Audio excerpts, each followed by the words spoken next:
Chapter 326, Evolver. Chapter 326, Evolver. Book 3, The South. This is what it's like to be an evolver. I become an evolver. After one whole day, Gontao had regained consciousness, and the moment he awoke, he could feel the earth-shattering change that had happened to his body. He had directly become an agility-based evolver from a normal human in just one day, and at the same time, he gained comprehension in a level 3 agility skill, Enhance Agility. Under the various enhancements of agility, Gontao already had a 30-point bonus to his base agility attribute. Even though he was only at level 1 enhancement, it could be seen how huge the change was. Captain, you're awake. Captain, how are you? Boss, you said you would become an evolver. How is it? Did you become one? Right now, in the room, it was filled with Gontao's subordinates and a few other Chinese survivors. They all knew that Gontao could possibly become an evolver under Yu Zhong's help, and would gain a fearsome strength. Therefore, they had come to observe. Gontao replied excitedly, "That's right. I become an evolver." During the post-apocalypse, enhancers and evolvers all possessed miraculous abilities. Their strength that surpassed normal humans was not a secret, and everyone wished to become a powerful enhancer or evolver. Amongst them, the natural talent and enhancements of an evolver far surpassed that of an enhancer. Upon hearing that Gontao had become an evolver, many present were envious and jealous. One of the soldiers, called Su Liangchen, said, "Captain, let's have a spar." Su Liangchen was one of the best grapplers in their defense force. In the past, Gontao could not overcome Su Liangchen at all. Gontao's expression was full of eagerness and excitement as he replied, "Sure." Under the encirclement of the audience, they quickly came to the open grounds. Many of the soldiers were attracted to this spar between Gontao and Su Liangchen and had gathered over. "Here I come." After the two of them had gotten in position, Su Liangchen let out a grunt and charged towards Gontao like a ferocious tiger. So slow, Gontao looked at Su Liangchen, and a thought appeared in his mind as he slightly maneuvered his body and kicked out at the opponent's calf. The attack caused Su Liangchen to fall to the ground. He then casually applied his weight on Su Liangchen's back and locked his right shoulder. As long as he applied a little pressure, he could easily dislocate his right shoulder. Gontao's actions were extremely swift and surpassed what Su Liangchen could follow. He had no way to react and was easily overcome by Gontao. If it was in the battlefield, Su Liangchen would have been killed just like that. So strong. This is an evolver's strength? It's too powerful. When the surrounding soldiers saw Gontao subduing Su Liangchen with ease, their hearts were filled with excitement, adrenaline, and a little envy. Since Yu Zhong possessed the means to change someone into an evolver, they were filled with excitement and hoped that they themselves could become an evolver as well. "Gontao, Bossy's looking for you." Right at this time, the audience parted as a soldier came running up to Gontao. Gontao forcefully kept his excitement in check as he left with the soldier. Soon after, other than Gontao, Pan Jinyong and 25 other warriors who had recovered their strength quickly left Nabu town with Yu Zhong. Led by the locals Fan Tongxian, Wuyan Tong, and 6 other Vietnamese warriors, they entered the Forest of Death. In Nabu town, those old soldiers were currently training up the 300 soldiers that Yu Zhong had gathered. Without strict military training in battle, the new soldiers would not amount to anything. The rest of the Vietnamese survivors were organized by Chen Yao and assigned to work on the hide of the mutant forest venomous snakes. After becoming workers, these Vietnamese survivors were allowed to eat their fill, and the decent treatment made them feel slightly more satisfied as they did their job diligently. As Wuyan Hong did not have much rations, adding to the fact that most grain seeds were mutated and the rest could not develop. Under those circumstances, the large majority of the Vietnamese survivors could only rely on gruel to survive. If they wanted to eat their fill, they had to rely on themselves. After entering the Forest of Death, they soon encountered a rustling within the tall grasses as a few mutant jungle lizards jumped out and charged at Yu Zhong's group. The number wasn't considered high. There were only 7 of them, but every single one of them was vicious, and their speed quite fast. Gontao, Pan Jinyong, take care of them. Yu Zhong looked at those 7 mutant jungle lizards and gave a command to Gontao and Pan Jinyong. By this time, Gontao was decked out in a god and devil system protective covering that Yu Zhong had retrieved from the corpse of Dion. With these clothes, his speed reached 40 points, becoming faster than the average human by 3 to 4 times. He held the black tooth blade that Yu Zhong lent him, as he shot forward like an arrow and swung the blade down on the body of one of the mutant jungle lizards. The sharp 2M long blade easily dissected the mutant jungle lizard in 2, and with that one-hit kill, Gontao gained a huge orb of experience, instantly achieving level 3. Gontao excitedly swung the blade back and turned into a flash as he went for another mutant jungle lizard, reaching level 7. On the other side, Pan Jinyong had transformed into a forest ranger. His hands wielded a dark magic blade as he engaged the mutant jungle lizards in close combat. After transformation, his senses were enhanced and his stats increased. He swiftly took care of the 2 mutant jungle lizards, also becoming level 7 with only a moment's work. White Bones raised its hands as 3 bone blades shot out from its arm, tearing into the limbs of the remaining 3 mutant jungle lizards.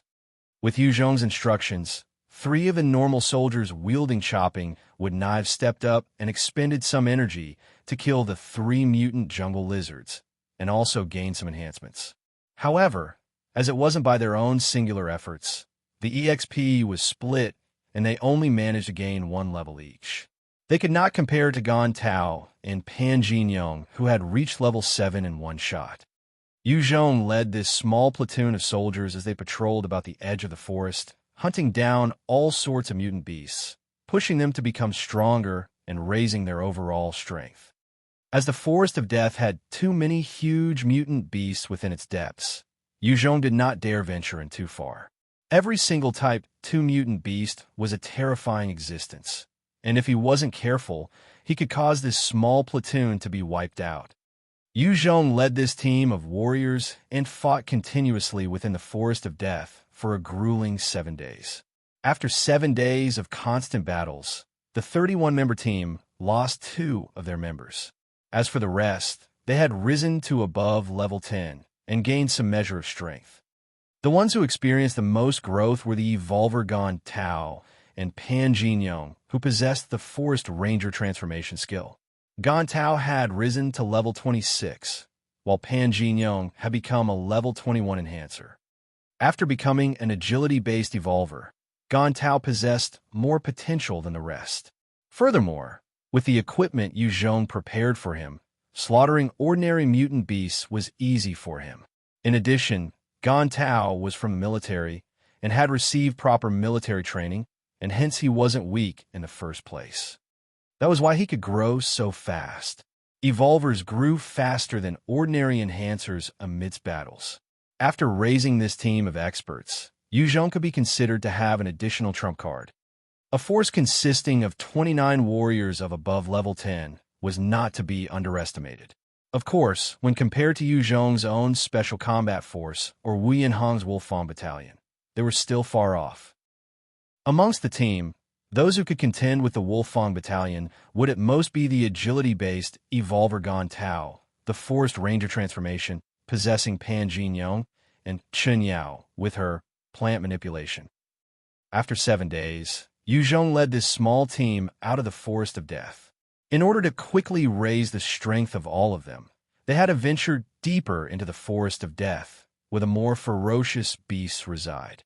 In that place, even Yu Zhong had no confidence of protecting everyone. After all, a Type 2 mutant beast was no joke, and they didn't possess enough heavy firepower. The moment they exited the forest and re-entered Naba town, Gontao and the rest fell straight asleep when they reached their beds. While the 7 days of intensive training had strengthened them a lot, it was extremely exhausting for both body and mind. Was there any activity from Wuyan Hong's side? When Yu Zhong went back, the first thing he did was to find Chen Yao to clarify on matters. Wuyan Hong and his troops were considered Yu Zhong's primary concern right now, as the power they held was too strong. If they were not careful, Yu Zhong and his team might be wiped out easily. Chen Yao's brows lifted slightly, as she swiftly replied, Wuyan Hong's troops don't seem to be making any moves towards us at this moment. The 2 battalions that he had stationed at the vanguard town have already retreated back towards Tooth County. Intel was perhaps the most important aspect for any power. When Yu Zhong had left to train the small team, Chen Yao had immediately selected 4 soldiers to survey at the front lines. That was how she obtained this precious information. Those soldiers were also fighters and possessed a little skill. Even if they met some low-level mutant beasts, if they could not defeat them, they could at least escape. Those with a little bit of survival skills would be considered stronger than normal humans. With this in mind, Chen Yao had selected 4 such soldiers to conduct reconnaissance. Yu Zhong pondered a while, as his brows furrowed. Wuyan Hong must be up to something big. After destroying an entire battalion and having stolen 1,000+ people, as well as goods, if Wuyan Hong could even tolerate this, there must be something else that required his attention. That was why he had to recall his troops to protect Tooth County. Chapter 327. Making Necessary Arrangements. Chapter 327. Making Necessary Arrangements. Book 3. The South. Yu Zhong conducted a series of arrangements after that. He deployed Gan Tao and Pan Jinyong to lead small teams of non-Vietnamese soldiers to sweep towards the direction of Guangxi, clearing the zombies that they came across. On one hand, they were to search for survivors and resources. On the other hand, they could train to become strong. Currently, this small team under Yu Zhong could handle their own against any 1 battalion of Wuyan Hong's. Although they wouldn't be defeated, the gap between the prowess of the 2 sides was still large. Yu Zhong had to make use of killing zombies to strengthen this team. Only through constant battle would the team grow to become indispensable and independent. What Yu Zhong lacked most was time. The immense pressure made it hard for him to focus on establishing his roots and training the troops properly. After all, this was Vietnam. He had little to lose here and had not much capital. If he wasn't careful, he could be easily annihilated by Wuyan Hong. Under the combined efforts of the Vietnamese survivors, pieces of protective covering made from the hides of the mutant forest venomous snakes were produced and worn by the soldiers. The aesthetics was not much, but to these soldiers, these hide coverings were essential to their survival, and no one gave a hoot about the look of the hides. When the protective hides finished production, Chen Yao gathered the Vietnamese survivors and assigned work for defenses and constructions to be carried out. Under the supervision of the soldiers, outposts and secret places of firepower started to take form. Yu Zhong wasn't too sure himself if these constructions were going to be handy, but what else could they do to keep from letting the Vietnamese survivors idle around and give birth to dangerous thoughts? He chose to play it safe to prevent any chaos from happening. Therefore, he chose to make use of them to construct defenses. After he passed on some crucial objectives of development for Chen Yao to handle, Yu Zhong made Whitebone stay on to protect Chen Yao, while he left towards Tooth County on his own. He had to create some hindrance to Wuyan Hong's plans. The inspection is pretty strict. Seems like it's going to be hard to sneak in. Yu Zhong quickly came to a hilltop near Tooth County as he observed the ongoings of the town, his brows furrowing. Currently, at the entrance of Tooth County, there were 16 soldiers stationed. They were checking every person and vehicle that was entering the town. Near the county itself, there were a few ponds, forests, marshes, and areas where wild vegetables grew abundantly. As well, worms and aquatic life thrived there. As long as one wasn't afraid of being eaten by a mutant beast, it was possible to obtain huge amounts of food in those places. However, there were many smart people around. Some enhancers who could directly make use of their strength would organize a party of normal survivors to go pick the wild vegetables and fish, while they were in charge of facing any arriving mutant beasts. This was how countless hunting groups were formed. Just as Yu Zhong was pondering on how to enter Tooth County, he noticed a fleet of armored vehicles exiting from Tooth County, moving towards the direction of the main road into the distance. "There's some activity." Yu Zhong's eyes brightened as he leapt on a lightning's back, pointing to the fleet of vehicles, and spoke lightly, "Follow them." Upon receiving Yu Zhong's orders, lightning swiftly made its way towards the forest, with Yu Zhong on its back. They were closely followed by a pack of over 100 mutant leopard cat underlings. The large fleet soon came to a camp. In front of the camp, there was a small town, and at the moment, there were gunshots ringing from within the town. At the same time, there were various artillery pointed towards the small town, raining terror on the buildings, causing them to be blasted.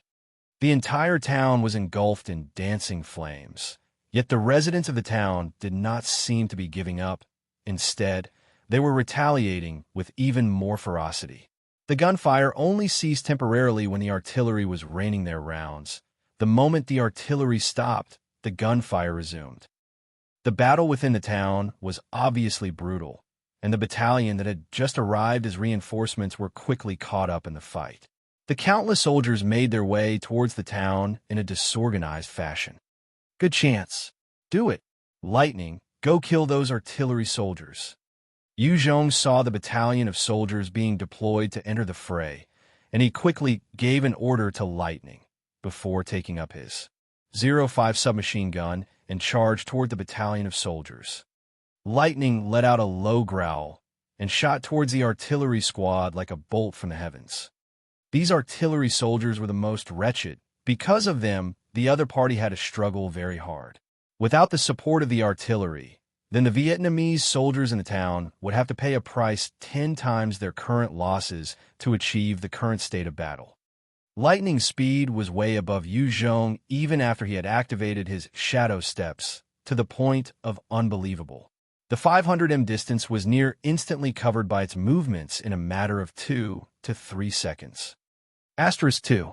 Before the artillery squad even had the chance to react, Lightning had already leapt into their midst and lashed out every which way, knocking soldiers to the ground and biting the ones with now exposed throats. Seeing that there was a Type 2 mutant beast amongst them, the Vietnamese soldiers promptly fell into chaos as they struggled to take out their weapons and start firing. Sadly for them, Lightning's burst speed was absolutely too terrifying. It spared no effort as its claws swished left and right, easily slashing the throats of the closest soldiers. Many soldiers fell within these first few seconds. The rest of the mutant leopard cats had also now pounced forward, charging towards the camp in attack. While their speed could not compare with Lightning's, it was more than enough to spell certain death for the normal soldiers. Within the camp, other than the commanding officers, there were 2 platoons, a squadron, and some soldiers in charge of the back-end support for the Vietnamese army. When the Vietnamese camp came under attack, the 2 platoons of soldiers swiftly picked up their weapons. They charged into the fray while relying on cover. Every step of the way, they were firing at Yu Zhong and the huge group of mutant leopard cats. Yu Zhong continuously dodged about and attacked, as was his wont in battle. Each leap avoided incoming bullets, while he lobbed grenades into the midst of the soldier groups as he passed. Hong! Hong! *3. The sounds of explosions rang out, as many soldiers were blasted and sent flying. With his countless battles, he had found plenty of use for the hand grenades.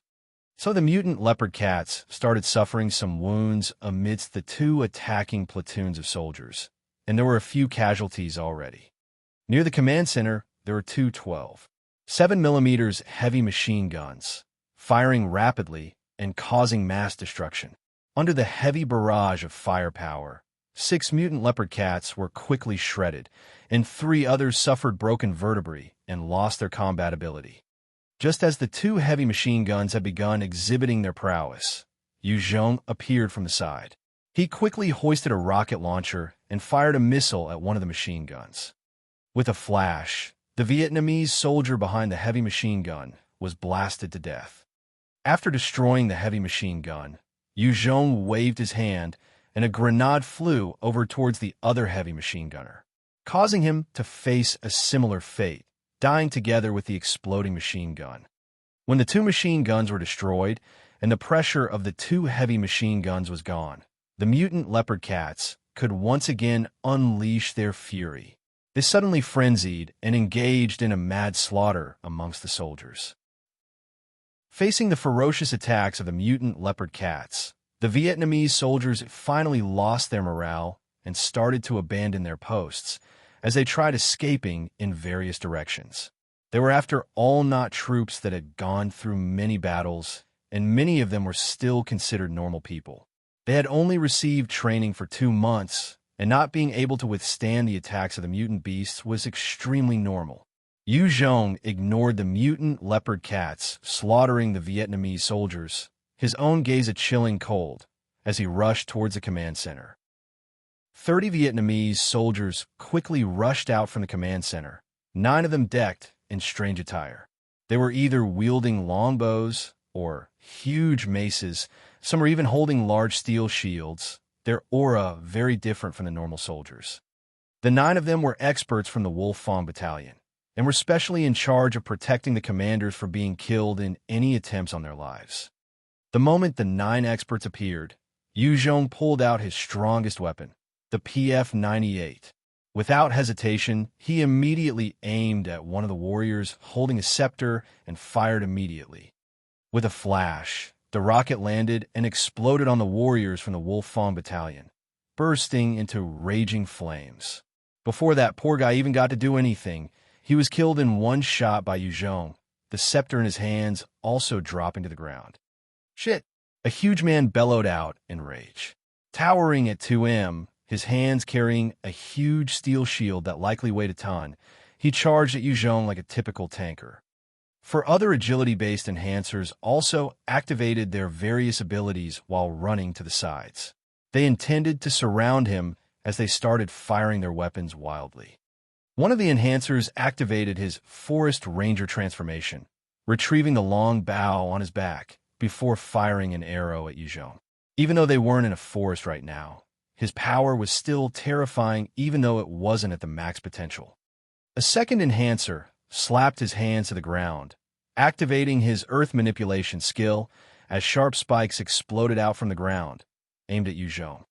Another enhancer had huge fireballs conjured in both his hands as he combined them into one and condensed it into a spear. He threw out with his might as the spear shot towards Yu Zhong swiftly. *1.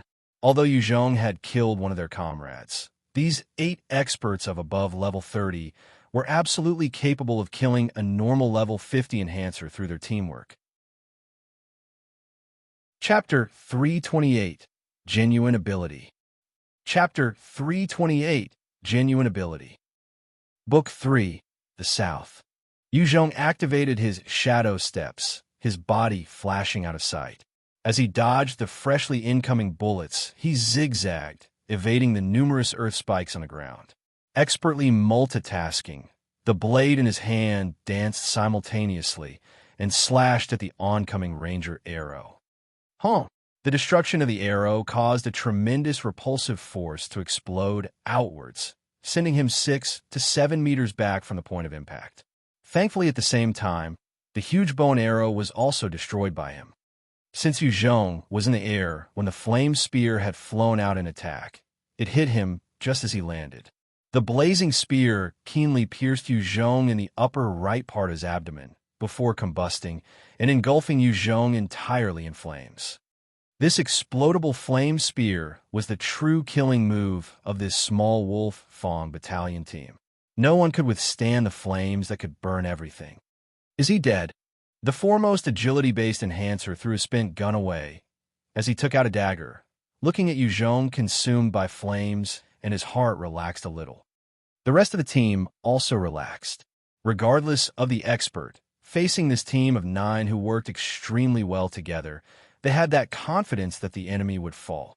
With a pung, the front-most agility-based enhancer had his brains shot out as his headless corpse fell back onto the ground. All their eyes turned to the ball of flame, only to see that within the flames, there was an even more fearsome red-hot fire consuming the flames conjured by that enhancer. The enhancer with the fire manipulation ability saw his own fire being consumed, his eyes filled with shock. How is that possible? My fire was actually consumed by him. Is he also a fire manipulation expert? Yu Zhong's body was wrapped entirely in a thin sheet of the fearsome devil flame. He walked forward, his gaze cold, looking akin to the devil himself. He pointed towards the enhancer with the forest ranger transformation skill and the other enhancer with the earth manipulation skill. Two devil flame spears shot out explosively, penetrating their heads in an instant. After the impact, the combustion of the flames enveloped their brains and turned them into ash. Seeing that Yu Zhong had killed 3 of their elites within a matter of seconds, the remaining 5 Wolfang battalion warriors felt a shudder in their hearts as their fear of Yu Zhong mounted. The 2M tall man, who was the leader, shouted out crazily, "Kill him! If we don't, we'll die." Before he even finished speaking, lightning pounced noiselessly, landing on his back and bit off his head in one mouthful. The huge man fell lifelessly to the floor, his headless corpse leaking a fresh, brilliantly crimson puddle from the ragged stump. When their leader died, the remaining 4 members all lost their will to fight, and they started escaping towards the other directions. As for the important commanders they were supposed to protect, they were left behind. Yu Zhong looked at the enhancer with the flame manipulation skill as he raised his stinger and aimed coldly at him. "Don't kill me. I surrender. I surrender."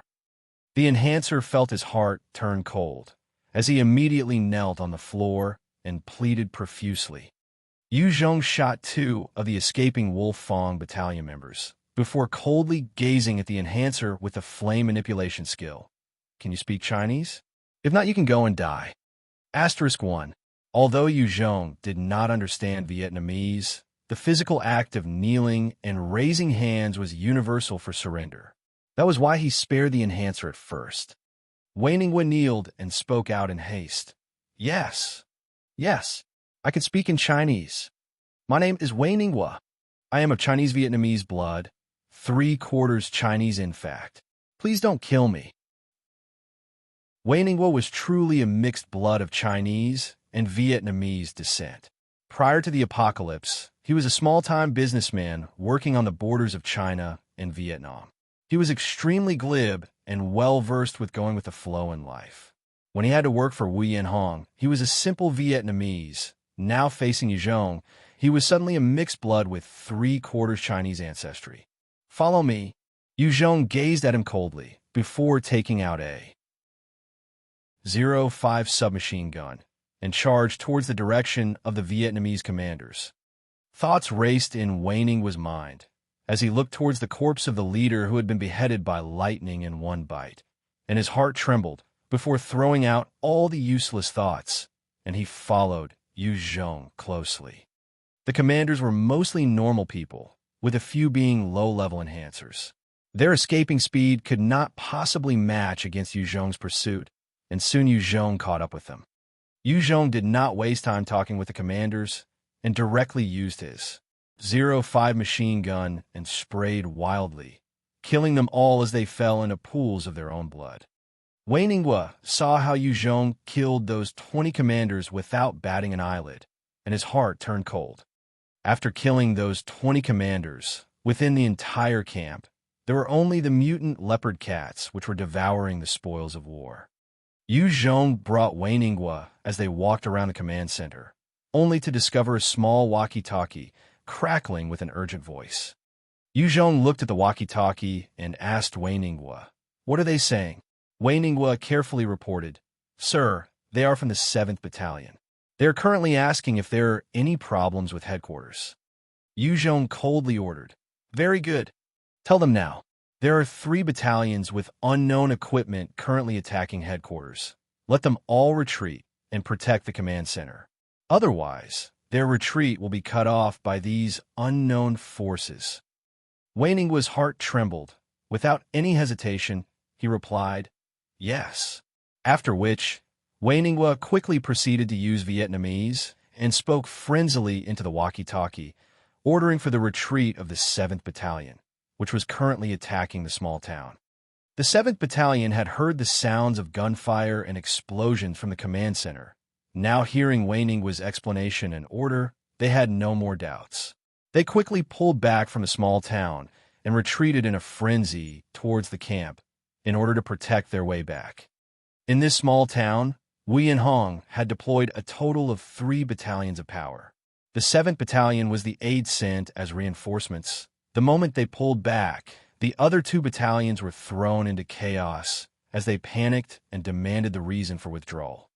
When they heard that their retreat might possibly be cut off, the remaining troops of the 2 battalions immediately abandoned their positions and started withdrawing. Enemy troops cutting off possible retreats was a nightmare for strategies. The moment they could not retreat, then the 3 unknown battalions could easily wipe out everyone here. The 3 battalions that Wuyan had deployed were the 7th Battalion, 9th Battalion, and 5th Battalion. The 9th Battalion had the most number of new recruits. This time, the attack on the town was for the 5th Battalion to guide the 9th Battalion, raising their combat prowess. This sudden retreat caused a multitude of problems. As the 9th Battalion soldiers had only received training for a short while, fighting a winning battle was not a problem, but a sudden withdrawal was almost like a collapse of fighting will. A large number of them threw away their equipment and started making a run for the exit of the town.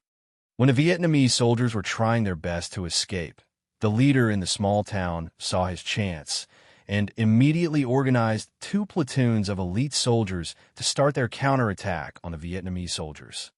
As the main fighting force, the 5th Battalion was starting to become exhausted, and when they faced the rash actions of the 9th Battalion, they themselves could not tolerate it and started to run themselves.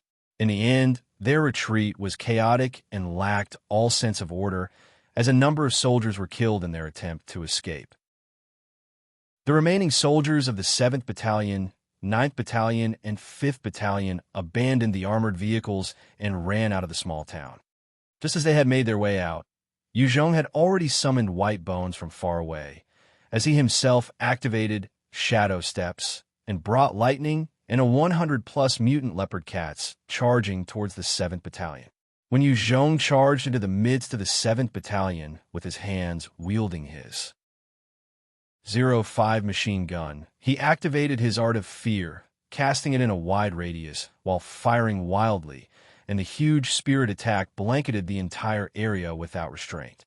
If it was within an area of proper construction, the 3 battalions could easily defend against the attacks of over 100 mutant leopard cats, but as they were currently in the midst of escaping and were suddenly assaulted by these ferocious mutant beasts as well as Yu Zhong, they were soon overcome. Many of them suffered heavy injuries, and the entire 7th Battalion was turned into a blubbering mess, with their body count mounting. The remaining 9th and 5th Battalion also escaped in various directions. The mutant leopard cats possessed insane speed, and the retreat of the soldiers could not hope to compare with them, as every second there were soldiers with their throats ripped out by the mutant beasts. Lightning exhibited even more of its unworldly speed, continuously flashing about, and soldiers would find their comrades being beheaded by a slash.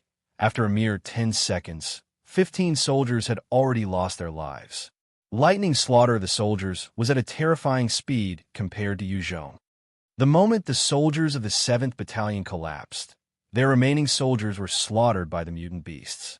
After an intense battle of not even 2 hours, the 3 battalions were wiped out entirely by the 100+ mutant leopard cats.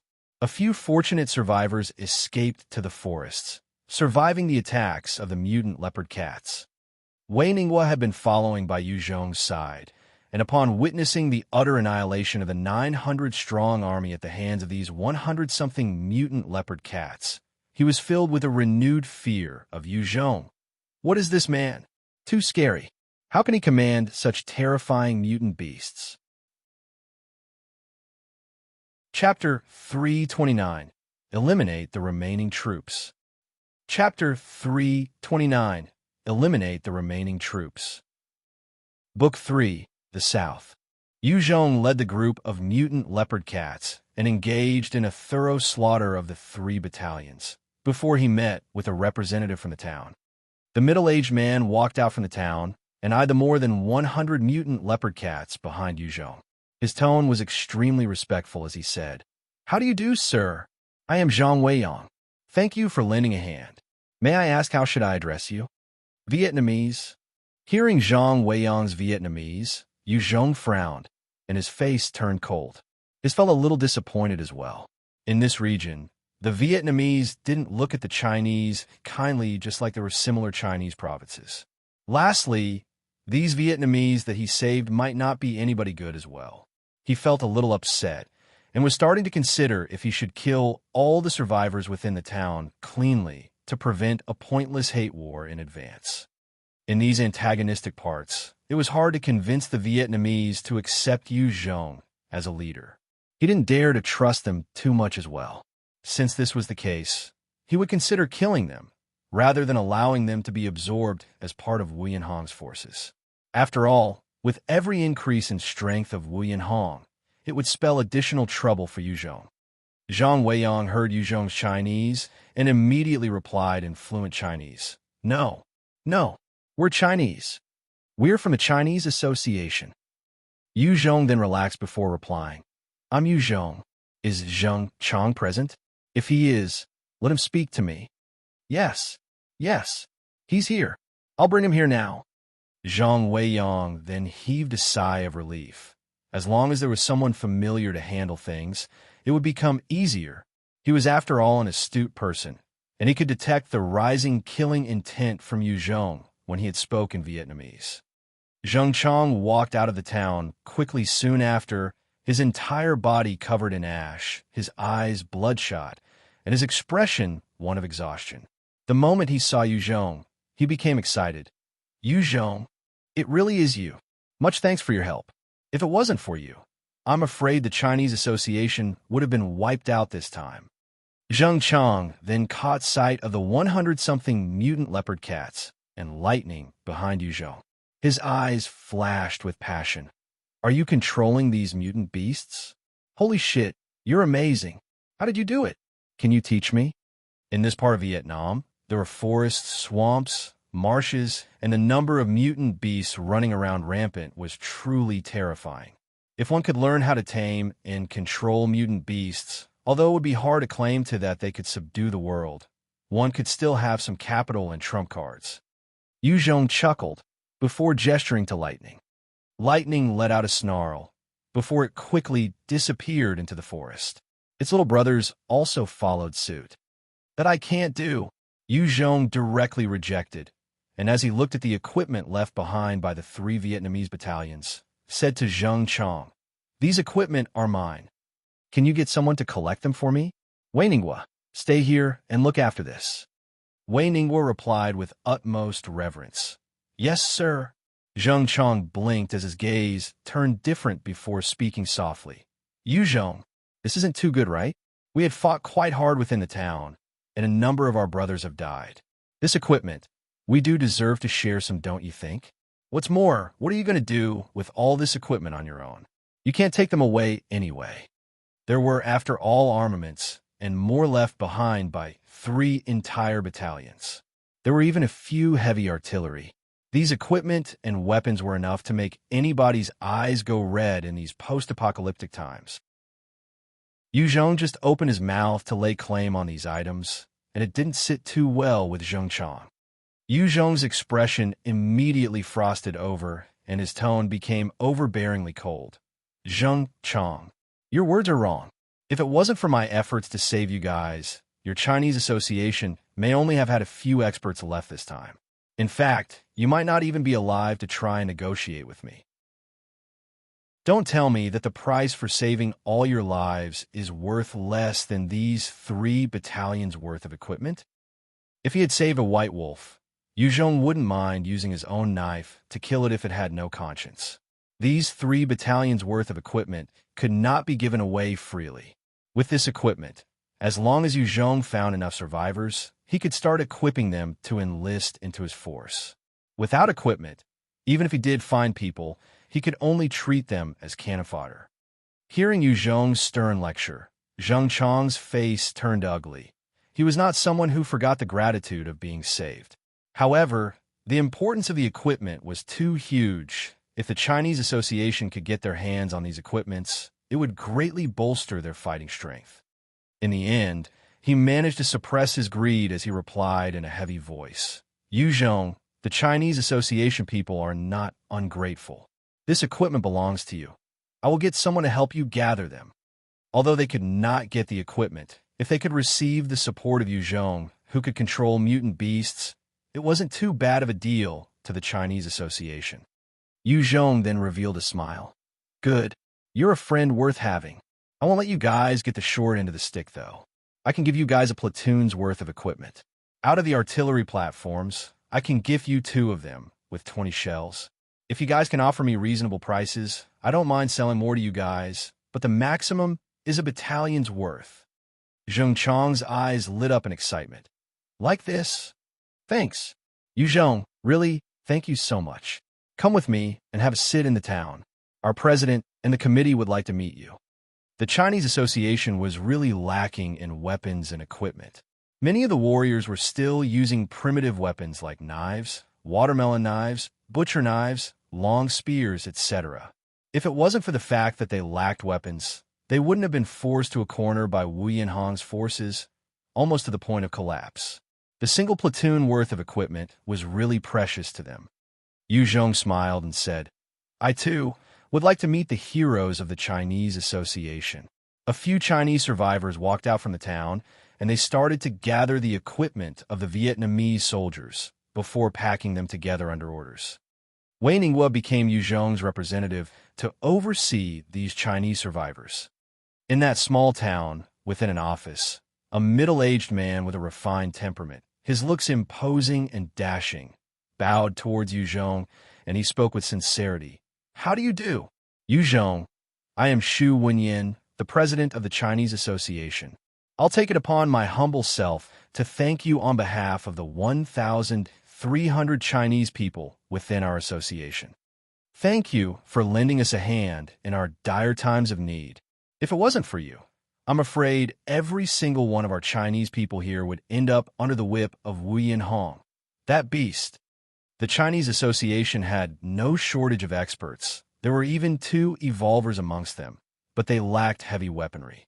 They had limited ammunition as well, and many soldiers could only rely on handguns or melee weapons to fend off the enemy attacks. This caused them to suffer greatly. When the 3 battalions of soldiers under Wuyan had pressed in, although the Chinese Association managed to kill a large number of their enemies, they themselves were facing a mounting number of casualties. If Yu Zhong had not provided aid at that time, the Chinese Association would have likely fallen. Even though they had 2 evolvers above level 40, it wouldn't change a thing. If Yu Zhong had not enlisted the help of Lightning and its little brothers, it wouldn't have been so easy to decimate 3 entire battalions. Yu Zhong looked at Xu Wuyan and smiled. No problem. If we Chinese want to live on here, we need to stay united. It was something I should have done anyway. The fact that Xu Wuyan could pull together a small faction like this in Vietnam, it could be seen that he was capable as well. Regardless of his motive, at least he had ensured the dignity and lives of 1,300 over people. With regards to him, Yu Zhong had a favorable impression. Xu Wuyan looked at Yu Zhong before his eyes flashed, and he laid out an attractive proposal. Yu Zhong, are you willing to join our Chinese Association? As long as you join, I'm willing to let you be the vice president. President? No. How can we let it be the vice president? No way. President. That's too important a position. Let him be an elder. With a single sentence from Xu Wuyan, the entire office went into an uproar and resisted loudly. The Chinese Association only had 2 vice presidents, both of them having contributed a lot to the cause, and their strength earning them respect. At the same time, the vice president possessed quite the amount of authority. Even elders would have to obey. It could be said that their position was under one, but above many. Seeing that this position was to be given to someone they barely knew, it was unacceptable to them. Quiet. Xu Wuyan frowned as he called out in a deep voice.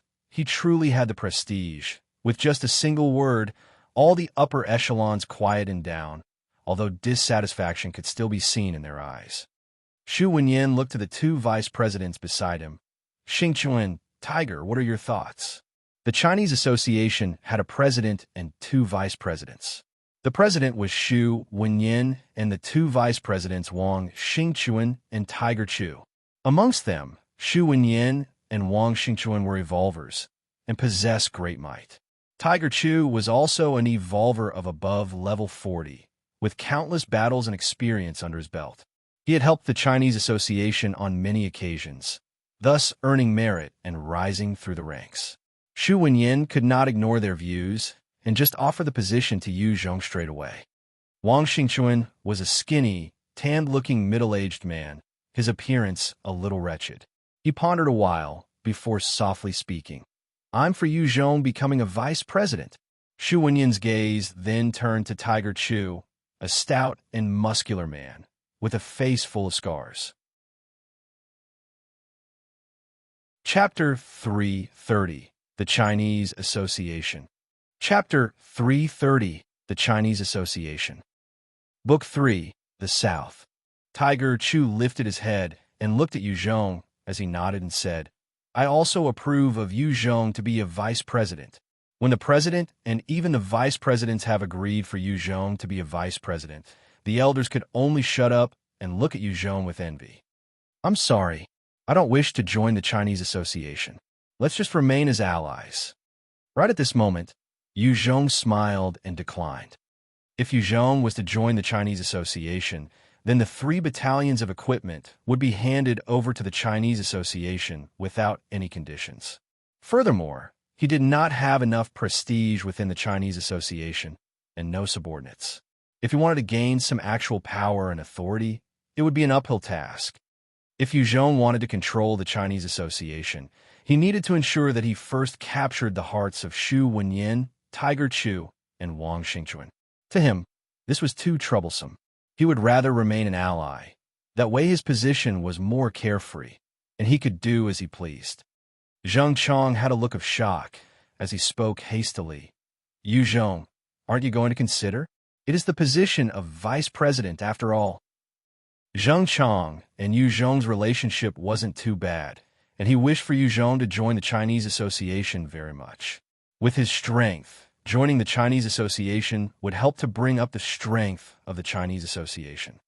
In this parts of Vietnam, the Chinese Association was considered the biggest faction of Chinese. By joining them, there was a stronger chance of resistance against Wuyan Hong.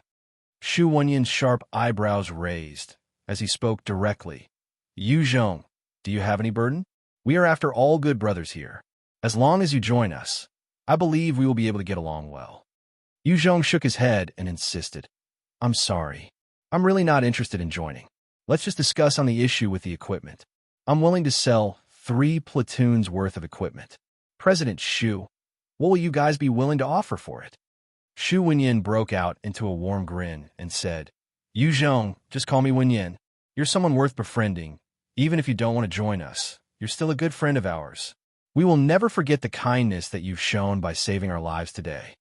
Xu Wenyan's words made Yu Zhong extremely comfortable and instantly caused the friendship to be closer. He could naturally be such an outstanding leader, not just because of his strength, but also with his eloquence. Xu Wenyan thought for a while before lifting his head and asked Yu Zhong softly, Our Chinese Association does in fact need the batch of equipment. Dare I ask your conditions to sell those items to us? First, I would like the intel that the Chinese Association has, including those of Wuyan Hong and the other Chinese factions, their leaders, as well as locations. Second, I would need to borrow 100 soldiers for a battle. I will require them for a month. Zheng Chong is extremely familiar with the areas around here. I hope to borrow him for a month as well. Third, prepare 200 tons of rations for me to use anytime. Fourth, allow my subordinates to borrow the territory of the Chinese Association to rest. Xu Wenyan thought for a while before he nodded and agreed. Fine, I'll promise you. The full battalion's worth of equipment was too important to the Chinese Association compared to a single platoon. That was why Xu Wenyan agreed to the terms. Yu Zhong grinned at Xu Wenyan. Much thanks, President Shu. Shu Wenyin wore an amiable smile as he replied, "It isn't safe here anymore. Let's move. After a night's rest, I'll hand those soldiers over to you." "Sure." Yu Zhong wasn't worried that Shu Wenyin was going to go back on his word. After all, Shu Wenyin possessed more power than Yu Zhong now. If he really wanted to swallow the equipment, Yu Zhong wouldn't have a choice. However, if things really got to that state, Yu Zhong wouldn't mind giving them something harsh to remember. Shu Wenyin then started introducing the rest of the upper brass of the Chinese Association. "Yu Zhong, let me introduce this bunch of good brothers. This is Vice President Wang, Xingchun Brother Wang, and this is Vice President Tiger Chu, Brother Chu." The Chinese Association had a strong sense of brotherhood and valued loyalty. The top brass was made up of a president, 2 vice presidents, and 14 elders. They made up the majority of the authority and were the top figures amongst the Chinese Association. Under the elders, the rest were members, and they formed the rest of the Chinese Association. Amongst the 14 elders, there were 2 female elders, 12 male elders. Of the 2 female elders, one was called Zhang Yu. Her looks ordinary, with some 6 or 7 knife scars, her eyes radiating a ruthless gleam. The other was Xu Tianya, with a full head of thick black hair, her features defined and her demeanor uncommon. She was strikingly beautiful and had a good figure. This beauty was also precisely Shu Wenyin's sister. The other 12 male elders were Zheng Chong, Feng Qingtian, Zhang Mu, Wuyan, Lu Ming, Niu Wei, Zhang Shuan, Sun Tai, Luo Ming, Luo Tu, Chun San, Lu Niujin. Every single elder was an enhancer above level 30. They possessed extraordinary combat abilities, and it was precisely because of them that the Chinese Association could withstand the assault of Wuyan Hong's forces. Other than these enhancers, the normal soldiers of the Chinese Association were mostly new recruits. The training period could not even compare with Wuyan Hong's training. They had fought bravely because they knew how Wuyan Hong treated the Chinese. They would rather die than end up in the Vietnamese's hands, and hence had gave it their all when retaliating. If it was a comparison of fighting force, without the help of these high-level enhancers, the Chinese Association's 1,000 plus fighting members would not be able to contend against a single battalion of Wuyan Hong. However, these enhancers were not invincible existences. Initially, there were 22 elders. The attack this time had caused the deaths of 8 elders. Now there were only 14 elders remaining. Without Yu Zhong's interference, the remaining 14 elders would not have been able to withstand the onslaught either. After a round of introductions, the Chinese Association started to evacuate. Survivors carried all sorts of resources and followed vehicles as they went away into the distance. The Chinese Association had no way of standing up to the entire army of Wuyan Hong, and since their town had been discovered, they could only hastily change locations. In this post-apocalyptic world, investigations weren't as easy and convenient. As long as the Chinese Association relocated, they could buy some time to rest and recuperate. The Chinese Association did not just have this one location as their base. Other than this town, they had 6 or 7 other secret locations. However, this town was the most important location of theirs. This time, Wuyan Hong had really struck at a good time and almost wiped out the entire top brass of the Chinese Association. If Wuyan Hong was successful in decimating the upper echelons of the Chinese Association, then the entire Chinese Association would have suffered a great loss and would not be able to put up any resistance against Wuyan Hong for a long time. The relocation was done quickly, and not long after, Yu Zhong followed the group to a forest within a secluded hillside. There were a few holes dug up that was covered entirely by grass. Normal people would be unable to discover this place. It was so secretive that even if Wuyan Hong had plenty of local Vietnamese, they would be unable to find it. However, it wasn't all that convenient living here. The biggest danger they faced were mutant beasts, and in this forest, if there were too many people gathered together, attracting the attention of huge mutant beasts was a disaster. Other than those that travel in packs or groups, there were a few monstrous, lonesome mutant beasts that posed even more danger to these survivors. The survivors started moving into the various holes and furnishing their new homes. Losing the town, they could only stay here for a long period of time and await the next chance. Yu Zhong walked quietly amongst them. Behind him was Wei Ninghua, who followed obediently. After witnessing Yu Zhong's methods, Wei Ninghua had killed all thoughts of betraying him, his own hands stained with the blood of Wuyan soldiers. Even if he went back, he would only face death. When it came to mealtime, within the forest, the survivors all grabbed their bowls and drank some gruel with wild vegetables. In this post-apocalyptic world, any faction faced the same issue: rations. Unless they had opened the National Strategic Grain Reserve near Nanjing, which would provide a temporary reprieve from the problem. Both the experts of the Chinese Association and Wuyan forces had fought hard, killed many zombies and mutant beasts, yet their total reserves were not more than 2,000 tons. They could only eat sparingly, with the warriors enjoying a full meal and the normal survivors eating half that amount. However, these survivors were contented with that. Under Xu Wenyan's leadership, the people had their basic needs met.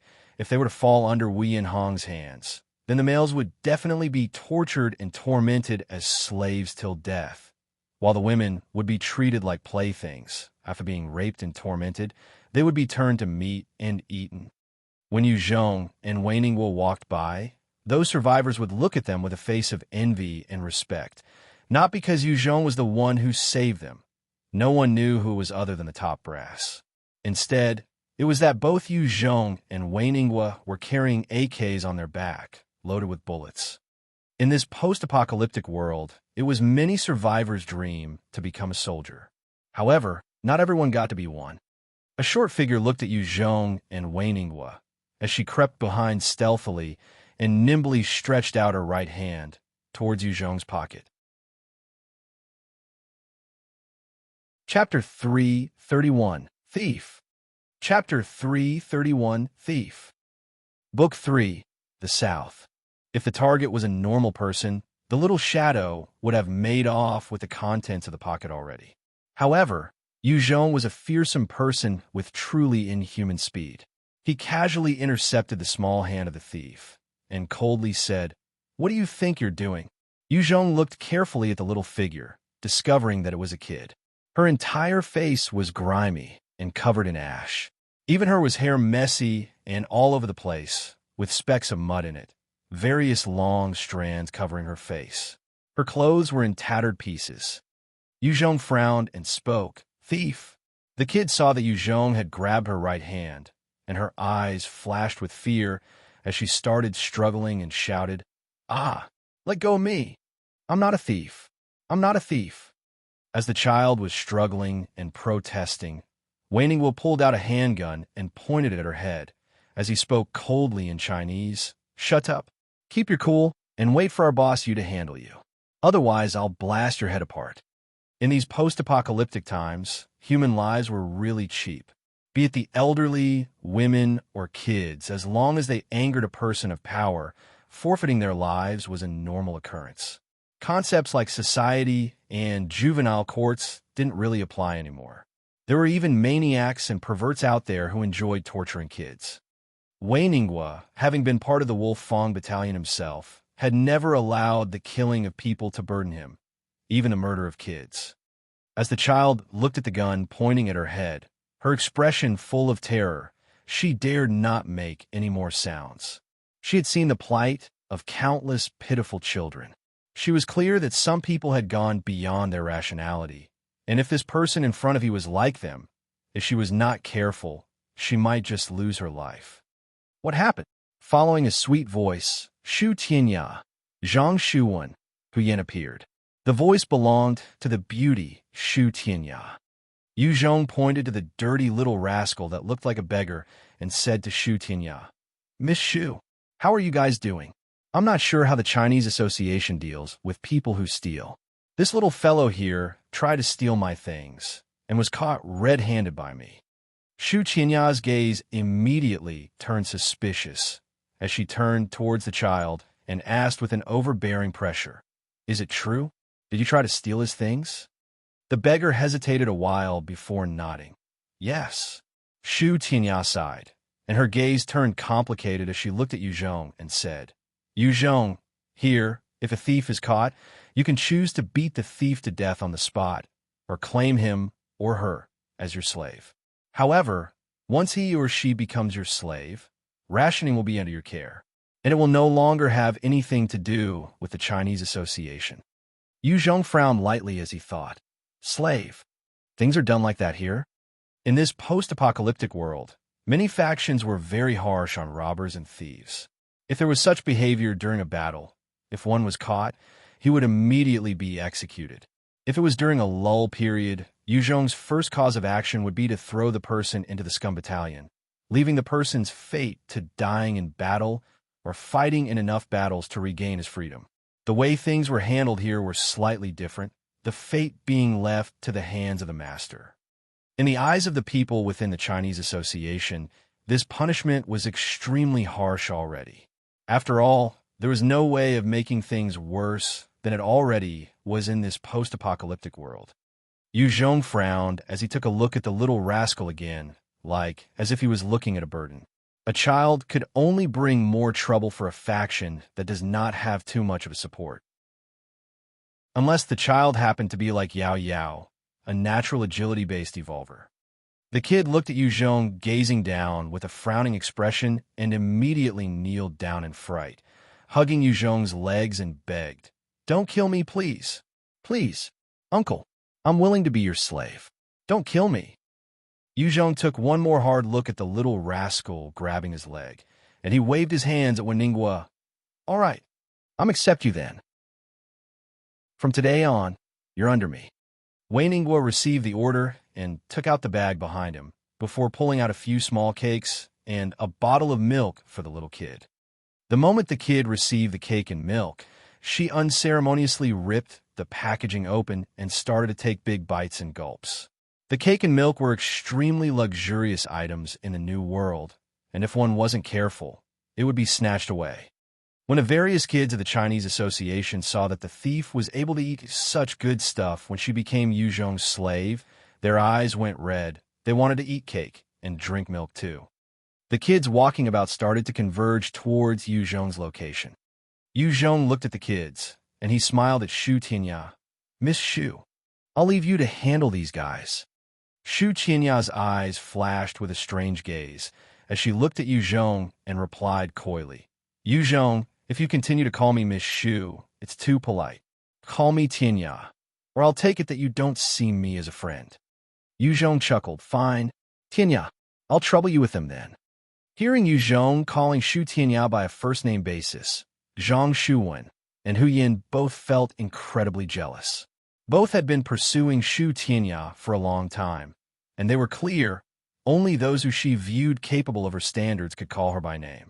It was obvious that Shu Tinya held Yu Zhong in high regard, and thus this made them jealous. Shu Tinya broke into an exceptionally bright smile as her gaze swiveled towards Zhang Shuwen and said, Shuwen.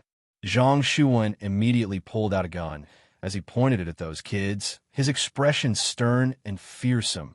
Get back. Don't get any ideas. Otherwise, you might lose your life. The kids were immediately frightened off by Zhang Shuwen's fierce expression, their faces pale. Wuyan walked towards Yu Zhong with a fighting intent as he challenged Yu Zhong. Yu Zhong, I heard that your skills are top-notch. Do you want to spar with me? Yu Zhong had the ability to command mutant beasts. This was the common knowledge amongst the Chinese Association. However, as man could not be perfect, a person was unlikely to have many strong points. There was bound to be a weakness. Wuyan thought that Yu Zhong was focused on controlling mutant beasts, but as for a single-handed fight, he was likely to be weak. Yu Zhong lightly shook his head and declined the challenge. Brother Hu, I'm sorry, I'm not interested in these activities. Sparring for no reason is not my cup of tea. Please find someone else. Wuyan's gaze was still fiery as he challenged. Are you afraid? Yu Zhong, I know you can command mutant beasts. I'm very grateful that you brought the beasts to save us. But a true warrior would not back away from any challenge. Let's fight fairly. Don't worry, I'm a magnanimous man. As long as you feel that you cannot win me, immediately surrender. I will stay my hand.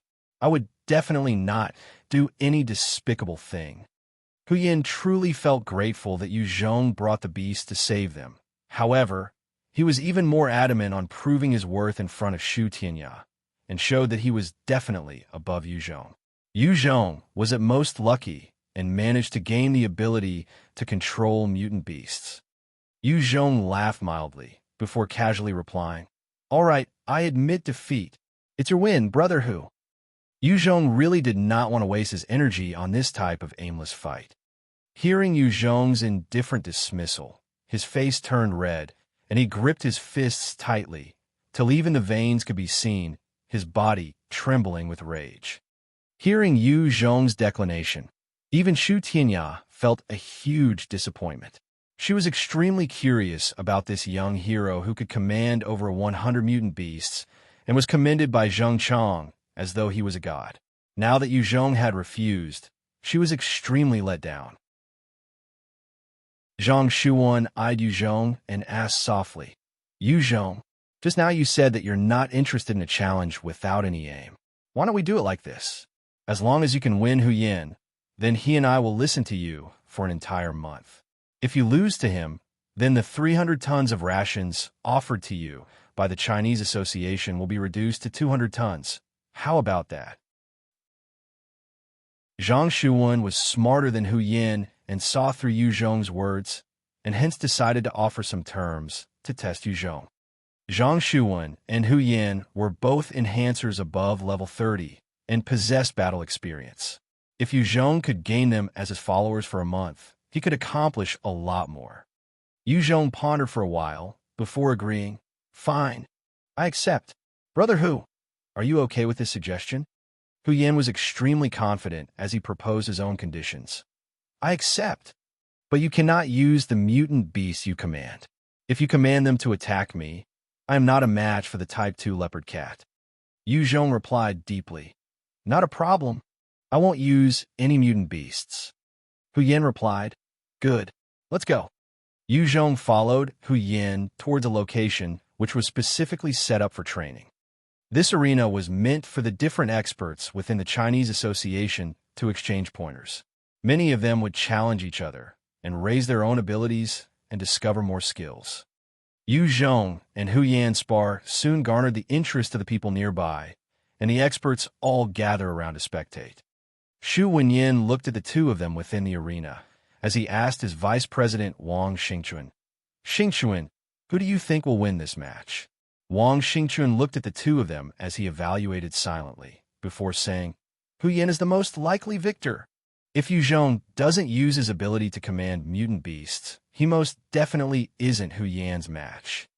Wuyan had reached level 38 and was the fourth strongest expert within the Chinese Association, losing only to Shu Wenyin, Wang Xingchuan, and Tiger Chu.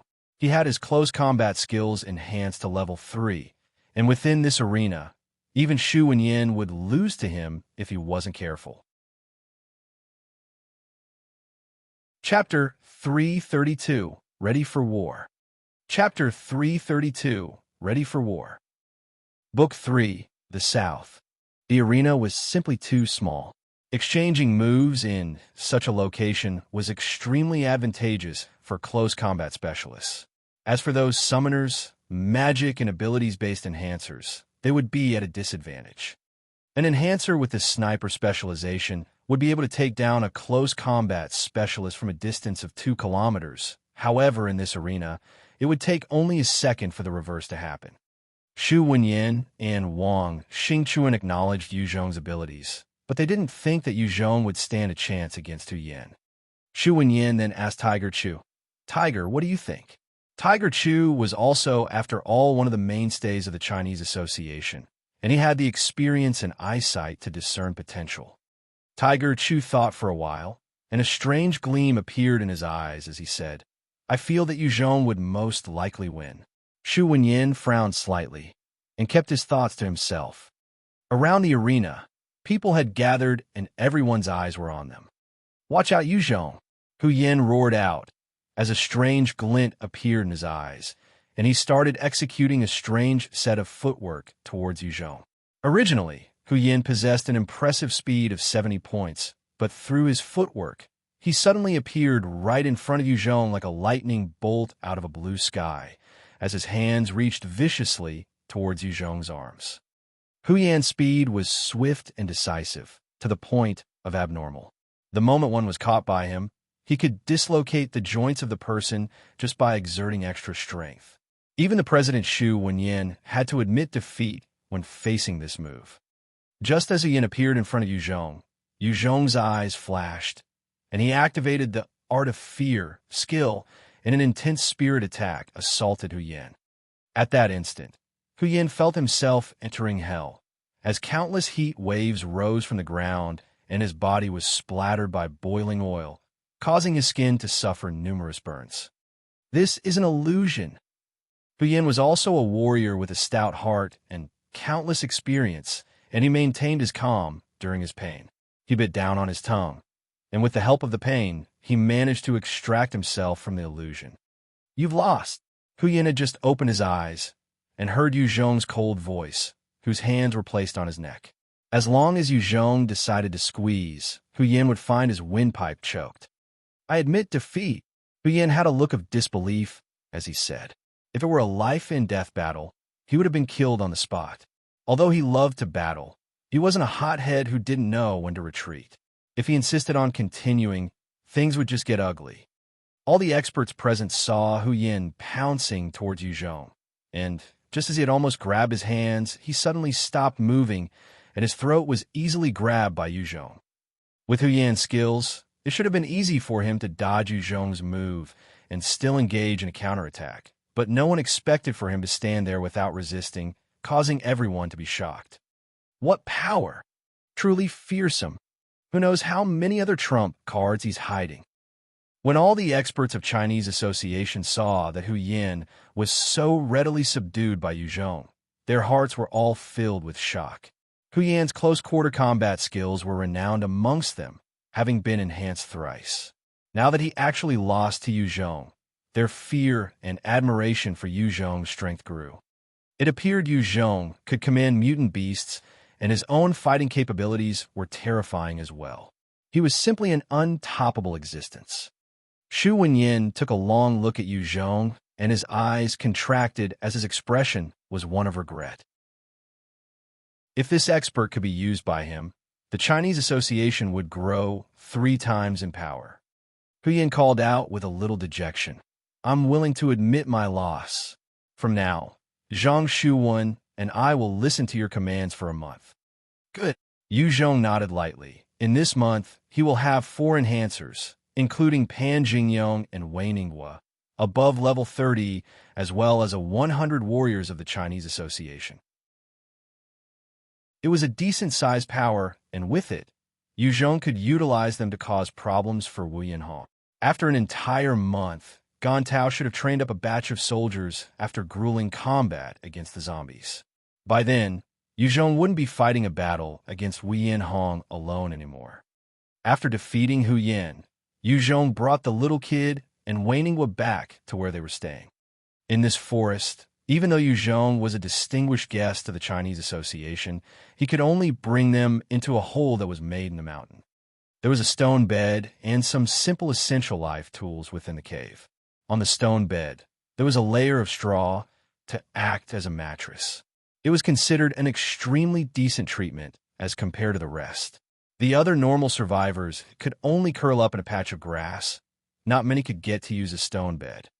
The moment they left the town and went into the forest, there would be many inconveniences. Of course, the forest was a lot safer as compared to the town now, and if there were any more conditions, then the survivors would rather go back to the town and sleep. "Go take a bath first. Clean yourself up before seeing me again." Yuzhong frowned as he looked at the little beggar-like child. Yes, sir."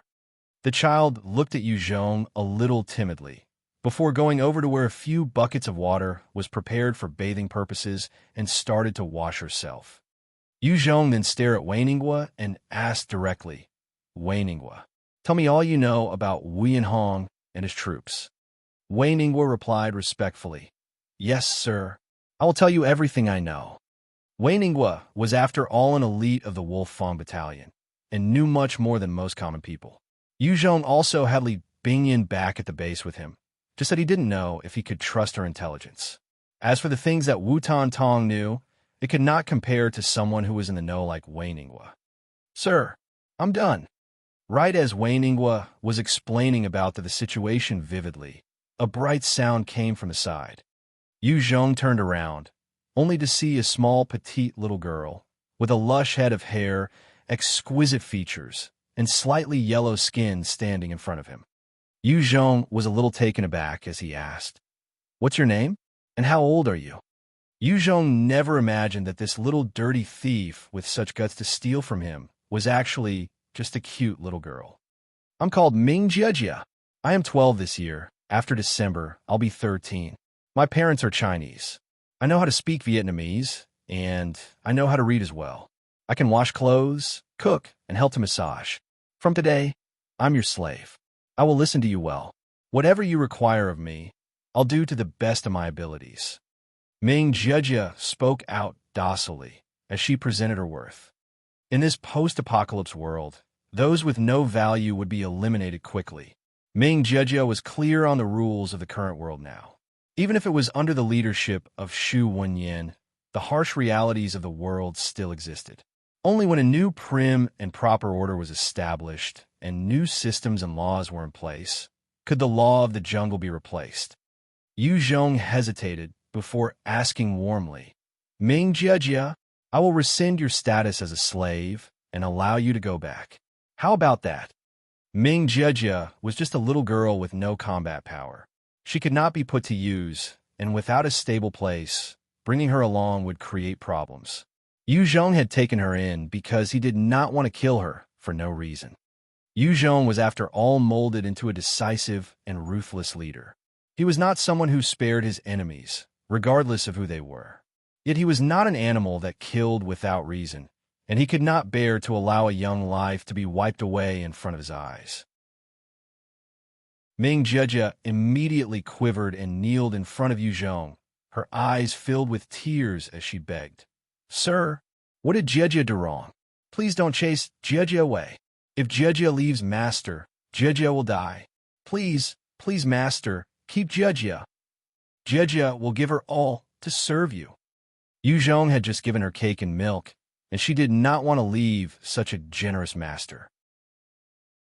Almost anyone would fight over just a piece of cake within the Chinese Association. *1 to the point where there were people being beaten to death before.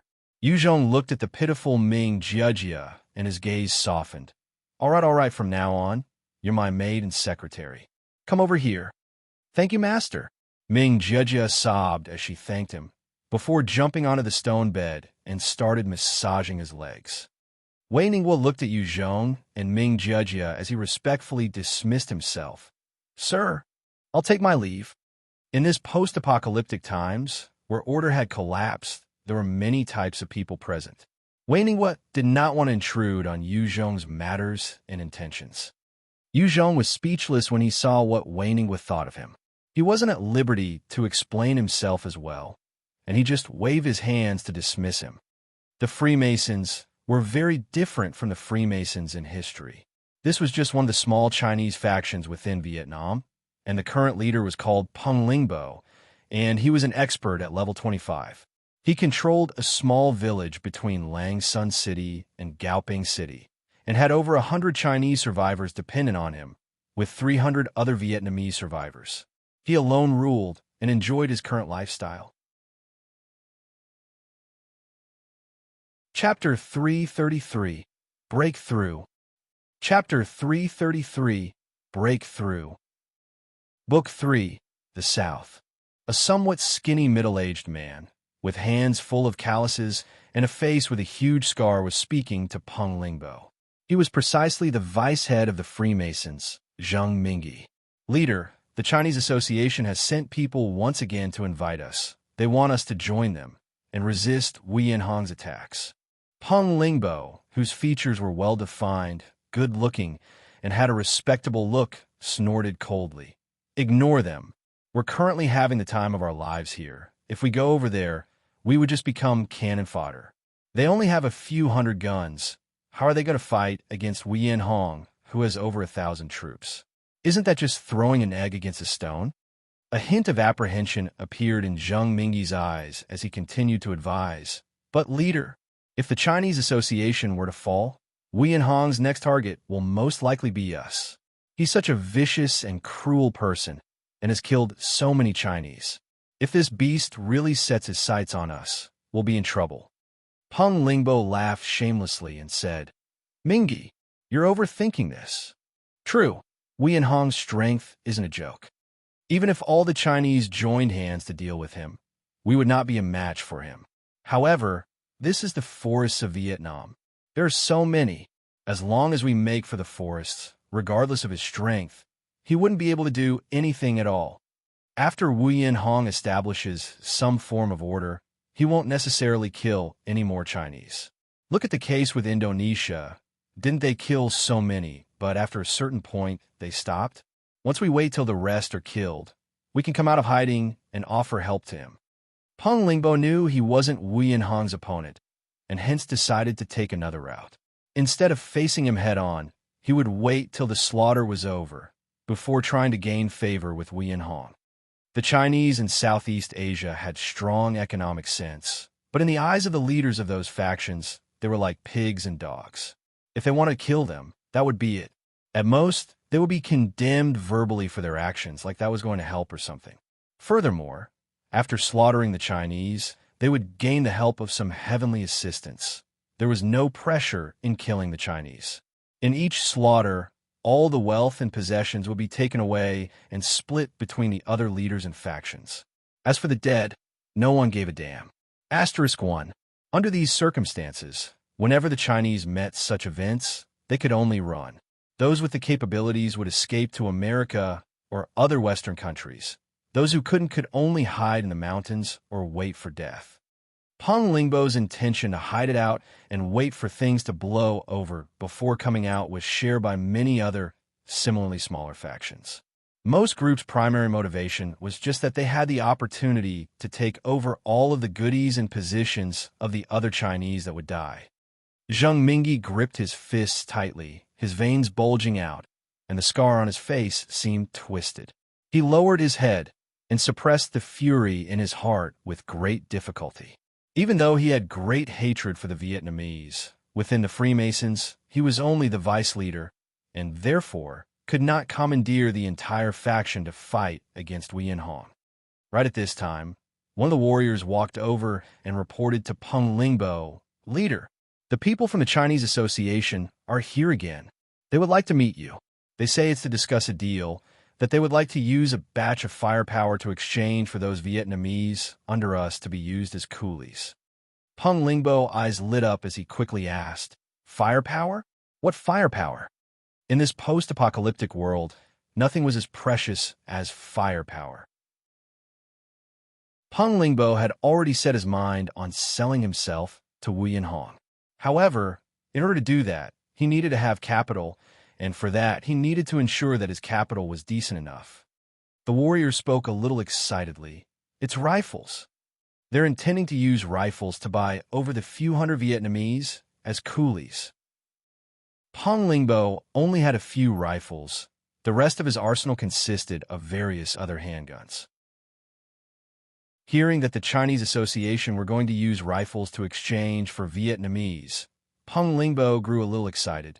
Great! Let's go have a meeting with them. The Vietnamese within these parts were plenty. As long as one was to attack a town, they would find a few hundred Vietnamese survivors. Peng Lingbo felt that exchanging the Vietnamese survivors for these weapons was a great deal. Peng Lingbo and Zheng Mingyi strode towards their main meeting hall, where there were 5 other elders of the Freemasons seated. Other than them, there were 6 others, 5 matured men and a young lady who was extremely beautiful. Asterisk 2.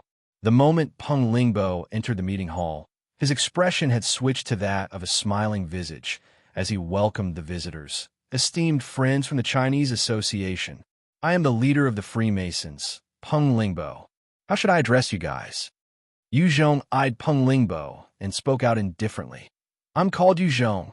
Leader Peng, are you willing to work with us to fight against Wuyan Hong? These 5 men were Yu Zhong, Zheng Chong, Huyan, Zhang Shuwen, and Wei Ninghua, and the young lady was Gu Feifei. Asterisk 3. Peng Lingbo's eyes flashed with a strange glint as he guffawed loudly. This matter, let's discuss another time. Wuyan Hong's forces are large. We'll need a lot more planning. I heard this time, you guys are here to exchange rifles for our Vietnamese survivors. Let's talk about that first. How many guns and ammunition are you guys proposing for a Vietnamese? Peng Lingbo did not want to go against Wuyan Hong, but he did not want to fall out with the Chinese Association as well. After all, while the Chinese Association could not contend against Wuyan Hong, wiping out the Freemasons wasn't an issue. An elder by the name of Chun Libong called out loudly, "Leader, this time you must distribute some to us, brothers of the Juke Hall Vermilion Phoenix, not to be mixed up with the Vermilion Phoenix gang in SY County. Currently, our brothers are only using handguns. You can't be too biased this time." Another elder called Ishuaxiong also called out, "I agree. Leader, our Baihu Hall brothers are also only using handguns. Some are even using blades. This time, you must definitely distribute some to us fairly as well. Otherwise, we brothers will cease working." The Freemasons had a number of halls under its banner, boasting the integration of people from Juke Hall, Baihu Hall, Xuanwu Hall, Ursa, Sirius, many such awe-inspiring names. In truth, they were just a motley crew. Even before the rifles had been exchanged, there was already squabbling over the distribution. As long as they possessed the rifles, the halls would make use of the chance to suppress the other halls, which would in turn lead to better resource distribution. Peng Lingbo shouted out loudly, "Shut up, the whole lot of you!" Under Peng Lingbo's furious shout, the elders ceased their squabbling. When he quelled their arguments, Peng Lingbo then turned to Yu Zhong and smiled apologetically. "I've let you see our shameful side. Brother Yu Zhong, how many guns and bullets will you be exchanging for a Vietnamese survivor?" "None." Yu Zhong laughed and pulled out his stinger, pointing it at Peng Lingbo's head, and pulled the trigger. "I'm here to subdue you all." With a Peng Lingbo's brains were immediately blasted into pieces. Pulpy bits, red blood, and white bone chips splattered all over the place. Even Zheng Qian, Huyan, Zhang Shuwen, and Wei Ninghua had not expected Yu Zhong would suddenly kill. Leader Chen Lebong was a loyal supporter of Peng Lingbo, and once he saw that his leader was killed, his eyes turned red as he activated his high-speed movement and charged at Yu Zhong. "Shut up and don't move. Whoever does will die." Yu Zhong casually aimed the stinger at Chun Libong and fired, having already caught sight of his actions. Another gunshot rang out, and Chun Libong's brains were neatly left to dry on the wall, as his lifeless body crumpled to the floor.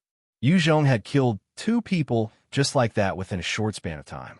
Wei Ninghua, Huyan, Zhang Shuwen, and Zheng Chong had also taken action by then, as they swiftly pulled out their handguns and pointed it at the remaining people in the room. Their bodies were tense, and were on high alert to activate their skills, if need be, to deal with them. They were currently in a hostile situation, and no matter how unwilling they were, since Yu Zhong had already acted, they had to stand with him. Seeing such a cruel scene, Zheng Mingyi and the remaining 4 elders froze, not daring to move. When Peng Lingbo died to Yu Zhong's sudden attack, no one could gauge his strength, but Chen Libong was an agility-focused enhancer, and he was just killed in one shot. They could roughly guess that Yu Zhong's capabilities were far beyond them. Furthermore, there are the other 4 experts of the Chinese Association currently monitoring them. If they were to make a sudden move, there would only be death. The current atmosphere had turned extremely strange, as the 4 elders felt cold sweat down their back, and their gazes landed on Zheng Mingyi. Now that the leader was dead, the vice leader had become their backbone. Even with their differences, at such a crucial time, they had to stick together anyway. Zheng Mingyi took a deep breath before looking at Yu Zhong, pointing to Peng Lingbo's headless corpse, and asked, "Brother Yu Zhong, I am Zheng Mingyi, the vice leader of the Freemasons. What is the meaning of this?" Zheng Mingyi's question was also the question weighing on Yu Zhong's companions, who had not received any notification about what he was going to do beforehand. Yu Zhong had actually suddenly murdered someone without warning, and not just anybody, but the leader of the Freemasons. Yu Zhong looked at Zheng Mingyi and smiled gently. Peng Lingbo did not want to resist against Wuyan Hong. Hence, I've killed him. I want to take over his faction. It's that simple. Zheng Mingyi, you have a decision to make. You will join me to eradicate Wuyan Hong, or shall die here today. Your choice. I'll give you 10 seconds to consider. 10, 9. Zheng Mingyi turned pale. He never would have expected Yu Zhong had just blatantly revealed his motive just like that. Chapter 334, Countdown. Chapter 334, Countdown. Book 3, The South. 2. Zheng Mingyi quickly made up his mind. I surrender. I'm willing to eradicate Wuyan Hong alongside you. Zheng Mingyi had a bone-deep hatred for the great empire of Vietnam. Every single member of his family had been tormented and tortured by them. He had joined the Freemasons only because he couldn't join the Chinese Association due to his obsession with revenge. Now under Yu Zhong's ultimatum, he chose to surrender, purely to help take Wuyan Hong down. Yu Zhong looked at Zheng Mingyi surrendering, and he turned his head to glance at the other 4 elders. What about the 4 of you? At this time, the various soldiers of the Freemasons had gathered and charged towards the meeting hall. Zhang Shuan pulled out his handgun and fired a few shots at the oncoming Freemason members. He was after all experience with guns. Every single shot of his found its mark and suppressed them. This kept the soldiers from wantonly charging in. Order them to surrender. Yu Zhong pointed his stinger at one of the elders and coldly commanded. That elder stubbornly retorted, Yu Zhong, I'm advising you to surrender. We have over 100 good brothers here. None of them will yield to you. You only have 5 men here. Even if you kill us, the rest will not bow to you. In the end, both sides will suffer losses. What a valiant hero. Just die. Yu Zhong coldly pulled the trigger. With a pung, the elder's brains joined the final collage of Peng Lingbo and Chun Libong. *1. The stinger was exceptionally powerful, and its power output could contend with the ZPT-90S. The moment it hit the head would explode like a watermelon. Yu Zhong then aimed at another elder and coldly continued, The 100 men of the Freemasons are nothing to me. Just yesterday, I wiped out 2 battalions of Wuyan Hong, totaling over 800 soldiers. Killing another 100 today would just be a side dish. Even if you're Chinese, as long as you're my enemy, I will not be merciful. Will you surrender or not? Hearing his words, the eyes of the Chinese Association members widened in shock. They could not believe that Yu Zhong had single-handedly destroyed 2 battalions under Wuyan Hong. Wuyan spoke deeply. It's true. Yu Zhong has the ability to command mutant beasts. You guys had best surrender. Wuyan did not think that Yu Zhong would be so ruthless, just killing when he thought of it, and actually eliminating the leader of the Freemasons. He even wanted to forcefully conquer the entire Freemasons. However, since the arrow had left its bow, he had to follow Yu Zhong's cue. Otherwise, if the rest of the Freemasons really fought, they would definitely face some loss. The elder had a look of shock as he exclaimed, I surrender. Don't kill me. The moment that elder gave in, Yu Zhong pointed the stinger at another elder. With the threat of death looming over their heads, the remaining elders all gave in with much difficulty, although it was only on the surface. They would revolt the second an opportunity surfaced. Yu Zhong, however, did not seem to care as he told Zheng Mingyi and the elders, Tell them to stand down.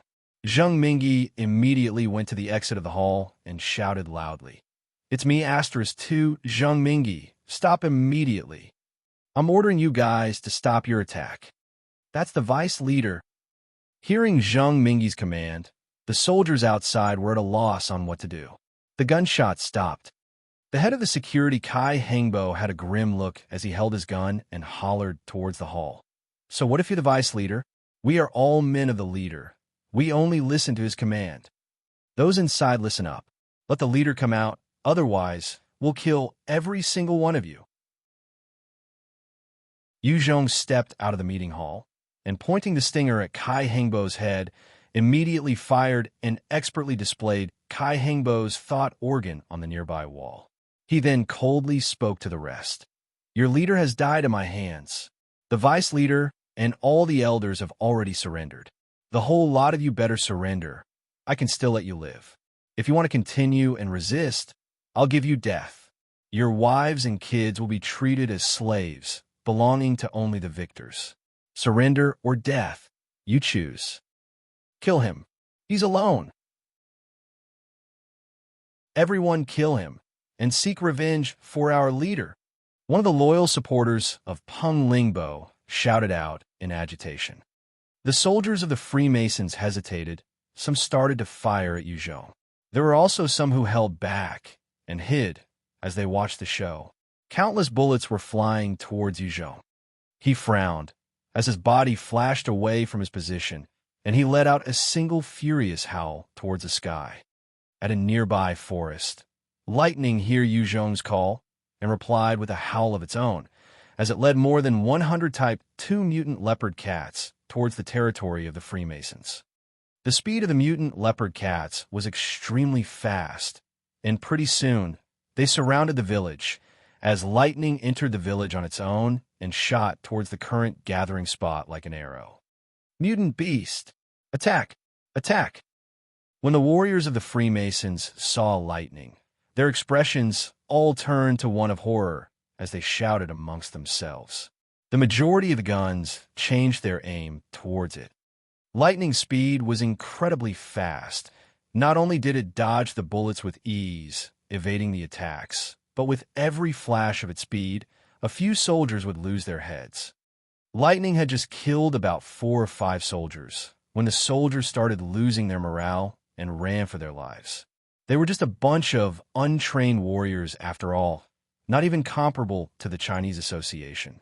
They were naturally unable to withstand the might of such a Type 2 mutant beast. In just a short span of a minute, lightning had charged through the heart of the Freemasons' town, swiping its claws casually and removing a soldier's head. Mutant beast! Type 2 mutant leopard cat! Upon seeing lightning, those warriors firing at Yuzhong had a change of expression as they changed their targets to lightning. The number of Type 2 mutant beasts in these parts of Vietnam was not many. The appearance of one usually spelt disaster and rains of blood. The Freemasons could be easily wiped out by a single Type 2 mutant beast. To handle a Type 2 mutant beast, it would take a powerful faction like Wuyan Hong's troops with enough firepower to hunt down one, and that was including the potential cost of human lives. In the rain of bullets, lightning dodged them all gracefully, its body continuously dancing by, and each time it passed a soldier, the head of the soldier would be swiped off its position between the shoulder blades. No one thus far could withstand its attacks. What a fearsome Type 2 mutant beast! Seeing lightning engaging in an all-out slaughter amongst the humans, everyone was frightened out of their wits. Zheng Mingyi subconsciously reached for his neck and touched it, his heart filled with terror. Although he was a level 27 enhancer himself, facing lightning, he would die within a second. I surrender. Don't kill me. I surrender. Some of the soldiers started losing their morale and will to fight, and they started to throw their weapons down as they kneeled and begged miserably. The Type 2 mutant leopard cat only continued its elegant slaughter of those who chose to fight. The rest who had not joined in the fray earlier and watching on one side were spared. These led the soldiers to understand who was controlling the terrifying mutant beast. After being subdued by Yuzhong, Lightning also gained some intelligence and ignored the soldiers who surrendered. Instead, it continued to kill those who refused to give up. Soon, the entire area was filled with corpses of the soldiers from the Freemasons. Zheng Mingyi and the 3 other elders witnessed this horrifying scene and did not dare doubt the truth of Yuzhong's words. When the main fighting force collapsed, the rest of the soldiers gave up and threw down their weapons as they surrendered. At this time, the 100 soldiers Yuzhong borrowed from the Chinese Association came rolling into the town with their armored vehicles. They went about placing the various survivors under arrest. Yu Zhong also reorganized the remaining 113 Chinese warriors into 5 platoons and handed them to be commanded by Zheng Mingyi, Wei Ninghua, and the 3 elders, Yishui Xiong, Zhou Dali, and Ning Changshui, who surrendered. Wuyan, Zhang Shuwen, and Zheng Chang were all capable and powerful people, but were upper echelons of the Chinese Association. Yu Zhong naturally could not hand his troops to them. In each platoon, other than the Chinese, Yu Zhong filled the ranks up with some other Vietnamese survivors. As for the families of Peng Lingbo, Chen Lebong, and those who had retaliated, Yu Zhong sent the able-bodied men to the Scum Battalion, while the women were sent to the Women's Battalion to await future orders. After settling all of this, Yu Zhong then gathered the inhabitants of this small town. In this village, there were 600 survivors, of which 400 were Vietnamese. Those Vietnamese were looking on at Yu Zhong atop the podium with fear in their eyes. Wuyan Hong had openly committed genocide of the Chinese, and those Chinese experts were filled with fury. Some did not care about whether it was wrong or right. As long as they saw a Vietnamese, they would slaughter them as well. As a result, both sides had a hatred that ran deep. The 400 Vietnamese survivors were afraid that Yu Zhong would indiscriminately kill them all. Zheng Mingyi, Wei Ninghua, Yishui Xiong, Zhou Dali, Ning Changshui were looking at Yu Zhong as well. Most of them had strange gazes in their eyes. Other than Wei Ninghua, the rest were soldiers who had just surrendered, and it could be seen that they still did not approve of Yu Zhong from the looks in their eyes. They were only fearful of Yu Zhong's strength and his command of the mutant beasts. The human heart was unfathomable, and those soldiers of the Freemasons were looking at Yu Zhong as well with their thoughts concealed. "I am Yu Zhong." Yu Zhong surveyed the crowd before him, before coldly speaking out. "I have eradicated the Freemasons. From today onwards, you're all my people. Regardless of your Chinese or Vietnamese background, you will all have to listen to me. If you follow me, I will give you food, honor, and glorious victory." Chapter 335, Warning the Troops. Chapter 335, Warning the Troops. Book 3, The South. Yu Zhong eyed them coldly and said in an icy tone, "If any of you dares to betray me and become an enemy, I will chop your heads off and turn your family into slaves and give them to my subordinates to serve their every need. They will lead lowly and shameful days for the rest of their pitiful lives. For those who give their all to my cause, you will gain huge benefits and glory. You can choose to follow me and fight, or become my enemy. The choice is entirely up to you." Yu Zhong then waved his hands and called out deeply, "Now, here are some weapons to bolster your strength. Take it." Soldiers that Yu Zhong borrowed from the Chinese Association started handing out guns from crates on the podium to the ex-Freemasons members. So many guns. When the inhabitants of the town saw the number of guns, their eyes widened in shock. The Freemasons had a dozen AKs at most, while they relied heavily on handguns. Now Yu Zhong suddenly pulled out over 100 AKs to be distributed. This led many to be filled with disbelief. Before any other stronger faction arrived to topple Yu Zhong, they now had no choice but to comply.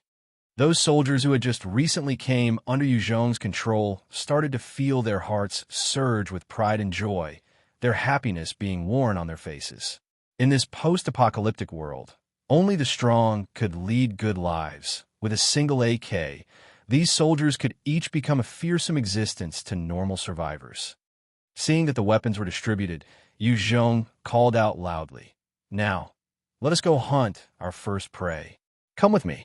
Let's go annihilate Wuyan Hong's troops and take back everything from them. As long as we eradicate Wuyan Hong, food, women, riches, status, they will all be yours." Zheng Mingyi replied in a loud voice, "Kill, kill, kill, kill them all. Take everything from them." Zheng Mingyi had always wanted to kill Wuyan Hong. Yu Zhong's intention struck a chord with his heart. At this time, as long Yu Zhong could take Wuyan Hong out, he was willing to give his all to Yu Zhong. *1. Kill, kill, kill, kill them all.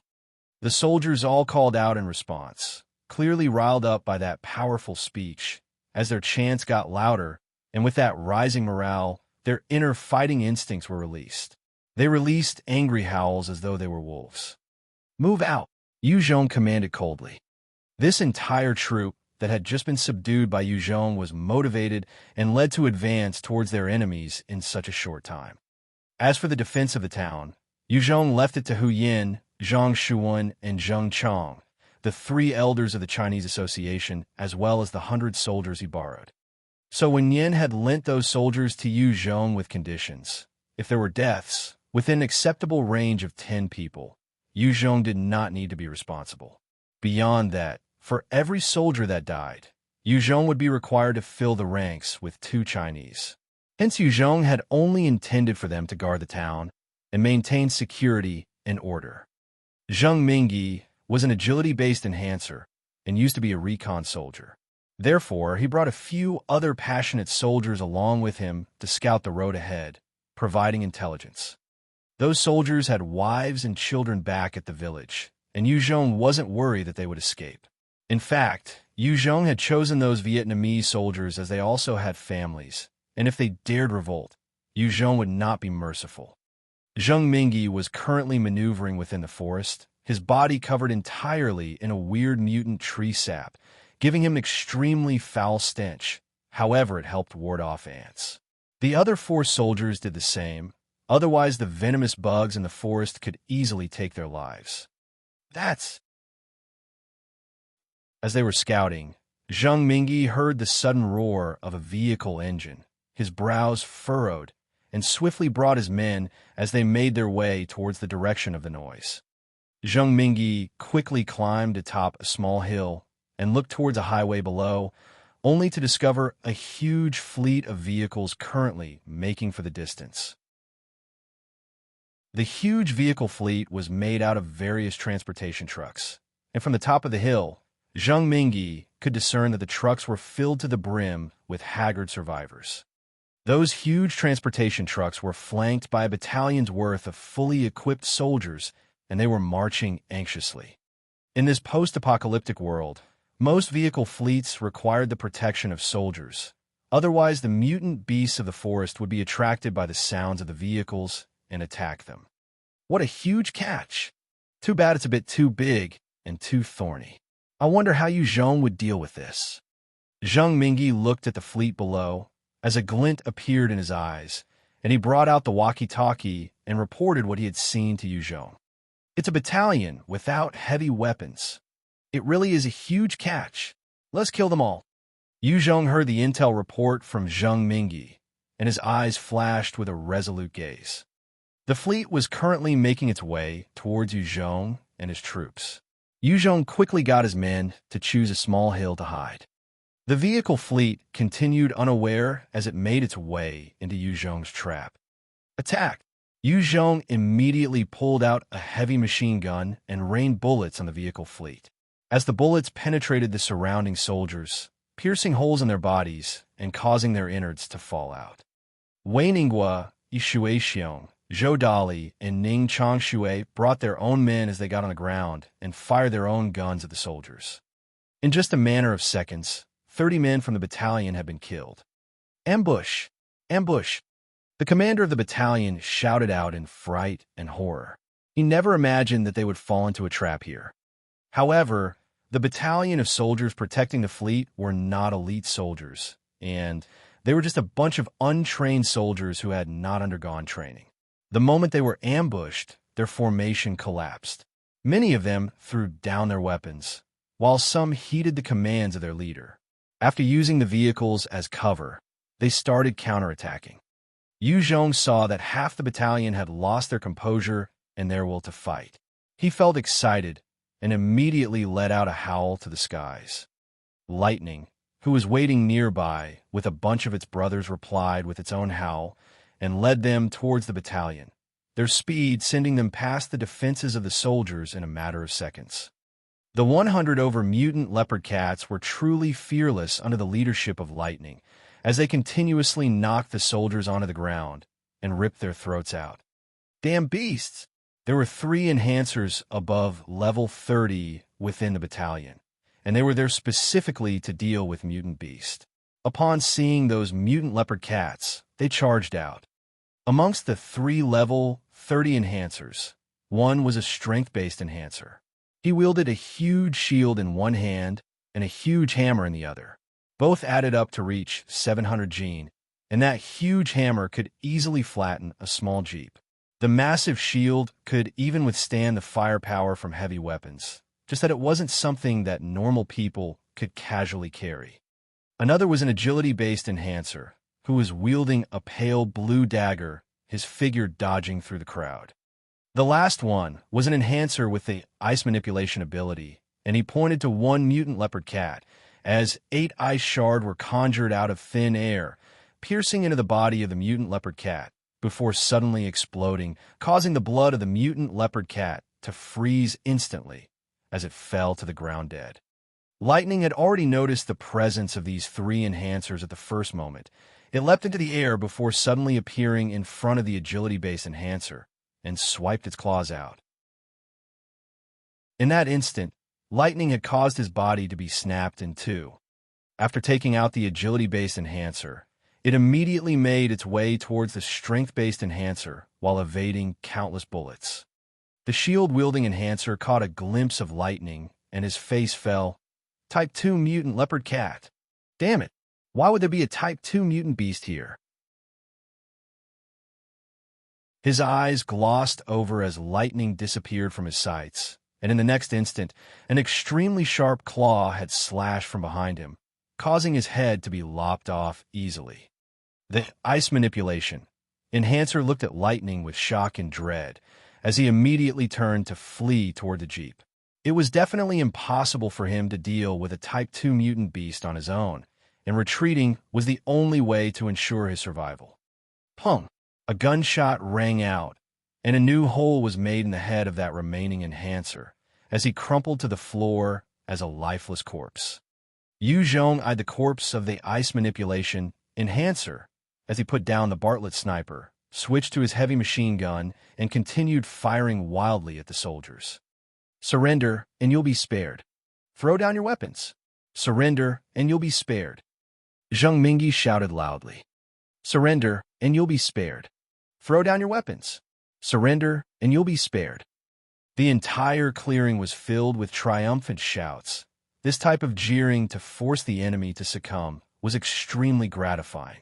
Each time there was such a call, it was the end of a battle. Under the joint attacks of the mutant beasts and humans, the battalion, which had lost all sense of order, could not regroup. Many threw down their weapons, hugging their heads, as they trembled and looked at the mutant beasts. There were some who tried to flee towards the forest, but their basic human speed could not match against the mutant leopard cats, and they were easily knocked to the ground before having their throats ripped out. Chapter 336, Killing the Prisoners. Chapter 336, Killing the Prisoners. Book 3, The South. Not long after, the entire defense of the vehicle fleet crumbled. Yu Zhong had ambushed over 200 people, and the death count was also about 200. In rewards, he gained a battalion's worth of equipment, although there wasn't a single heavy weapon. This battle had cost the lives of 2 soldiers from Yu Zhong's side, 8 injured people, and 3 dead mutant leopard cats. There was simply no comparison between the losses of both sides. These should have been new recruits. Yu Zhong walked among the dead bodies littered around the area as he thought quietly to himself. If they were an elite team, even when facing that ambush, they would have reacted properly at the first moment and would not collapse just like that. Boss Yu, the captives have already let up. Zheng Mingyi brought some captives to Yu Zhong in excitement. It was the first time he had been part of such a clean operation, where they successfully wiped out an entire battalion and suffered minimal losses. This led Zheng Mingyi to be filled with respect and admiration towards Yu Zhong. Yu Zhong looked at one of the captives and asked, "Who are you people?" The captive returned Yu Zhong's gaze and revealed his identity honestly. "We are soldiers from Li Guangyi's Vietnam Revival Army. This was the 3rd Battalion of the 3rd Regiment, 1st Division. This time, our mission was to escort 600 Chinese to Wuyan to exchange for some firepower. Using humans to exchange for firepower. Yu Zhong frowned as he continued asking, "What is the relationship between you guys and Wuyan?" The captive replied, "We had a few clashes with Wuyan in the past. There were victories and losses from both sides. Recently, we haven't engaged in war. It seemed like the upper brass were passing judgment on some things. As for the details about that, I'm not entirely sure." The captive was speaking entirely in Vietnamese, and Ming Jiejia, who was standing beside Yu Zhong, translated everything for him. Yu Zhong continued grilling the captive with many questions. This led to him obtaining precious information about the Vietnam Revival Army. Li Guangyi used to be a commanding officer within the Vietnam Army. After the apocalypse, he had brought men to absorb a few battalions as they continued to clear out the surrounding towns, saving the inhabitants and establishing the Vietnam Revival Army. Under the constant expansion, Li Guangyi's Vietnam Revival Army grew to an astounding power of over 40,000 survivors and 14 battalions of about 4,500 soldiers. However, as rationing was still an issue and training was inadequate, this 3rd Battalion of the 3rd Regiment, 1st Division, happened to be a newly established unit, and without the proper training or sufficient experience, they had been taken down easily by Yu Zhong. If it were the elite troops of Li Guangyi, the outcome of the battle would definitely be different. Li Guangyi had absorbed a number of strong soldiers and obtained numerous weapons, and wasn't a simple force that could be defeated by this random bunch of soldiers that Yu Zhong had just recently subdued. Yu Zhong walked towards the huge transportation truck, only to discover that within those vehicles there were many Chinese packed together like pigs and dogs, their clothes in tatters, their bodies giving off foul smells, and their eyes were filled with fear. There were even many women who had obviously been raped and mistreated, their bodies covered with light yellow spots. Seems like this Li Guangyi is not a decent character as well. Yu Zhong's killing intent surged for an instant before he continued on. He had seen enough of the cruelty of the post-apocalyptic world, and he knew that no matter how he pitted his fellow Chinese, it wouldn't do any good. He might as well kill more of those Vietnamese who took pleasure in torturing. *1. Yu Zhong came to the second truck and saw that 30 extremely beautiful women were brought out from within, and the soldiers he had recently subdued had thrown their weapons down and were tearing at the women's clothes. The women were crying out shrilly in fright as they struggled powerlessly. After a victory, it was time to mess with the women. This had always been the way of the Freemasons, and Peng Lingbo had made use of this method to win over subordinates. This had led many of the deplorable men to be loyal to him. Truthfully, even before the apocalypse, there were countless cases of people engaging in plundering and rape during times of war. It was hard to maintain a sense of decency then, not to mention the current times. Ming Jiejia looked at the women struggling on the floor, and she frowned as she hid behind Yu Zhong. She had come across such scenes countless times, but it was still hard for her to stomach. Even though she was young, she was still female after all. These kinds of situations made her feel disgusted, but she was powerless to stop it. Yu Zhong furrowed his brows as he eyed those degenerates who had lost all sense of their morality as he coldly shouted, "Apprehend these beasts!" The soldiers who were spectating silently, uncomfortably stepped out at least and made a grab for those soldiers. "Fuck! Get the hell off me! Once your father I am done. You'll get your turn." When one of the soldiers was pried away, he started to curse out loud, but then he saw the cold glare of Yu Zhong standing a distance away, and his complexion instantly turned pale as he stammered, "Boss, you... Everyone fall in." Yu Zhong's own expression was steely as he commanded. Under Yu Zhong's command, all the 100 over soldiers immediately got in their positions, and they knew what it was about, as they stood silently and looked at Yu Zhong, awaiting his decision on their punishment. Yu Zhong looked at those soldiers and said coldly, "These beasts tried to rape women on the battlefield. They're no longer my men. I'll announce now. These men will be executed on the spot." Hearing his judgment, The soldiers who had lowered their heads awaiting their punishment immediately looked up in agitation and started to protest. As one of the soldiers struggled, he shouted out loudly, "Boss, you were the one who said, as long as we join you and fight, we would get food, women, victory. This was only one time that I fooled around. Why have you sentenced us to death? Yeah, I can't accept this." Those soldiers continued to protest violently.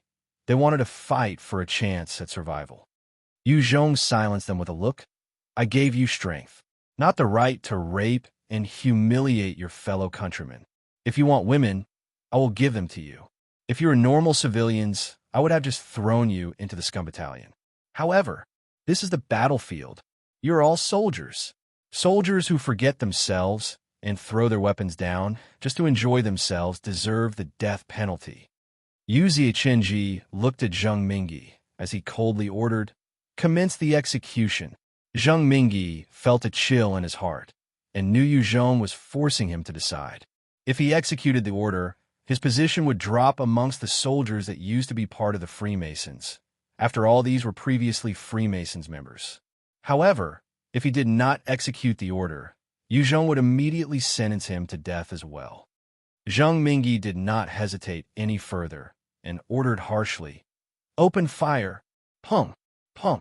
Zheng Mingyi's soldiers immediately raised their guns and fired at the soldiers who had humiliated the ladies. Although these soldiers were their comrades in the past, if they didn't open fire, they would be the ones to face death. Under the gunfire, those soldiers were shot dead. Yu Zhong swept his gaze across the soldiers and said in a heavy voice, "I hope you'll understand that their plight will be the consequences for any similar incidents in the future. Women, wealth, and food I'll provide them, but you'll have to abide by my rules and orders. Understood?" Wei Ningguo was the first to shout out, "Yes, sir. Yes, sir." The soldiers all replied with a chill in their heart. They had just been forced into Yu Zhong's ranks, and they had not yet fully accepted him as a leader. But they were willing to follow this strong person who could lead them to constant victories.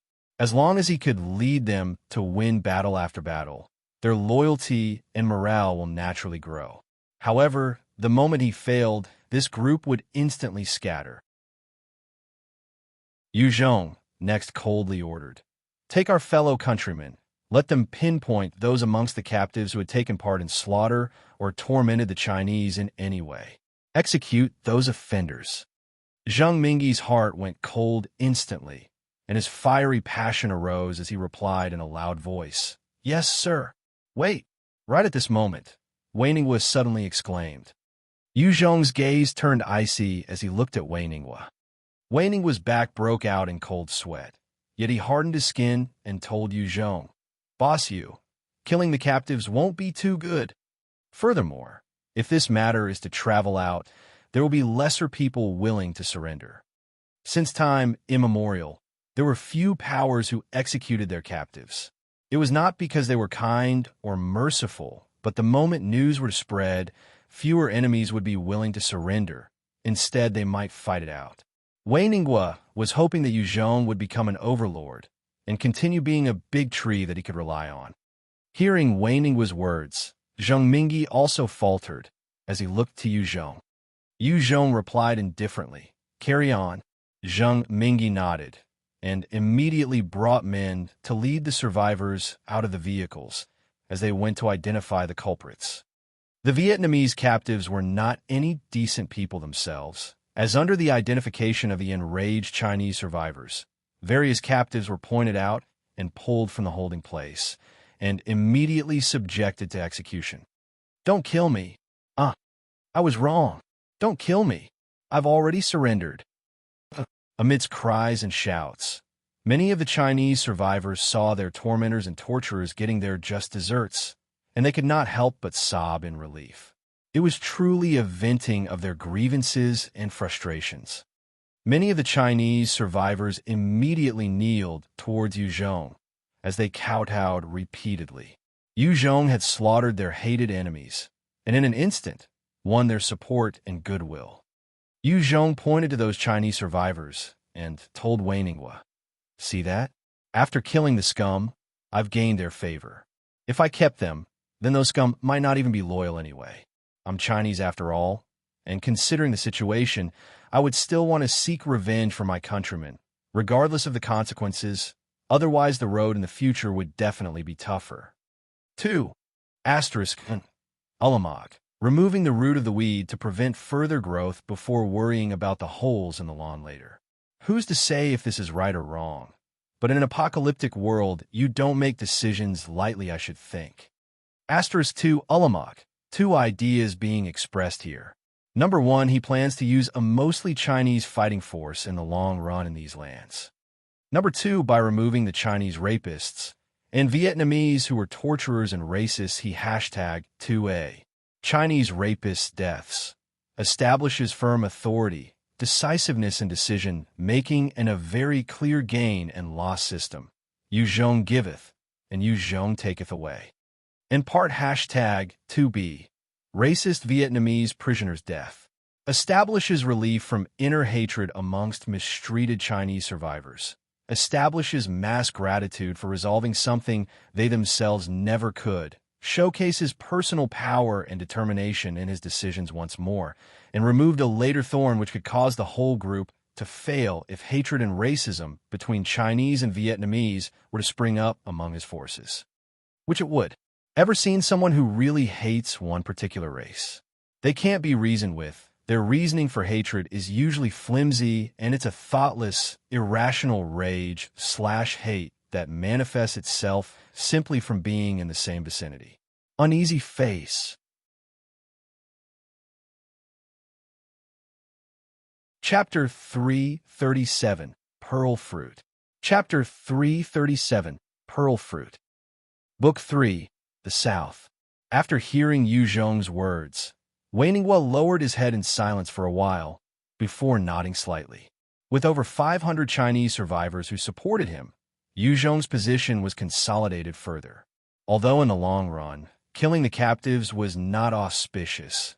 In order to win the hearts of the Chinese survivors, killing those Vietnamese that were worse than beasts was the best method. With the identification of the Chinese survivors, over 100 captives were pulled out and immediately executed by beheading. The remaining Vietnamese captives were all frightened, their eyes filled with fear, afraid that they will be the next to be targeted. Not all the Vietnamese were monsters, though. Those who did not commit any offense were directly sent to the scum battalion as cannon fodder. After settling the issue of the Vietnamese captives, Yu Zhong then came to the last vehicle with a huge container. Ming Jia followed silently behind Yu Zhong. She was extremely pleased with Yu Zhong's decision on handling those Vietnamese captives. During the post-apocalypse, the Chinese led wretched lives. In this huge country of Vietnam, any Vietnamese would take the chance to humiliate or even kill a Chinese. Killing them back gave Ming Jia a sort of outlet to vent her hatred. After all, she was Chinese as well. Seeing that Yu Zhong had walked over, 2 soldiers who were standing by opened up the container.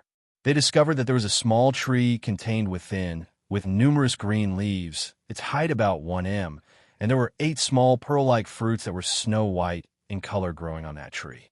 What is this? Yu Zhong pulled over a captive platoon commander, Mu Peixiang, and asked. Mu Peixiang happened to be the highest commanding officer within the captives. Mu Peixiang swiftly replied, Sir, we aren't too sure on the background of this thing as well. This is something that the commander of the Cheetah Battalion discovered in a small town. When he found it, there were 16 mutant fierce teeth apes around. To kill those apes, we lost a number of comrades as well. Yu Zhong did not reply and just looked at the strange tree as he waved his hands and dismissed Mu Peixiang. Yu Zhong reached out to pluck a fruit from the tree as he took in a whiff of its scent and could detect a strange sort of fragrance from the tree. Yu Zhong held the pearl-like fruit and hesitated. He was 80% confident that it was definitely something good. However, he wasn't too sure about its effects. If it caused a person to faint, he would definitely be ripped apart by those soldiers he had just subjugated. Ming Jia was extremely astute and could discern Yu Zhong's dilemma as she came towards Yu Zhong with a smile on her face and her huge round eyes as she said, Master, are you afraid that the fruit has poison? Why don't you let me try it for you? Yu Zhong looked at Ming Jiejie and said in a heavy voice, Jiejie, I'm 80% sure that this fruit is something good and won't be harmful. However, since it's not a certainty, are you sure you would like to try it? Ming Jiejie had a resolute look as she said, Let me. Ming Jiejie could tell that this fruit was something precious as well. Furthermore, she wanted to take the chance. If the pearl-like fruit could allow her to become strong, then she would have gained a huge benefit. In this post-apocalyptic world, the chances to become someone strong were little. Even if it could not endow her with power, she would still gain Yu Zhong's trust. The only risk was that she might be poisoned to death.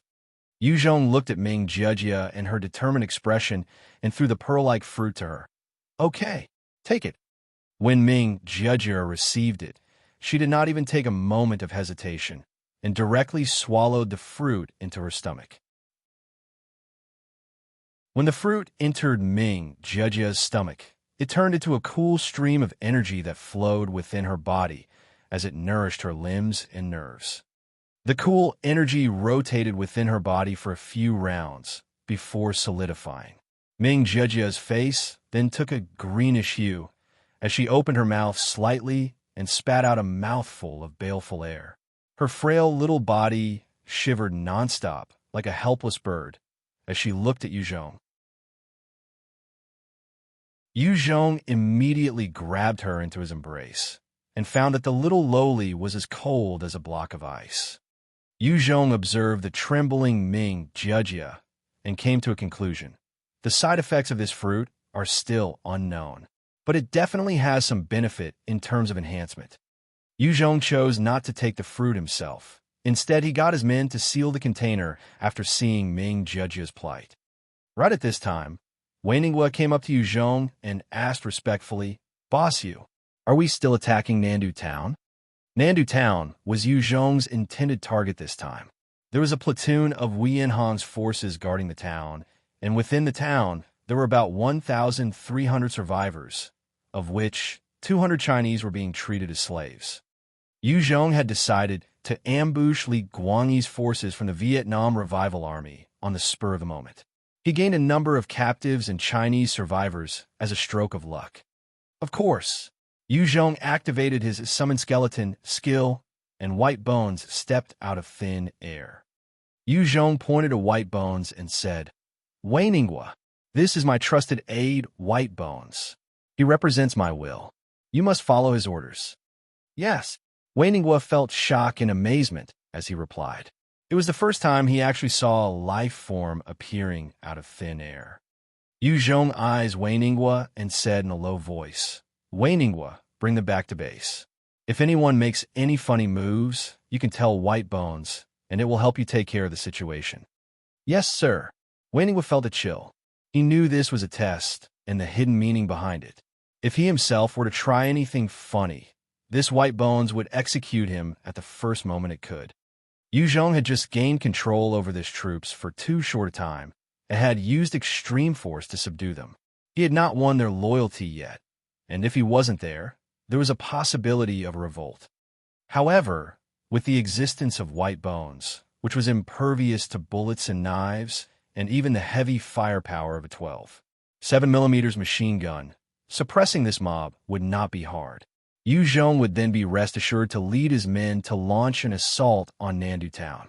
Under the command of Wei Ningguo, half of the troops stayed behind and were responsible for protecting and escorting the survivors, Vietnam captives, and the equipment they obtained as they made their way back to the town of the Freemasons. The other half would follow Yu Zhong's lead to advance towards Nandu Town. Nandu Town was a small territory on the borderline of the areas under Wuyan Han and Li Guangyi's control. There was a small elite platoon of soldiers currently stationed there. At the same time, there were various fortifications being carried out. Different attacking points were densely placed, and without ample firepower, it was very hard to attack this town. What a tough defense! Yu Zhong brought men to Nandu Town as he looked at the seemingly impregnable defense, with reinforcements present to support one another, as he furrowed his brows. Facing that defense, lightning would only be sending its brothers to death by charging blindly. The mutant leopard cats were truly fearsome, but against a turtle-like defense, with experts who were not exactly weak, if the mutant beasts were to forcefully try and attack, they would only lose out in the end. Zheng Mingyi observed Nandu town from afar, before walking to Yu Zhong's side, quipping unhappily, "Boss Yu, why don't we fall back for now? This Nandu town seems too tough to handle. Even if the brothers charge down, we would not be able to achieve anything." Zheng Mingyi was extremely eager to attack Wuyan troops, but he was also extremely clear that with just their strength, it would be hard to do anything significant. The terrifying mutant leopard cats that had exhibited their prowess in the wild would not be of much help either against this town. "It's just a single platoon. It's okay within my capabilities." Yu Zhong had calculated silently, before making a decision. "Wait here. I'll go take care of that platoon." Zheng Mingyi had a look of shock as he exclaimed, "Boss Yu, that is a platoon, and they're part of Wuyan elites, not some random riffraff. They're all within some protective buildings, and not so easy to deal with. Do think this through carefully." Those troops of Wuyan were actual elites who had experienced and survived countless battles. Amongst them, there were many veterans and some actual military personnel from before the apocalypse. Their combat prowess was not like the troops of Li Guangyi that Yu Zhong had ambushed earlier. With the combination of elite troops and proper fortifications, even if there were 3 of the battalions that Yu Zhong had taken down, it would not be enough to cause any problems for the town. Zheng Mingyi was pretty strong himself, but he had to admit that he would be easily killed if he were to saunter into the town by himself. Zheng Mingyi had decided to rely on Yu Zhong after witnessing his methods and strength. He did not wish for him to die here. "Don't worry. You guys just wait here for the order to take care of the town." Yu Zhong laughed before pulling out his Bartlett sniper rifle and aimed at a patrolling soldier from such a large distance and pulled the trigger. With a bang, the patrolling soldier's head was blasted apart. "Enemy attack! Sniper! There's a sniper!" Following the angry shouts, the platoon of elite soldiers quickly ran for cover within the fortifications and did not allow for a second target for Yu Zhong. Great response. No wonder they're an elite platoon. Yu Zhong eyed the swift and smooth motions of the soldiers and couldn't help but frown. Chapter 338, Slaughter. Chapter 338, Slaughter. Book 3, The South. However, Yu Zhong had already prepared himself mentally from the very start. A single platoon of elite soldiers was not going to be a problem for him at all. Yu Zhong pulled out a Type 2 mutant black-scaled boar hide from his ring and donned it before swiftly making his way towards the small town. Snipers. Yu Zhong had just moved when he felt 7 or 8 lines of sight locking onto him. However, this snipers could not possibly aim properly from such a distance, especially when Yu Zhong was employing his high-speed movement. If one wanted to get a hit on an enhancer as fast as Yu Zhong was, it was only possible if it was a sniper with a level 3 sniper specialization. Otherwise, it would be extremely hard for any other normal snipers to try and even catch him. Yu Zhong got within 200 of the town in just a matter of a few breaths, and the various fortifications and defenses started spewing out bullets fiercely. There were multiple flashes from the different guns, and a dense rain of metal came pouring towards Yu Zhong. Facing such a fearsome hail of bullets, unless it was a Type 2 mutant beast, it was basically impossible for any other mutant beast to be able to withstand it. If Yu Zhong had commanded the Little Brothers of Lightning to launch an assault on the town, just facing this rain of bullets would stop them in their tracks.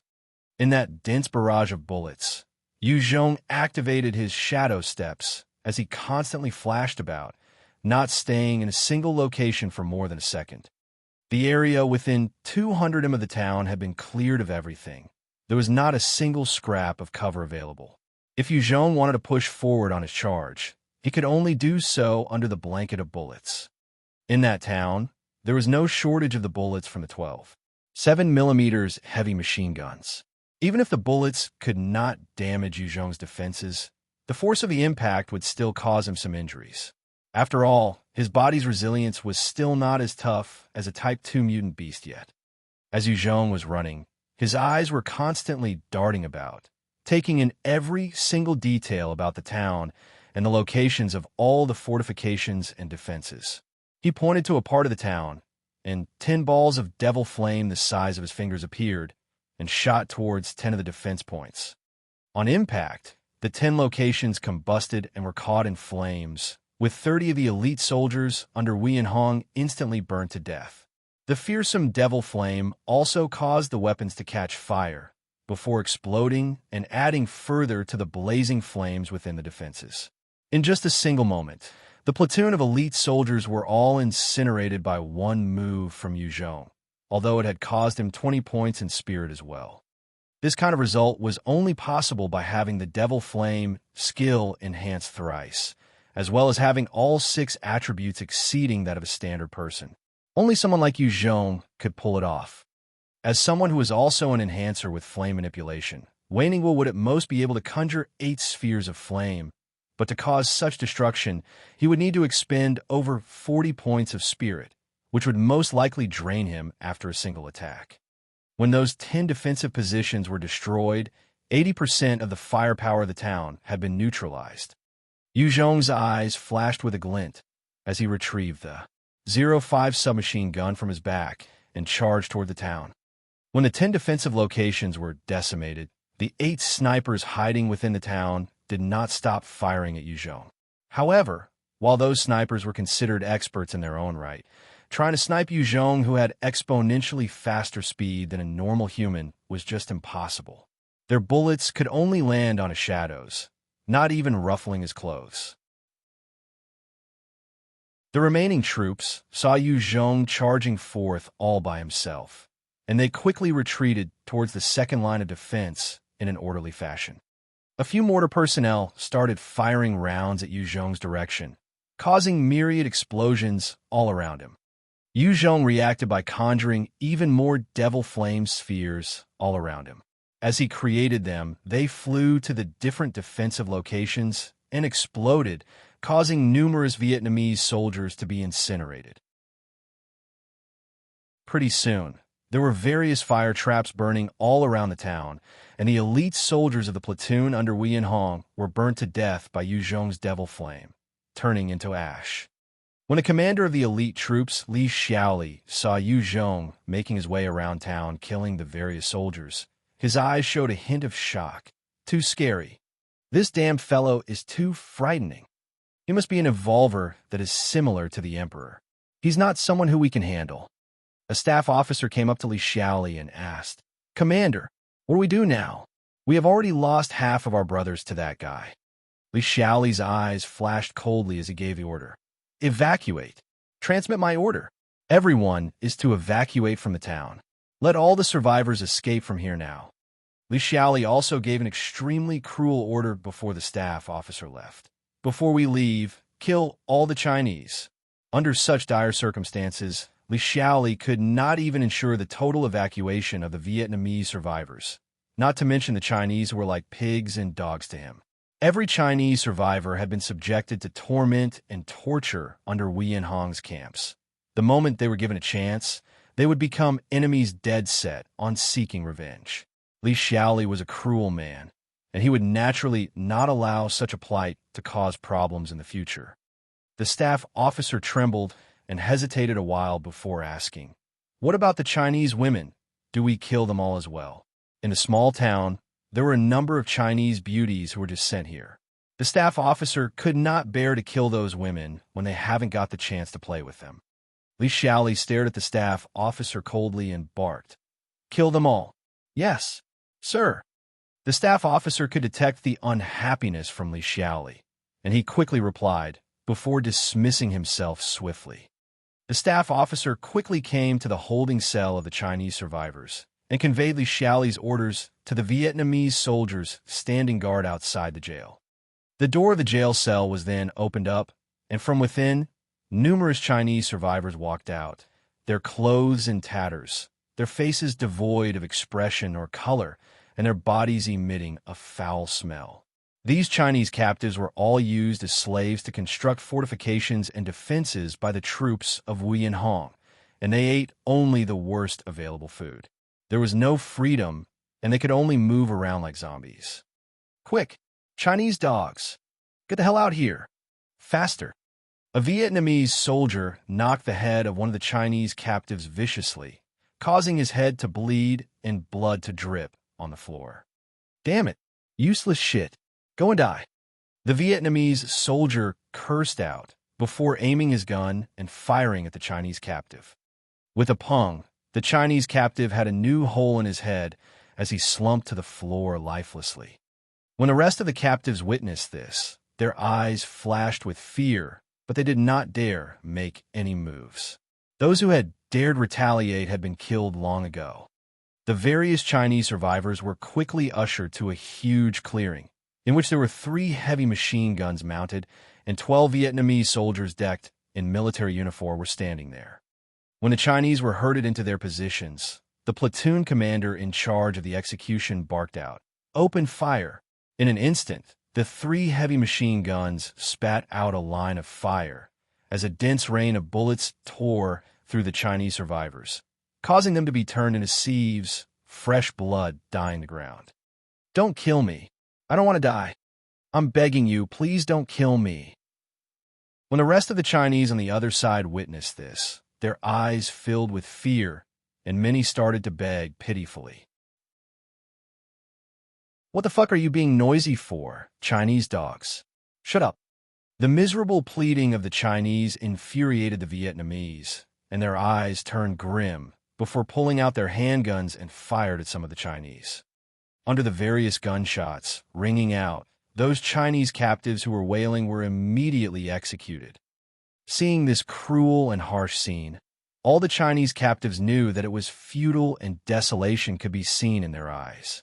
Some of them were brought to the clearing amidst their silent sobs, awaiting the next wave of execution. "These damn Chinese dogs, they should all be slaughtered." The Vietnamese cursed out loud and was about to bark out his order. "You fucking Vietnamese beasts should be the ones to die."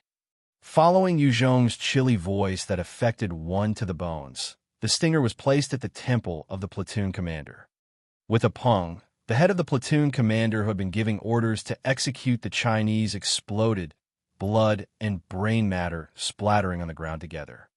"Kill him! Kill that devil!" When the Vietnamese soldiers saw Yu Zhong, they broke out in commotion and started to fire at him almost simultaneously. "All of you could go die, beasts!" Yu Zhong's eyes flashed coldly as he activated his devil flame, and 11 flames landed on the 11 other Vietnamese soldiers, causing them to combust instantaneously. It hurts! Save me!" The crackle of burning fat and the sizzle of flesh was drowned out as the Vietnamese soldiers started wailing in agony, being swallowed by the flames, yet not dying instantly. They struggled for a few moments in excruciating pain before they were finally burned to death.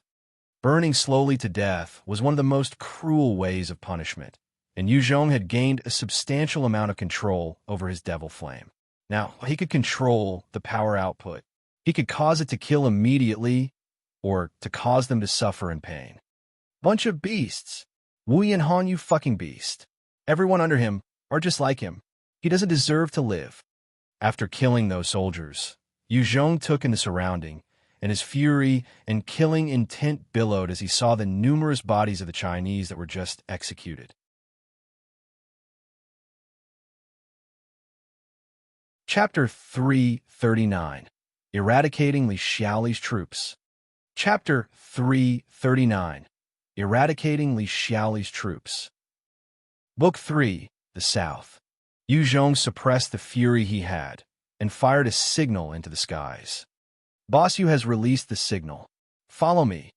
Zheng Mingyi saw the signal in the skies and quickly led the 50 or so men towards the direction of the town. Yu Zhong could easily handle a small company of elite soldiers, but to gain control over 1,000 people of a town, it was too difficult to do by himself. Protecting the Chinese that he had just saved would be hard to do alone, Therefore, Yu Zhong needed the help and assistance from Zheng Mingyi and the rest. Yu Zhong looked at the 200-plus Chinese captives and said, "I'm Yu Zhong. I'm Chinese, and I've come to save you. From today onwards, you're my people. I will do my best to protect you guys. As for Wuyan Hong, that bastard, I will not let him go." When those Chinese captives heard Yu Zhong's words, they started bawling with emotions. Many even started kneeling and kowtowing to him. If Yu Zhong had been just a little bit later, they would have been executed mercilessly. As of this moment, almost everyone was filled with gratitude and reverence for Yu Zhong. Yu Zhong waved his black-toothed blade and cut open the bindings on the Chinese captives, and in turn, those freed went to help the rest undo their bindings as well. Yu Zhong looked at those Chinese survivors and said in a low voice, "Those who still have energy, take up a gun and join me in my fight. Right now, only you can help protect yourself." Amongst those survivors, 20-ish men quickly stepped right up, and they went to pick up the equipment from the 12 Vietnamese soldiers before standing quietly and awaited Yu Zhong's orders. These Chinese survivors had already witnessed Yu Zhong's tyrannical strength, and coupled with the fact that they did not have a leader amongst themselves, they already started to listen to Yu Zhong's orders subconsciously. Yu Zhong looked at the 12 gun-wielding men and asked, "Which of you have handled a gun before?" One of the men, with a height of 1.6 m, sunken eyes, a clean-shaven head, and a sturdy look replied in a low voice, "My name's Li Guanghua. I was a retired soldier from the Chinese army." Yu Zhong took a look at Li Guanghua and acknowledged him. "Good. I shall appoint you to be the temporary commander of these survivors. You will be in charge of gathering all our Chinese comrades. Defend this position, and do not allow those Vietnamese to bully our Chinese comrades further. I will go decimate every single one of those Vietnamese animals. After that, I'll come back and bring you guys out of here." Currently, the town was in a huge mess, and there was chaos everywhere. If no one was to stand guard here, those Chinese survivors would be in for further torment. Yu Zhong had to chase down the soldiers of Wuyan Hong's troops, and had no time to stay here. Li Guanghua replied in a clear voice, "Yes, sir." Yu Zhong saw that Li Guanghua had accepted his order, and quickly left the place, giving chase to the remaining soldiers of Wuyan Hong's troops. The company of elite soldiers stationed here numbered a total of 150 over soldiers. Yu Zhong had single-handedly killed over 80 of them. Xiaoli was also an officer with plenty of combat experience. The moment he saw that Yu Zhong was running around unhindered, he had called for an immediate evacuation. The remaining elite soldiers had swiftly boarded various APCs under Xiaoli's commands and started to make a run for the exit of the town. Yu Zhong had chosen to save the Chinese survivors first, thus expending some precious time, and by the time he reached Xiaoli's command center, he saw numerous APCs driving off towards the distance. "Fuck, I'll definitely not let you assholes off." Yu Zhong's eyes flashed with a hint of madness as he activated his shadow steps and ran after the APCs. After activating his shadow steps, Yu Zhong's speed would reach a level of nearly 140 points, and him running at full speed allowed him to reach the fleeing APCs in a short span of time. With Yu Zhong giving it his all, the distance between the two parties was gradually lessening. With such an absurd point total for his speed stat, Yu Zhong could be considered almost superhuman in the pre-apocalyptic world. Of course, maintaining this speed that was like a sports car would expend stamina, and Yu Zhong could not maintain it for beyond an hour. Is that even human? How can he use his own legs to match a vehicle? Xiaoli saw Yu Zhong chasing from behind in the rearview mirror, and his eyes flashed with shock. It was the first time he saw an enhancer actually giving chase to a car. It was even to the point where the car was losing out in speed. Running at his maximum speed, Yu Zhong quickly reached the back of one of the APCs. He pointed to one of them, and a devil flame flew forth, combusting on one of the APCs. On impact, it instantaneously consumed that APC, causing it to explode into a huge ball of fire. The 15 soldiers inside were incinerated within the first seconds. After taking care of one APC, Yu Zhong's eyes flashed icily as he continued to activate his devil flame, pointing to the front. Another fireball was conjured and caused another APC to be swallowed in flames, exploding in a ball of fire. Around the APCs, there were 5 other gunner cars, and the 5 cars were currently firing wildly at Yuzhong. Those soldiers sitting within the APCs were not willing to die, just like that either, hence they took up their weapons and fired constantly. Blanketed by the countless golden bullets, Yuzhong had to constantly dodge and evade them, and his speed was slowed accordingly. However, he did not stop casting his devil flame. As he conjured balls of devil flame, they constantly flew towards the APCs, exploding upon impact and causing the soldiers within to be blasted into pieces. Damn it! My orders. Gunner cars to cover the rest. APCs stop. All the soldiers to run towards the direction of the forest and split up. Xiaoli saw that his subordinates were being swallowed by the devil flame and turned to ashes, and he yelled with grief. He had not hesitated to order the ruthless slaughter of a few hundred Chinese, but seeing his own brothers being hunted by Yuzhong caused his heart to bleed. Those 5 gunner cars knew their fate and still carried out Xiaoli's commands and blocked Yuzhong from the APCs. Yuzhong's devil flame, fireballs that were cast landed on the gunner cars, causing them to all explode into pieces and burnt the crew directly into ashes. The remaining 2 APCs had stopped, and the remaining 30-something soldiers had made use of the time Yuzhong spent to destroy the gunner cars to split up and run towards the forest. Xiaoli had seen through Yuzhong's weakness at a glance, which was that Yuzhong was only by himself, and facing a retreating troop that split up, he could at most kill 7 to 8 of them. The remaining soldiers would be able to escape safely. Oomph. Wanna run? How can it be so easy? Yuzhong looked at the 30-plus Vietnamese soldiers as he laughed coldly and emitted a shrill howl. In just a few moments, numerous mutant leopard cats pounced out from the forest and charged towards the Vietnamese soldiers.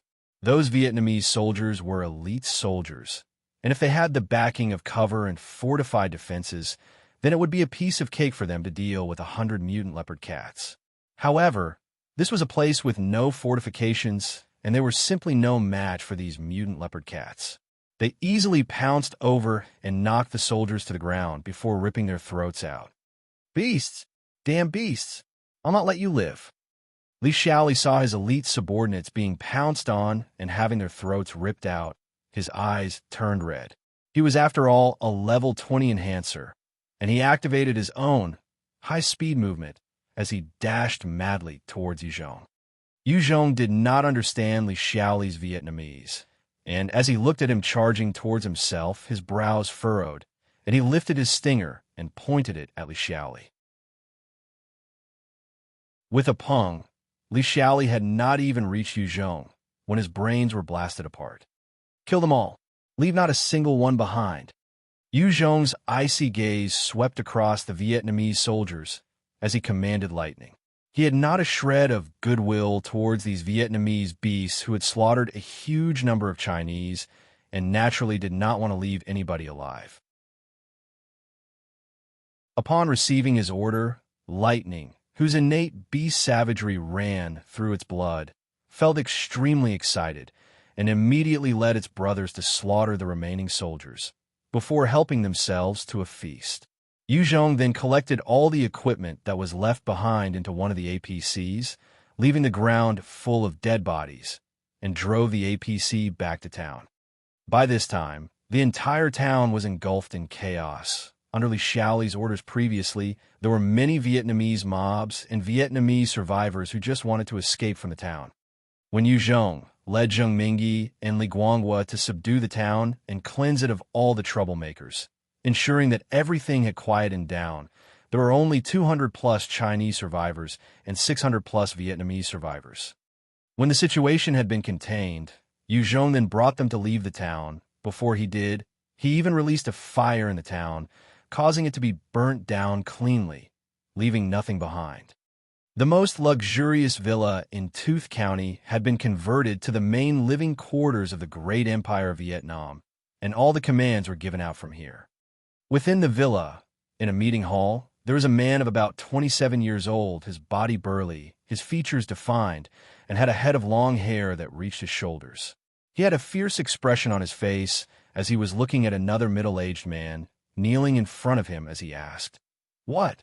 3 battalions were destroyed by the Chinese Association? How is that possible? How can they have that kind of power? Is this for real, Song Wuyan?"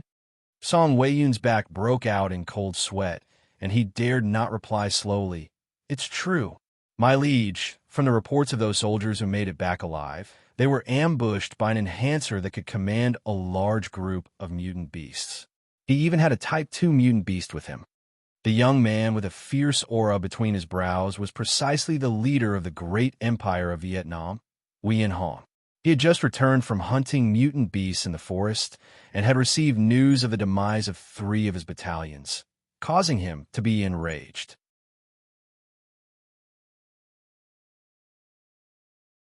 Chapter 340, Wuyan Hong's Fury. Chapter 340, Wuyan Hong's Fury. Book 3, The South. 3 battalions consisted of almost 1,500 soldiers. At the same time, amongst those 3 battalions, there were the 5th and 7th battalions, which possessed decent fighting strength. They were soldiers that Wuyan Hong had painstakingly trained up amongst the 14 battalions under his command. Since these 3 battalions were decimated, it was like Wuyan Hong had received a deep knife wound. Of course, it infuriated him. Wuyan Hong frowned and stared at Song Weiyun and asked in a low voice, "Type 2 mutant beast? What kind of person can control a Type 2 mutant beast?" Wuyan Hong frequently honed himself within the forests and naturally knew of the ferocity of the Type 2 mutant beasts. It was the first time that he heard of an enhancer who could control a Type 2 mutant beast. We do not know the name of that enhancer who could control the Type 2 mutant beast. However, we have his photograph here. Song Weiyun quickly pulled out a photograph where Yu Zhong's appearance was distinctly captured. After all, the soldiers of the 5th Battalion were still elites. Even when they had collapsed and retreated, there were some who managed to take pictures of Yu Zhong. "It's him!" The Wolfang Battalion's commander Wu Dahui saw the photos of Yu Zhong, and he couldn't help but exclaim while his expression turned ugly. He hated this person to the core, after he had wiped out his elite troops and was currently holding Li Bingyan captive. Now that he saw Yu Zhong's photo, he lost his sense of self subconsciously. Wuyan Hong's gaze retracted and turned to Wu Dahui. "Dahui, you know this guy." The Wolfang Battalion was one of the sharpest weapons of Wuyan Hong. Wu Dahui was also a well-liked general of Wuyan Hong. Since the elite battalion had gained a lot of merit for the great empire of Vietnam, Wuyan Hong valued Wu Dahui's opinions greatly. Wu Dahui gritted his teeth and spat out in a steely tone, "Liege, this is the Chinese expert that assaulted Tooth County previously." The team led by Daong had perished at his hands. Although the Wolfang Battalion was termed as a battalion of elites, the actual number of experts inside did not exceed 100 people, and for 10 experts to have died at the hands of Yu Zhong, it was considered a huge blow to the Wolfang Battalion. Wuyan Hong frowned before asking, "Do you guys know his background?" Although Wuyan Hong was a ruthless and merciless killer, he wasn't an idiot. He wanted to find out about Yu Zhong thoroughly before deciding on the next course of action. The various officials all stared at each other, their faces grim, and not a single word was spoken.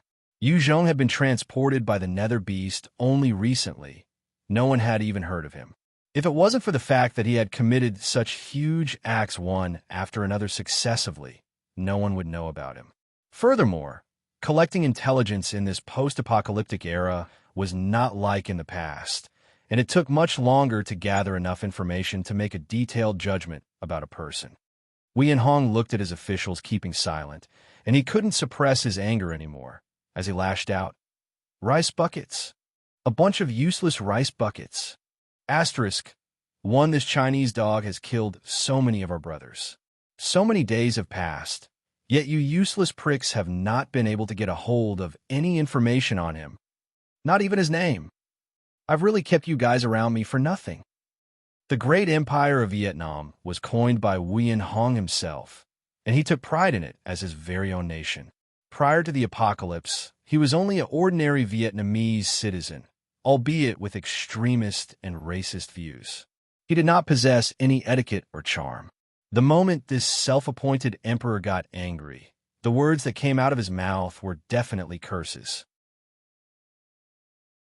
After screaming and lashing out at his officials, Wuyan Hong's anger was finally abated. He calmed down and eyed his intelligence officer coldly, commanding, "And Nishuan, how are you doing your job? I'm giving you a week. I don't care how. You better give me information on this Chinese dog. Is that clear?" And Nishuan cried out miserably inwardly. This mysterious person had just suddenly appeared and started wreaking havoc. It was going to be extremely tough to get information on him. This was after all the post-apocalyptic world where people were scarce and information sharing was poor. To get to the bottom of a person's background, it was going to take more than 10 times the effort. However, seeing Wuyan Hong's gaze of fury, he could only harden his skin and reply to the affirmative. "Yes, my liege." As someone cruel and harsh, those who dared retort or talk back to Wuyan Hong would almost certainly be reduced to a pile of bones. And Nishuan naturally feared death, and he could only agree to embark upon this monumental task. Only then did Wuyan Hong nod his head in satisfaction, as he thought to himself that once he gotten information on this Chinese man, he would be able to let him have a taste of his prowess. Liege, emergency intel." Right at this time, a communications officer knocked on the door of the meeting hall with urgency as he called out, "Come in." Wuyan Hong frowned, as a bad feeling arose in his heart. The communications officer walked into the meeting hall and reported loudly, "Liege, Nandu town had been attacked by the Chinese Association. Xiaoli's troops have been totally annihilated. Every single one of the 156 soldiers have been wiped out." "What?" Wuyan Hong's face instant drained of color, his right fist smashing fiercely on the table, causing a hole to appear in it. Xiaoli was one of the generals under Wuyan Hong that could fight battles extremely well. The 100-plus warriors stationed at Nandu town were all elite soldiers as well. Just that single company could easily cause his 9th Battalion to be defeated casually, and they had finished their fortifications of Nandu town without the assistance of any heavy weapons. Even 2 infantry battalions would find it hard to breach the town. An entire company of elite soldiers was actually decimated by someone. This was threatening to push Wuyan Hong off the edge. He had wanted to use this company as the core for a new battalion to be trained up that dared and could fight. Wuyan Hong suppressed the fury in his heart with difficulty as he stared at the communications officer and questioned harshly, "A thorough report. I want a thorough report. How did Xiaoli and the rest die?" Nandu town was fortified. Xiaoli's company was also full of well-trained soldiers. Wuyan Hong could not wrap his head around how the entire company could be destroyed so easily, not even being able to resist before reinforcements arrived. It seems that an expert from the Chinese Association that could manipulate flames appeared. His flames easily killed the entire company of Xiaoli. The communications officer hesitated a while before giving what he knew. Based on the reports of the survivors who managed to escape, the expert was called Yu Zhong. Wu Daoe was currently frowning as he thought to himself, before suddenly turning to Wuyan Hong and said, "Flame manipulation? That's right. Liege, the Chinese expert who killed Daong and the rest was also an expert who could manipulate flames. It seems that Yu Zhong must be the person who killed Daong and had launched an ambush on the 5th, 7th, and 9th battalions." Wuyan Hong's eyes flashed with an incredible violent gleam as he ordered his police chief, "Yu Zhong, seems like he has thrown his weight in with the Chinese Association. God damn you, Chinese Association. I'll never forgive you, bunch of animals. Ma, Suan Xiang, go catch 200 Chinese dogs to be executed. Since that Chinese dog Yu Zhong dare to kill our noble soldiers of the great empire of Vietnam, I'll kill his fellow country dogs." Ma Sunxiang's eyes flashed as he replied with respect, "Yes, Liege. In Tooth County, there were 2,500 Chinese survivors. These Chinese survivors were either from overseas, while some were absorbed by Wuyan after he attacked Friendship Town. In fact, the total number of Chinese that Wuyan had captured once numbered in the 6,000s, but after the different torture and torment, there were only 2,500 left. If it wasn't for the fact that he needed the Chinese males as slaves to do the hard labor and the Chinese females to be treated as playthings, he would have killed them all long ago. It was precisely because he had killed too many Chinese slaves that he had to raise the issue of buying some Chinese slaves from Li Guangyi in exchange for a huge amount of rations, just so he could replenish his ranks of work and sex slaves. Wuyan's eyes darted about with a ferocity as he gritted his teeth and barked. And Nishuan, go and check the current location of the Chinese Association. This time, once I know where they are, I'm going to make sure they're wiped out. And Nishuan immediately replied respectfully, yes, liege. Under Wuyan's commands, the various reconnaissance and intelligence soldiers set out as they made their way to the different locations of the Chinese Association. The Wolfang Battalion soldiers were also sent out, specially to check the surrounding towns, to search for traces of Yu Zhong and the Chinese Association. Wuyan also ceased his training in the woods, and instead, he started arranging for the genocide of the Chinese.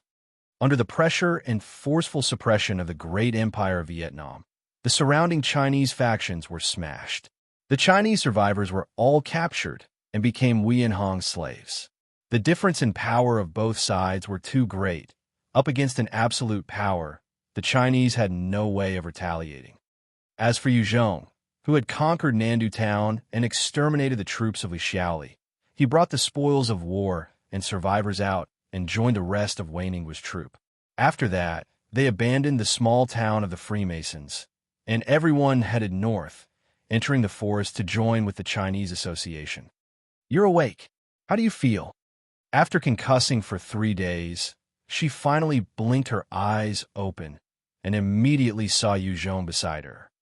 This lady felt extremely touched before she closed her eyes and checked her body status, before revealing an excited smile. Master, my spirit has risen by 20 points. Now it's at 26 points. Good. Yu Zhong gazed at Ming Jejia and smiled gently, before he pondered a while, and took out a bottle filled with snake birth fruit juice and handed it to Ming Jejia before saying, this can let you become an evolver. If you feel that you can be loyal to me for your entire life, you may drink it. If you feel that you can't do it, I won't force you. I can give you your freedom as well. I will put it bluntly first. If you dare to betray me once you gain strength, I will definitely not let you off. Ming Jejia received it as her face showed an expression of resolution and immediately gulped the contents before using her sweet voice to say, Master, rest assured, in this lifetime, Jejia is yours.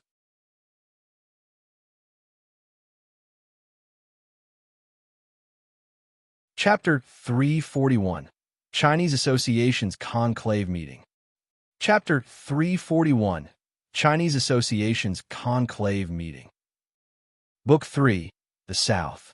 The moment Ming Jejia drank the snake birth fruit juice, she started to run a fever and fainted yet again. Yu Zhong left White Bones to stand guard over Ming Jejia before striding out of the room. At this time, Li Guangua and Zheng Mingyi were training their subordinates. All the Chinese survivors and the Vietnamese survivors are following the strict training regime diligently.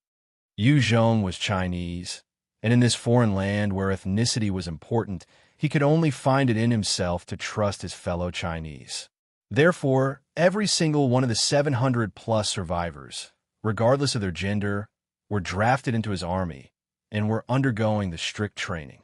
These Chinese survivors had undergone so much torment and humiliation, every one of them having braved the worst. They had no complaints with regards to Yu Zhong's training. The women did not put on any dainty airs like the ladies of before the apocalypse, many choosing to go through the same tough training as the men. Those who did not go through the training, it was not that they did not want to. Instead, their body constitution did not allow them to withstand the kind of rigorous regime. Yu Zhong observed every single soldier who was standing under the hot sun and going through the training with a resolute look on their face, and he nodded with satisfaction. These women had all been on the receiving end of cruel torment. Not only did they not eat their fill, they had to endure rape. Now that they possessed the chance to gain their dignity and strength, everyone grasped at that chance with a fervor, some even more outstanding than the male soldiers of before the apocalypse. Yu Zhong was a bit of a male chauvinist and believed that waging war was a man's job and disliked pulling the women into it. However, in these parts of the world where the Chinese were the minority, he had no choice but to train them up and equip them as well. Otherwise, he would land himself in an awkward situation with insufficient troops. Yu Zhong's establishment had a small number of Vietnamese survivors as well. However, these Vietnamese that he used were all people with families and loved ones. This way, he could lower their desire to betray him. Even then, he did not dare use too many Vietnamese. Otherwise, if they all revolted, he would have a problem in his hands. Yu Zhong looked at those Chinese survivors training diligently under the hot sun, and he frowned slightly and thought to himself in regret, what a pity! If only there was a Type 2 mutant beast carcass. If there was sufficient Type 2 mutant beast meat, then those survivors could swiftly regain their vitality and could engage in tougher and more rigorous training, enhancing their battle potential. At the same time, when Yu Zhong was overseeing the training of the Chinese survivors, the upper brass of the Chinese Association was currently engaged in a conclave meeting. Wuyan lightly sighed. He only disappeared for a few days, and suddenly amassed a group of over 1,000 people. He sure has some ability. Yu Zhong had borrowed 100 Chinese Association members, but came back with more citizens than the current Chinese Association, and at the same time, he gained a battalion and a company's worth of equipment. The upper brass of the Chinese Association were all dumbfounded. Chen San humphed with a little discontentment. Humph. That group that Yu Zhong brought back is at most a gathering of some random trash. How can they compete with the elites of our Chinese Association? He may have 1,000 or more people, but we just need 200 to completely overwhelm him. The troops that Yu Zhong had recently integrated were in fact a mob of untrained people. Not only were they lacking in military training, they had no battle experience as well. They definitely could not match against the warriors of the Chinese Association. Feng Qingtian had an imposing look as he retorted. That may be true, but they had obtained plenty of equipment and weapons, and are currently undergoing training by Yu Zhong, that monster. With just 2 to 3 months of training, they will become a formidable force. Lun Yujin had a relaxed look. Isn't that fine for us? They are also of one mind and want to exterminate that Wuyan Hong. If they become stronger and are our allies, the pressure on us would be greatly diminished. Wuyan Hong was, after all, the greatest enemy of the Chinese Association. In Vietnam, where there were Vietnamese survivors everywhere, even if the Chinese Association tried their best to expand, they would not be able to match Wuyan Hong. With enough time, provided that nothing goes wrong within Wuyan Hong's forces, they would only grow bigger and stronger. Yet the Chinese Association would only become smaller and weaker. Luo Mingyin had a deadpan face as he spoke grimly. However, this Yu Zhong may not be some saint himself. The moment he saw Peng Lingbo, he killed him mercilessly and subjugated his forces. Once he fully established himself, what if he does the same to us as well? Hearing this, everyone fell silent. The moment Yu Zhong met Peng Lingbo, he had executed him and forcefully conquered his subordinates, and even gave the kill order for those Vietnamese survivors who had surrendered. All these proved that he was definitely a ruthless and decisive person, which led the upper brass of the Chinese Association to be nervous. It was true that Yu Zhong was Wuyan Hong's enemy, but who could guarantee that he would be the Chinese Association's friend for long? Luo Yi's eyes flashed, and he proposed an extremely vicious idea. Why not kill him now? Then swallow his people. How about that? Like that, our Chinese Association would have 4 battalions worth of equipment and 3,000 some people. Even if that Wuyan Hong sent another 3 battalions to attack us, we would be able to defend and retreat. The moment those words came out from Luo Yi, many of the officials felt their hearts shudder. If they could successfully pull it off and swallow his subordinates, then the overall strength of the Chinese Association would increase by a huge margin. In this post-apocalyptic world, other than one's own strength, everything else was superficial. Attacking other factions, swallowing other troops, it was not like the Chinese Association had not engaged in such acts before. Xu Wenyan's brows lifted as he sternly reprimanded. No way. Luo Yi, we're Yu Zhong's allies. He'd save our skin once. We can't do something so immoral. Don't ever mention this again. The next time you do, you'll be subjected to punishment. Hearing Xu Wenyan's words, there were a few of the officials present who broke into a relieved smile. Some even let out a breath of relief. Not everyone had treacherous thoughts after all. Yes, President. Luo Yi had a look of embarrassment as he replied, before keeping silent. Niu Wei, who was in charge of logistics and supply, asked, President, Yu Zhong has just sent men to reclaim the 2 infantry battalions' worth of equipment. Do we give them up or not? Xu Wenyan laughed lightly. Of course, those equipment were left by him here, under our care. Now that he's here to take it back, we have to return it. We can't offend our ally. Niu Wei nodded a little reluctantly. Yes. It was after all 2 battalions' worth of equipment. This represented a huge strength for any faction. Niu Wei was naturally unwilling to return those to Yu Zhong. After the wrapping up of discussion on a few more matters, the rest of the upper brass dismissed themselves one by one, leaving only the 2 vice presidents with Xu Wenyan. Wenyan, why didn't you agree with Luo Yi's proposition? I want to know the truth. Wang Xingchuan looked at Xu Wenyan and asked in a low voice. He knew that the Xu Wenyan in front of him wasn't some upright, virtuous, and honorable man. Those kinds of characters could not possibly survive in this harsh world, let alone build up a power in an antagonistic country. After Wang Xingchuan heard Luo Yi's suggestion, he was extremely tempted and wanted to get rid of Yu Zhong as well and swallow his subordinates and equipment. When Xu Yan reached out to lift his cup of tea, as he gracefully took a sip, then replied mildly, Xingchuan, let me ask you, if you want to kill Yu Zhong, how confident are you of accomplishing it? Wang Xingchuan frowned, as he contemplated silently for quite a while, before replying, based on the reports from Zheng Chang and the rest, if we were to attempt an assassination, 3 of us would have a 70% chance of defeating him. However, if he were to still be hiding more tricks up his sleeves, then it would be hard to kill him. Instead, we might accidentally alert him to our intentions.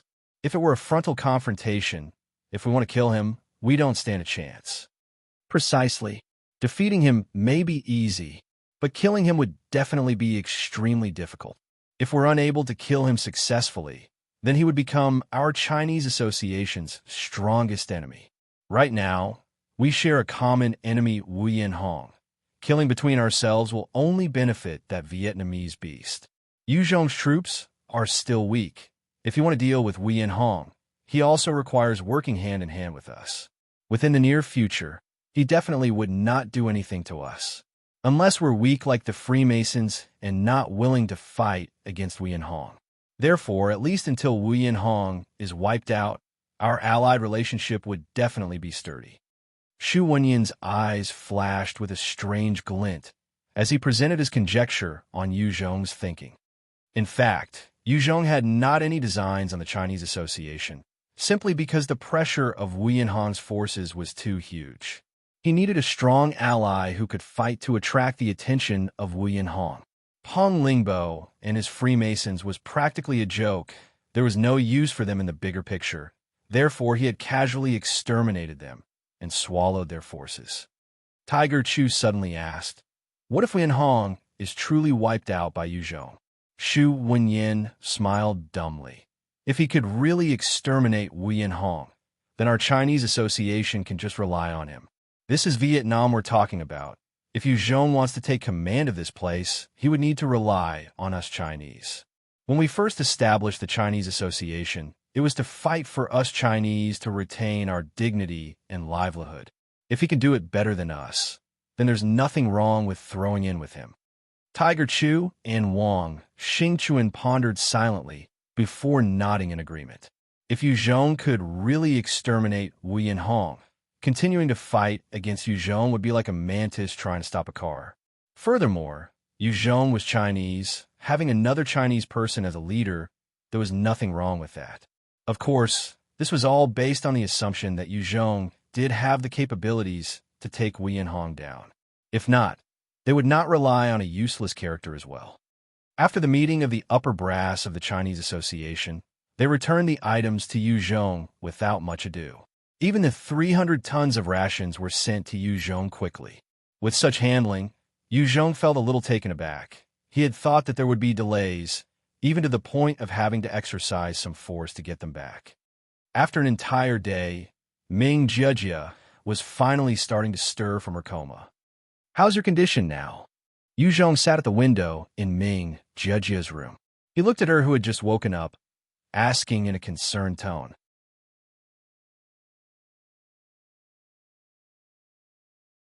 Chapter 342, The Only Chance. Chapter 342, The Only Chance. Book 3, The South.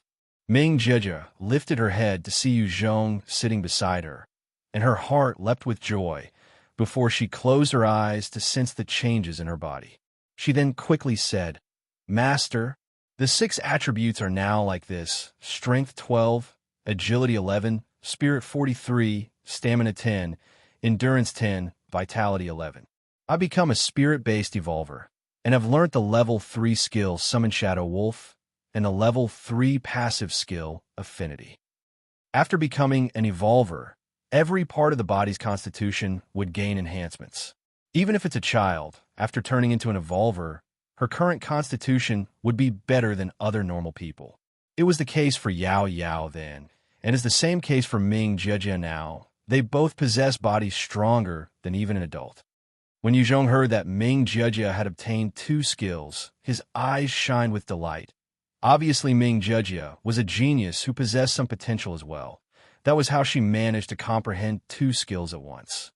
Yu Zhong had used the snake birth fruit juice to help others to evolve, but those evolvers had only gained a skill upon evolution, unlike Ming Jejia, who gained 2.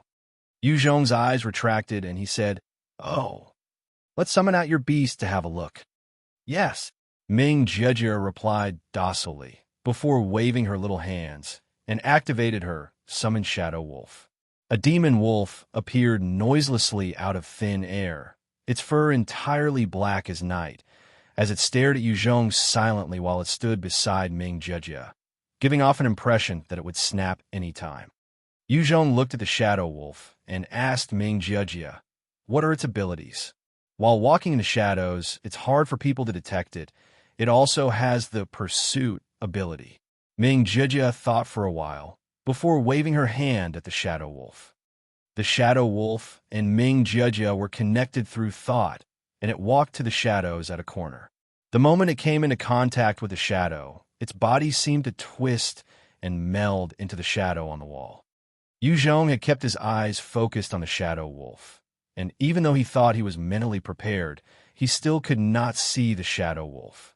His heart went cold, and his gaze focused once again on the shadow, barely making out the existence of the wolf. As long as his attention was shifted away, just slightly, he would not be able to see it anymore. Yu Zhong asked Ming Jejia, "How many of them can you summon?" If this type of shadow wolf could be summoned in numbers, then in the dark of the night, they would be a fearsome force. It could stay hidden noiseless within the shadows, and could easily rip out the throats of normal people. Ming Jejia thought for a while before replying. "This shadow wolf requires 10 spirit points per summon. Maintaining it requires 2 spirit points every 10 minutes. Therefore, my maximum capacity is 3 shadow wolves with a time limit of 10 minutes. Yu Zhong continued asking, "Then what about the affinity ability?" The affinity ability had never been dropped even after Yu Zhong had killed so many mutant beasts. It was definitely somewhat special. Ming Jejia furrowed her brows slightly. This skill doesn't have much use. It only increases the goodwill that mutant beasts will have for me. Yu Zhong continued asking, can it be used to tame mutant beasts? If it could be used to tame mutant beasts, then it was a useful skill. Otherwise, it was just of a small help. Ming Jejia observed her skill carefully before replying, nope. It can only increase the affection levels, so mutant beasts would not attack me. However, the skill is useless against the more aggressive types and those that do not possess some intelligence. Yu Zhong thought for a while, then said, all right, time for breakfast. Yes, master. Ming Jejia replied obediently, before picking up the food beside her and starting to munch on it. Chen Yao, Ming Jejia, and Gan Tao. As of now, Yu Zhong had 3 evolvers with him, but none of them were going to be of help against Wuyan Hong. As for the rest, Yu Zhong could turn them into evolvers, but their loyalty was questionable. Boss Yu, Zheng Mingyi walked into the room and looked strangely at Yu Zhong, who was sitting beside Ming Jejia, as he saluted respectfully. Yu Zhong nodded lightly and asked Zheng Mingyi, the thing I asked you to check, how is it? Zheng Mingyi reported, the surrounding areas have all been locked down by Wuyan Hong. Furthermore, I've received news from the Chinese Association that the nearby Chinese factions have been facing extermination by Wuyan Hong. Many Vietnamese survivors have joined Wuyan Hong's side as well. Wuyan Hong had suffered a huge loss, with Yu Zhong having decimated 4 of his battalions. However, with just an order, he could totally wipe out a huge number of Chinese factions, while absorbing the Vietnamese survivors himself. He was recovering his power and extending his reach. After all, they were in Vietnam, and, as a Vietnamese, he had the influence. Yu Zhong then asked, can the Chinese Association get messages to the rest of the Chinese factions? Zheng Mingyi had a grim look as he shook his head. Not possible. Those that the Chinese Association can reach have already been swept by Wuyan Hong. Those who have not been wiped out have all hidden within the forest, and communications with them have been lost. Seems like we're all alone. Yu Zhong's eyes flashed. His heart felt like it was pressed down by a huge stone as he softly spoke out. In this area, there was only the Chinese Association and Yu Zhong's establishment that were still struggling in the forest. If things continued on like this, it would only be a matter of time before Wuyan Hong's troops discovered them. Once they were discovered, they would be awaiting the full-scale assault from his troops. Although the survivors under Yu Zhong all possessed high morale, their training was not sufficient to prepare them to withstand the attack from Wuyan Hong. Trying to expand one's own power in a foreign land was simply too hard, especially since they were at the northern areas where the Vietnamese still disliked the Chinese. If it were the south, Yu Zhong's expansion would have gone smoother. Yu Zhong finally asked, what about other intelligence? Zheng Mingyi hesitated a while before saying, I caught someone from his mouth. I've obtained information that Li Guangyi had already allied with Wuyan Hong and had agreed to be under him. Also, I'm unsure when it happened, but Li Guangyi had borrowed 2 battalions of soldiers from Wuyan Hong. Something must have happened. This is also our chance. Maybe our only chance. Yu Zhong frowned as his mind started racing. But what kind of event? Li Guangyi's also someone with 10 battalions. How could he lower his head to borrow from Wuyan Hong? Oh right, a zombie horde. There must be some movement from the zombies around Gaoping City. Otherwise, Li Guangyi wouldn't be that nervous. Yu Zhong analyzed the situation and thought through the possible scenarios faced by Li Guangyi before coming to this conclusion on the most fearsome enemy. The zombies are the enemies of all humankind. Gaoping City itself had over 500,000 zombies near it, with only 10 battalions of 4,000 over soldiers, and the majority being new soldiers, coupled with the fact that there was still friction between the soldiers of the battalions. Wanting to deal with a horde of 500,000 zombies would be a problem. In terms of power, Li Guangyi's troops could never compare to Wuyan Hong's troops. Therefore, that was the only plausible reason for Li Guangyi to submit to Wuyan Hong. After thinking through all this, Yu Zhong immediately stood up and made for the Chinese Association's direction. Xu Wenyan heard Yu Zhong's suggestions, and his eyes flashed with shock and his brows furrowed. What? Yu Zhong, you want us to go with you and launch an attack on the north? Do you know what you're saying? The north is Li Guangyi's territory. Right now, Wuyan Han's forces are out there everywhere searching for our tracks. The moment Li Guangyi sends some troops to block us, Wuyan Han can cut us off from behind, and the end result is unimaginable. Lun Yojin could not resist and exclaim, Yu Zhong, are you crazy? It's not that you're not unclear of our strength. Every one of us added together would still not be enough to deal with Li Guangyi. As long as he deploys a few battalions, it would be enough to block us. Everyone's gazes landed on Yu Zhong. Yu Zhong said in a deep voice, I've not gone crazy. This is our only chance. Li Guangyi had borrowed 2 battalions from Wuyan Han, and I reckon that it's to deal with the zombie horde in Gaoping City. Under such circumstances, he most likely has no time to deal with us.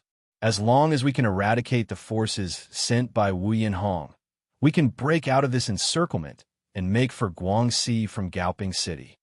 Wang Xingchuan frowned and looked at Yu Zhong. Yu Zhong, you said it yourself. Li Guangyi had borrowed the troops on speculation that it was to deal with the zombie horde. What if it's not, and instead, it's in preparation to deal with us? Hu Yin stared at Yu Zhong. If that's the case, I'm afraid our entire association will perish. All 2,000 plus of us will become corpses. Yu Zhong looked at Xu Wenyan and replied mildly, I know that. However, staying here is not an option. Just a bit more time spent here, Wuyan Han's forces will come by sooner or later. By that time, unless we hide further in the forest where the Type 2s and Type 3s are, or we'll have to clash with him. Based on our current power right now, we definitely would perish under either option. Going towards Gaoping City and launching an attack is our only way out now. My decision is set. Regardless of what you guys say, I'll be attacking after a day. Wenyan, what are your plans? Fighting towards Gaoping City was definitely risky. Yu Zhong knew that with the slightest error, this establishment of Chinese would definitely die. However, it was the only chance they could afford to do something, otherwise there would be no other chance for survival in the future.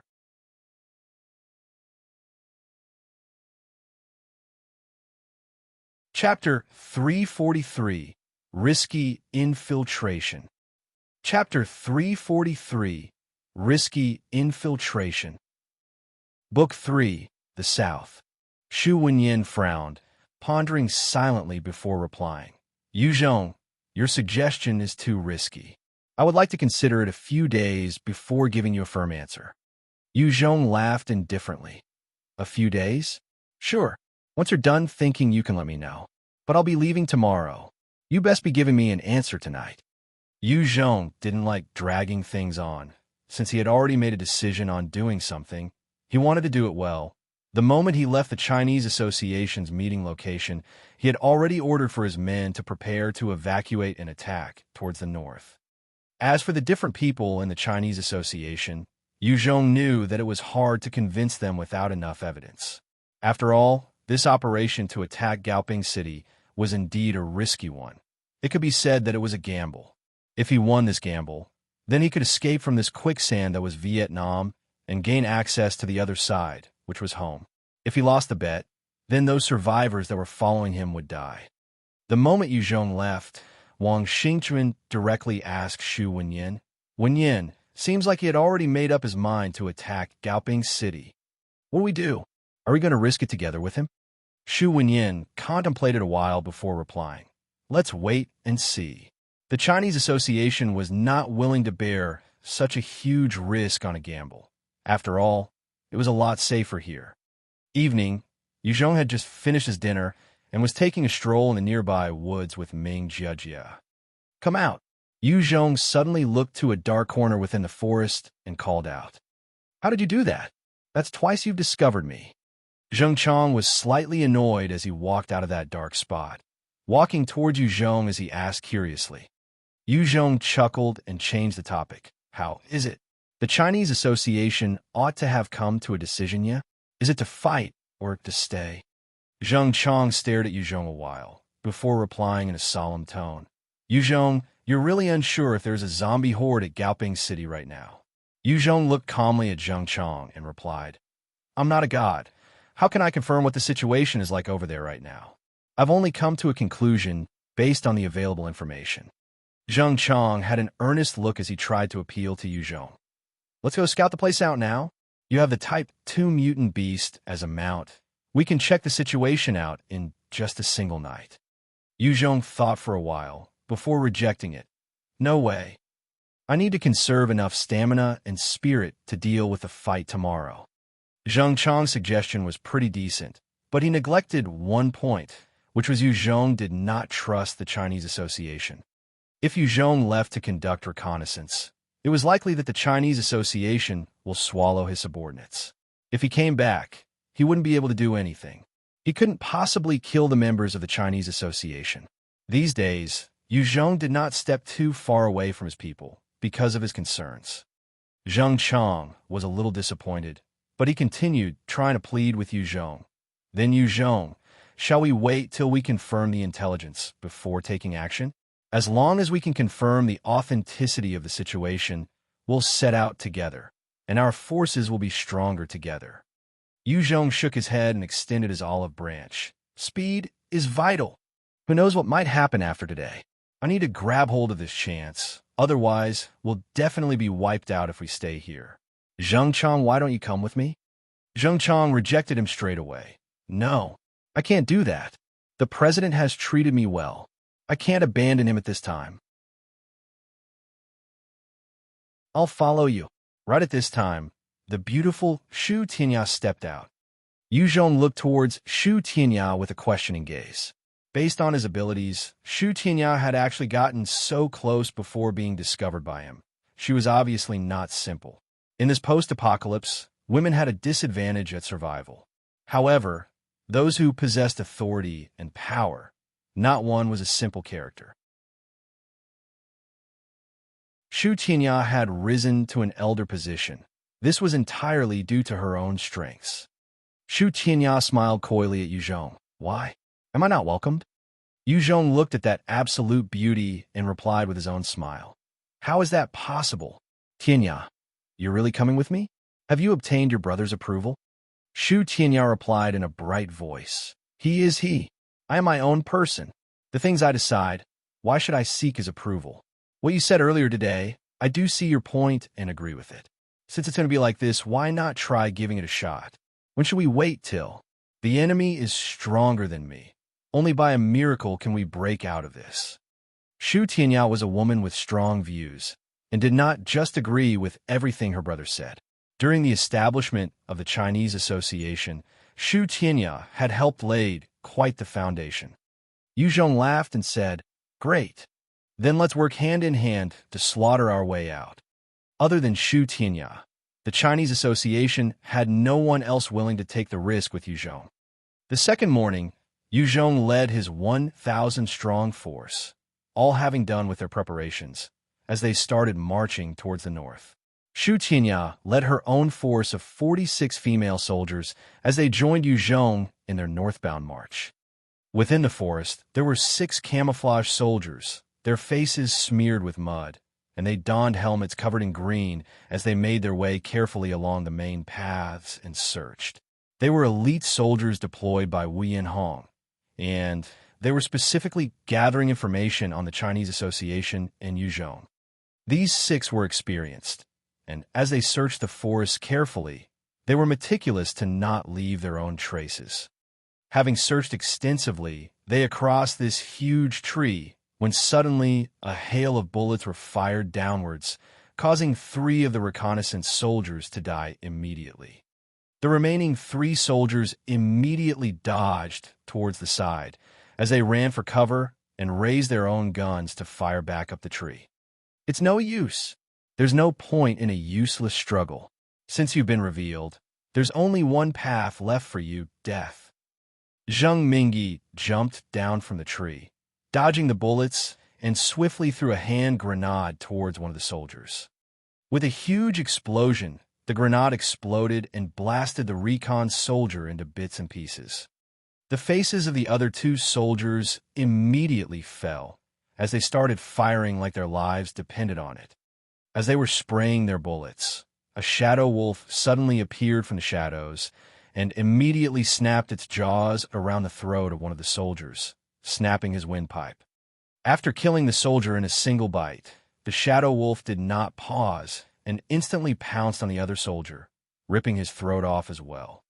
The sounds of gunfire immediately died down in the forest. What a strong summit! After the conclusion of the gunfight, Zheng Mingi walked out from behind a tree as it looked at the shadow wolf with a complicated gleam in his eyes. The might of this shadow wolf was simply terrifying, appearing like a ghost on the battlefield. It had noiselessly killed 2 elite soldiers. Even for someone like Zheng Mingi, to handle those 2 soldiers would have required a bit more time. That shadow wolf actually accomplished it in less than a few breaths of time. Ming Jiejie, decked in a military uniform, came stepping out from another part of the woods as she asked Zheng Mingi, "Is it settled?" "Yes, Miss Jiejie." Zheng Mingi looked at Ming Jiejie with a complicated gaze as he replied. Ming Jiejie's ability, Summon Shadow Wolf, had a huge potential on the battlefield. Yu Zhong had hence arranged for Ming Jiejie to be part of the recon group, led by Zheng Mingi to be trained under him, allowing her to gain some experience and to be more comfortable with her command of the skill. After dealing with those recon soldiers and a few sentries hidden around the area, Yu Zhong's group continued on their march toward the northeast direction. The moment Wuyan Hong found out his recon soldiers and sentries were killed, he would react quickly, hence this place was not safe to linger for long. Yu Zhong and his troops marched on for an entire morning. Before they finally heard the sounds of a battle from the north, it was obvious that there was an intense battle going on at the moment. Those are the sounds of heavy artillery. That's right, they're definitely fighting the zombie horde. Yu Zhong heard the sounds of the heavy artillery. His eyes flashed with excitement as he summoned Wei Ningguo. "Wei Ningguo, I'll leave things here under your command temporarily. I'll go in front and scout the situation." Only by seeing the situation with his own eyes, Yu Zhong will then have confidence in his next step. Wei Ningguo replied, "Yes, boss you." Yu Zhong jumped on a Lightning's back as they shot forward like a meteor towards the north.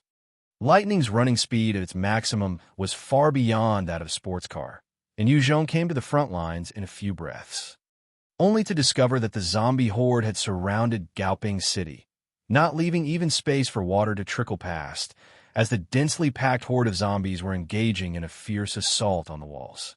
The troops of the Guangyi were currently making use of their covers and fortifications to help defend against the onslaught.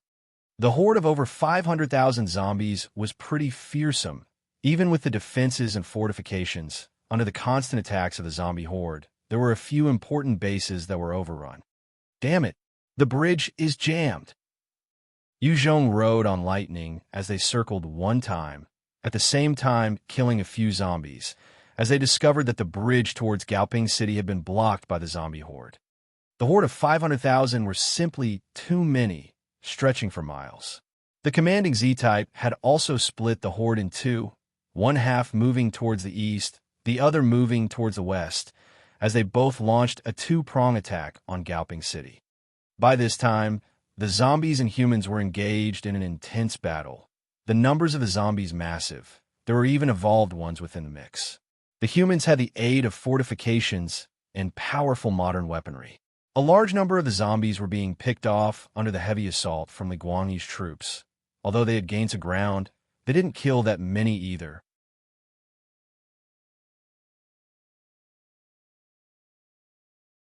Chapter 344. Hunting the New Type 2 Hunters. Chapter 344. Hunting the New Type 2 Hunters. Book 3. The South. No, if this goes on, even if we take an entire day, we can't pass. Yu Zhong eyed the battle in the distance as he frowned. The zombie horde had been blocked by the fortifications and defenses placed by the humans, and in that narrow area, the horde could not press forward with its huge size. Based on the current situation, it seemed the battle will at least go on for days. What's that? Just as Yu Zhong was in deep thought, amongst the zombie horde, 6'2" tall shadows suddenly appeared as they leapt forward. Their bodies were covered with a weird mucus and had long tails. Their forelimbs moved on the ground, with sharp claws extending from the ends. They shot forward like specters, dodging the hail of bullets, as they came quickly in front of the fortress and opened their huge mouths to spit out enormous green globs of saliva into the fortress. Immediately, an agonized scream came resounding from within the fortress, as the heavy machine gun and its user that had killed over 100 zombies was liquefied by the green spit. Level 50 Strange Beast, Type 2 Hunters, possessing super speed and the ability to spit corrosive saliva. Yu Zhong had just cast a glance at the 6 weird beasts before the notification resounded in his head. Those 6 Type 2 Hunters had a speed just slightly lower than lightning. The moment they went all out, their speed was way above Yu Zhong's. These 6 strange beasts weaved in and out constantly on the battlefield towards the various defense points and spat out their terrifying corrosive spit, destroying the defenses. When the 6 beasts joined in the battle, there was a huge shift in the tide of the fight. As those defenses were destroyed one after another, the horde swarmed in to attack those locations, overrunning those strategic points. Yu Zhong looked at the horde as he whipped out his walkie-talkie, as he commanded Wei Ningguo, think of a way to cross the nearest river. Do not get closer to Gaoping City anymore. The fighting capabilities of this 500,000-strong horde had exceeded Yu Zhong's expectations. Obviously, while humans were evolving, the zombies were evolving as well. The zombies could easily cause the small entourage that Yu Zhong brought to be decimated within seconds. Yu Zhong had not choice but to get his men to get across through other means. Yes, boss you. Wei Ningguo started for the direction of the river after he received the order. Amongst Yu Zhong's troops, there were Chinese survivors from Gaoping as well, and they were familiar with the surrounding territory. Just as the 6 Type 2 Hunters were running around rampant on the battlefield, all of a sudden, one of the hunters was stopped in place as a rocket landed on its body, exploding out, blasting that hunter into pieces. They finally made their move. Yu Zhong's gaze retracted as he looked towards the distance and noticed a few strong enhancers appearing at the forefront of the battle. Li Guangyi had finally snapped and sent out his experts to hunt and kill those Type 2 Hunters. If they allowed the 6 hunters to do as they like, Gaoping City would likely fall within a day. Yu Zhong observed the surroundings before he leapt down from Lightning's back and climbed up an overly large tree. Settling in, he pulled out his Bartlett sniper and used it to scope the distance.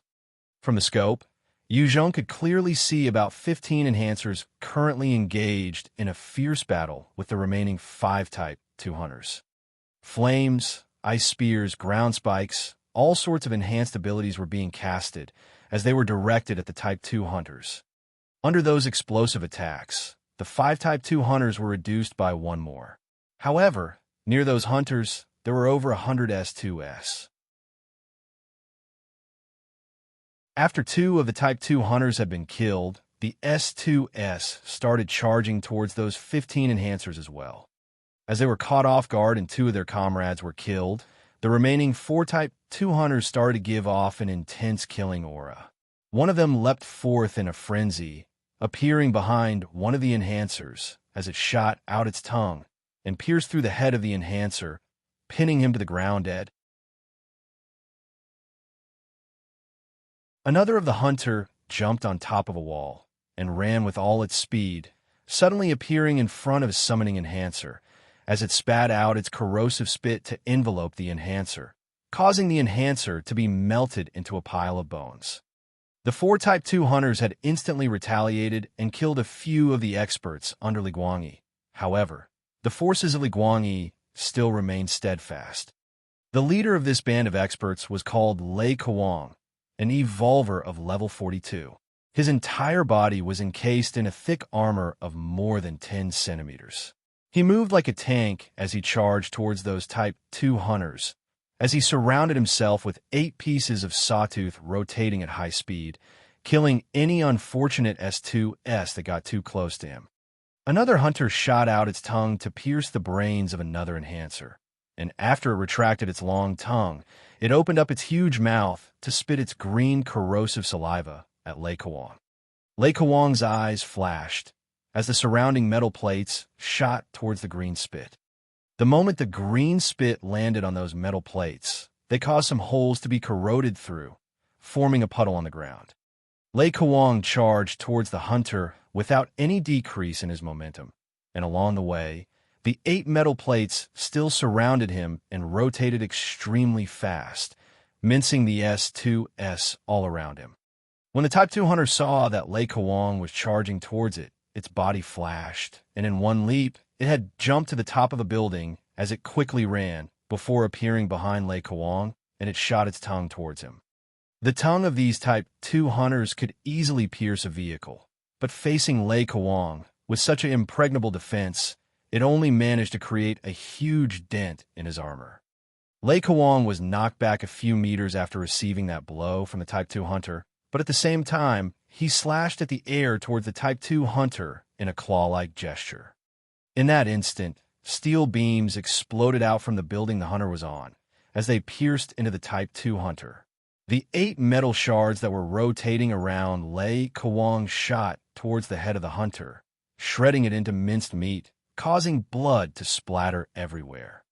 Lei Kawang had taken down a Type 2 hunter all by himself, and the number of remaining hunters dropped to 3. The pressure on the rest of the experts were lessened considerably.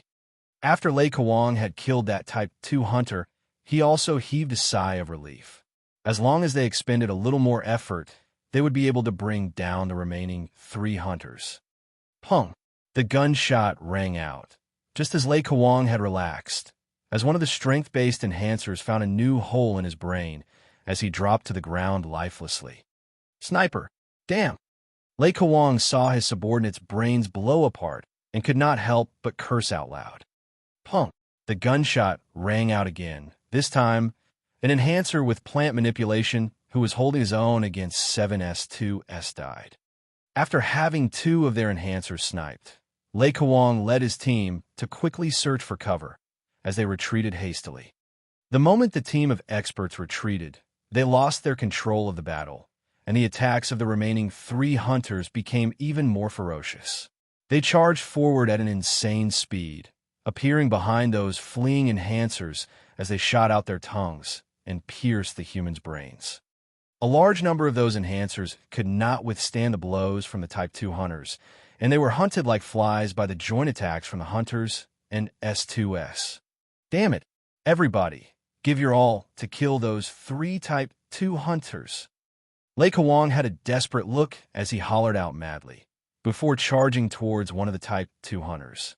The speed of the Type 2 hunters were simply too fast. If this team of experts were to retreat, they would immediately be picked off by the Type 2 hunters. Kill them. A level 34 enhancer with the air manipulation ability shouted out as well. His eyes were both bloodshot as he slashed towards the empty air, activating his skill and creating multiple pockets of air to restrain one of the Type 2 hunters. At the start of the battle, it was he who had stopped the movement of the first hunter, allowing it to be blasted by the rocket. Pung! Another gunshot rang out, and the poor sod had a new hole in his head as he slumped to the floor dead. When even the enhancer with air manipulation was killed, the rest of the enhancers were forced to hide behind cover, and there, Yu Zhong had no way of dealing with them. When Enhancer had just entered a house, all of a sudden, a sharp bone blade had noiselessly cleaved off his head from the back. What? The last thought flashed by the brain of that enhancer, as the last sight that met his eyes was the fiery black eyes of White Bones. Yu Zhong suppressed them from far, while White Bones ambushed them in near combat. This was Yu Zhong's simple choice of tactic. He wanted to make use of a zombie horde to take care of the experts of Liguangi. If he allowed those experts to live, then they would likely be the ones to chase after Yu Zhong and his troops. To prevent such an event from happening in the future, Yu Zhong had decided to make use of the zombie horde attacking Liguangi to pick off the enemy experts one by one.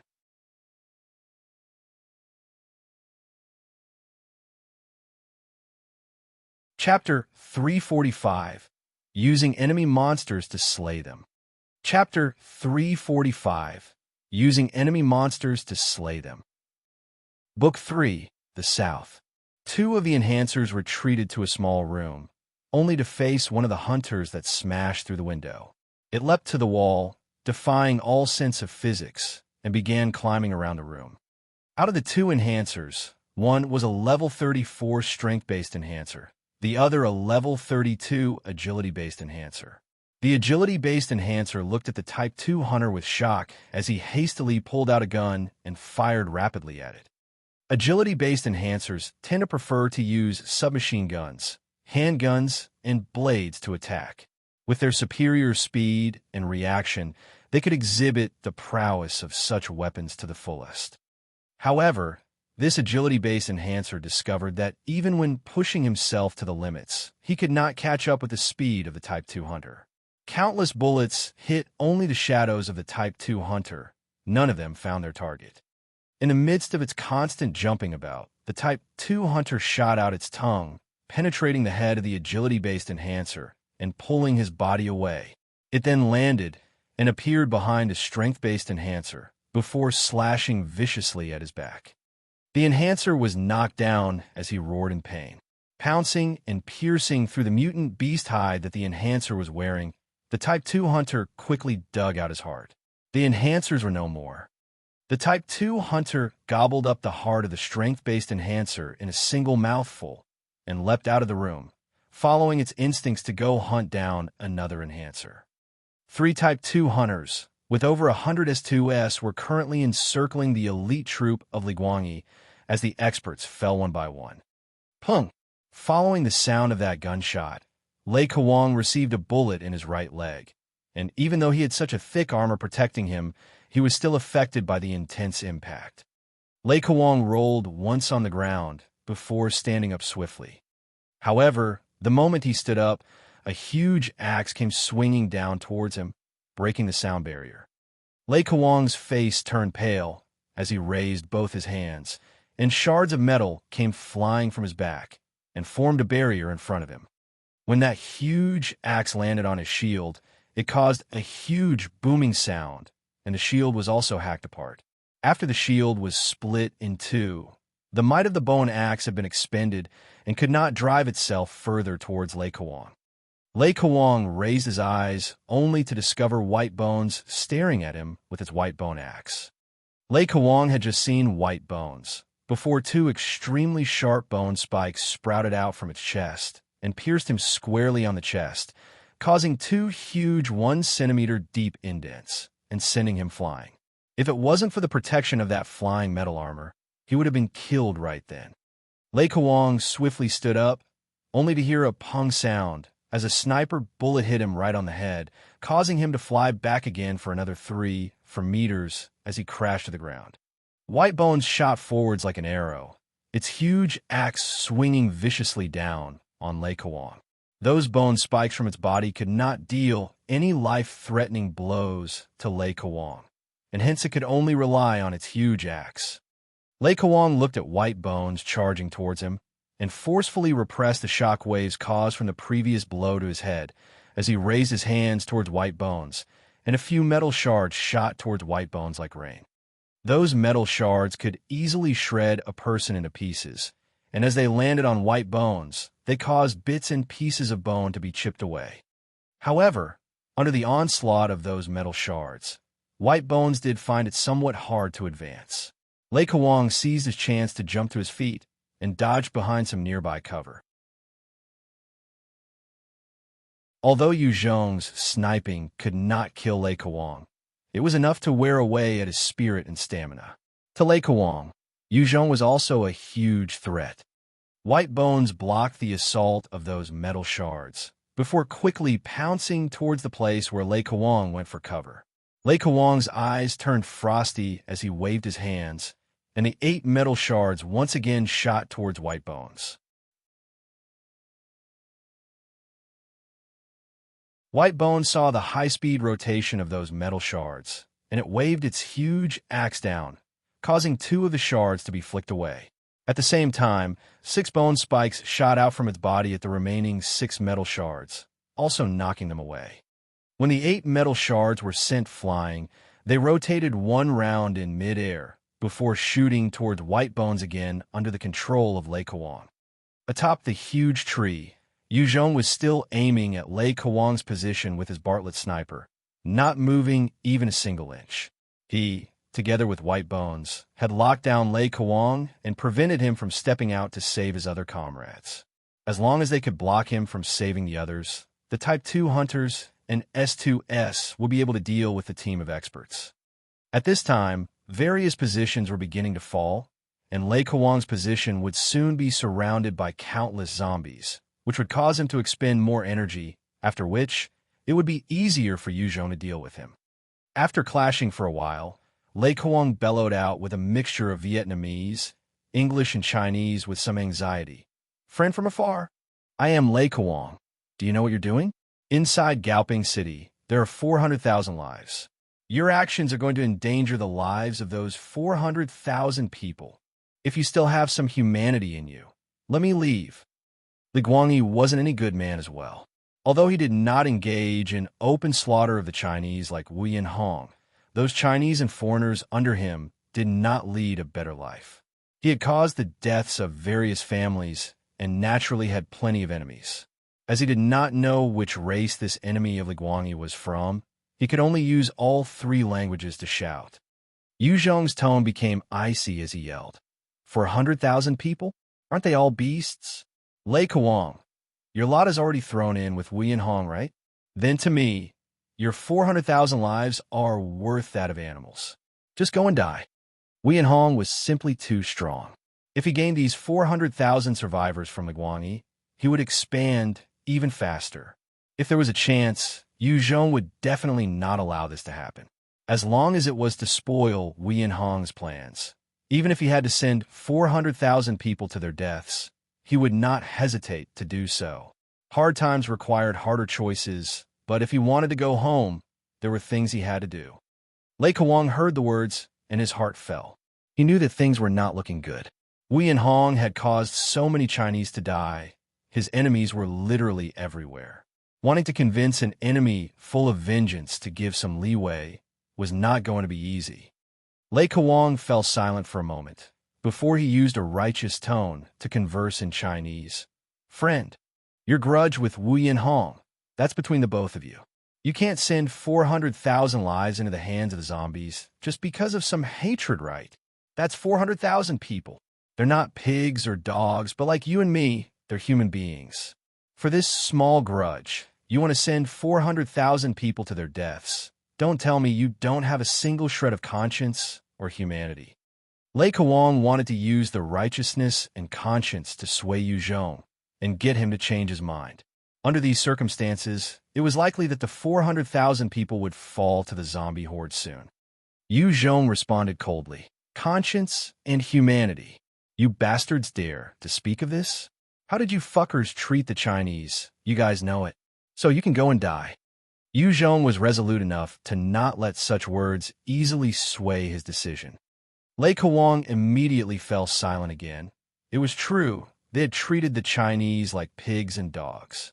He himself wasn't a decent person. In his own house, he had 3 Chinese beauties serving him. He only hoped that Yu Zhong was a good man and would choose to respond enmity with mercy.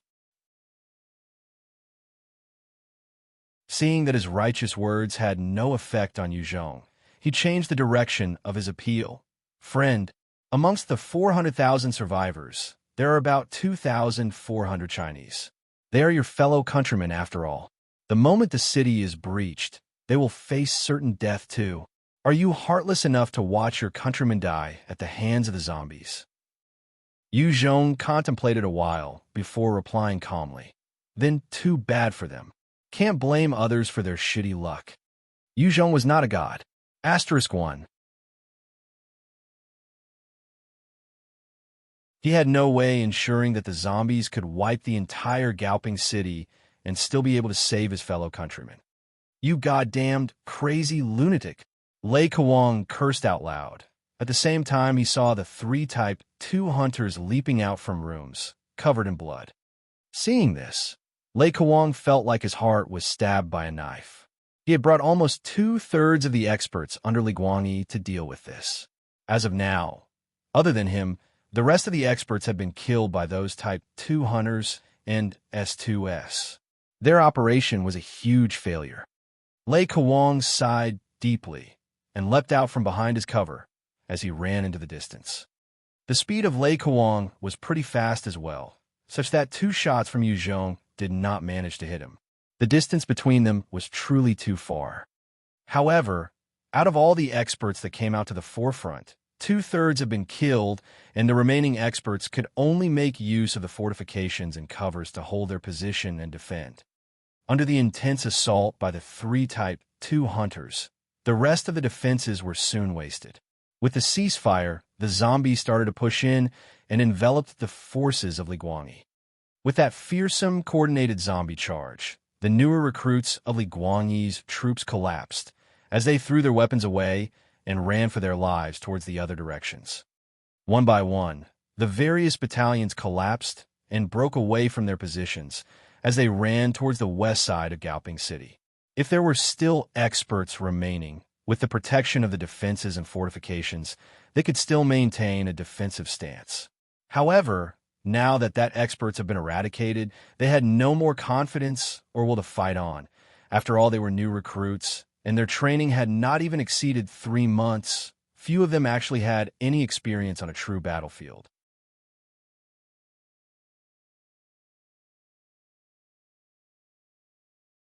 Chapter 346, Crossing the River. Chapter 346, Crossing the River. Book 3, The South. A huge number of the evolved zombies pounced over, knocking those Vietnamese survivors who were trying to escape onto the ground. They opened their gruesome mouths and viciously bit down on those survivors, biting huge chunks of meat off. The battlefield was filled with the agonized screams and wails of the Vietnamese survivors as blood and innards started to splatter everywhere. The entire place was engulfed in a mirage of hell, full of blood and terror. Originally, if Lei Kawang could mobilize and lead the team of experts to take down the 3 remaining Type 2 hunters, then the battlefront on the east side could still withstand the zombies for quite a while. It definitely wouldn't have collapsed so easily. However, with the harassment of Yu Zhong, the entire team was wiped out, and they could not support the front line anymore, resulting in the current carnage and hell-like scene. The sea-like horde of shambling, rotten corpses was swallowing up the east side, survivors and all, as they followed the bridge towards the west side. An explosion rang out, and a huge bridge was blasted into pieces. Thousands of zombies on the bridge fell into the water, and the mutant beasts in the water opened their jaws as they devoured the falling meal with gusto. *1. Go! Yu Zhong eyed the huge horde in the distance as he jumped atop Lightning's back and issued the order to leave. There was nothing much he could do now. Losing the positions on the east side now was a huge blow to Li Guangyi's troops, and it was going to be 3 or 4 times harder to deal with the horde now that he had lost a number of troops and equipment. Upon receiving Yu Zhong's command, Lightning swiftly brought Yu Zhong out of the place. Within Gaoping City, a middle-aged man looked at the huge zombie horde overrunning the east of the city with a steely expression. This man was precisely the leader of the Vietnamese Revival Army, Li Guangyi. Li Guangyi turned his attention to Lei Kawang standing beside him and asked in a low voice, "That man was Chinese?" "Yes." He was speaking in Chinese, therefore he must be Chinese. Lei Kawang had an exhausted look as he nodded. He had expended a huge portion of his stamina in his previous battles. Li Guangyi's expression turned ugly. The fury in his eyes were unmasked as he gritted his teeth and cursed. "Damn Chinese dogs. They can't see the big picture at all. They're going to forsake 400,000 lives and help the zombies to raid us humans. What a bunch of animals." A staff officer, Lu Sunwang, standing behind Li Guangyi, had a strange look in his eyes upon hearing those words. Li Guangyi was not as brazen as Wuyan, who had committed open genocide, but he wasn't a decent man himself. Under the leadership of Li Guangyi, the Chinese and foreigners all led a slave-like existence, and were lower caste members who were humiliated and tormented by the any Vietnamese. Numerous Chinese and foreigners from the European and American countries had killed themselves as a result. Lei Kawang looked at Li Guangyi and asked directly, "Leader, what do we now?" The eastern regions of Gaoping City had been overrun, and Li Guangyi's losses were amounting to about 4 battalions, a total of 1,600 or so fighters. At the same time, the equipment, ammunition, and rations there were considered lost as well.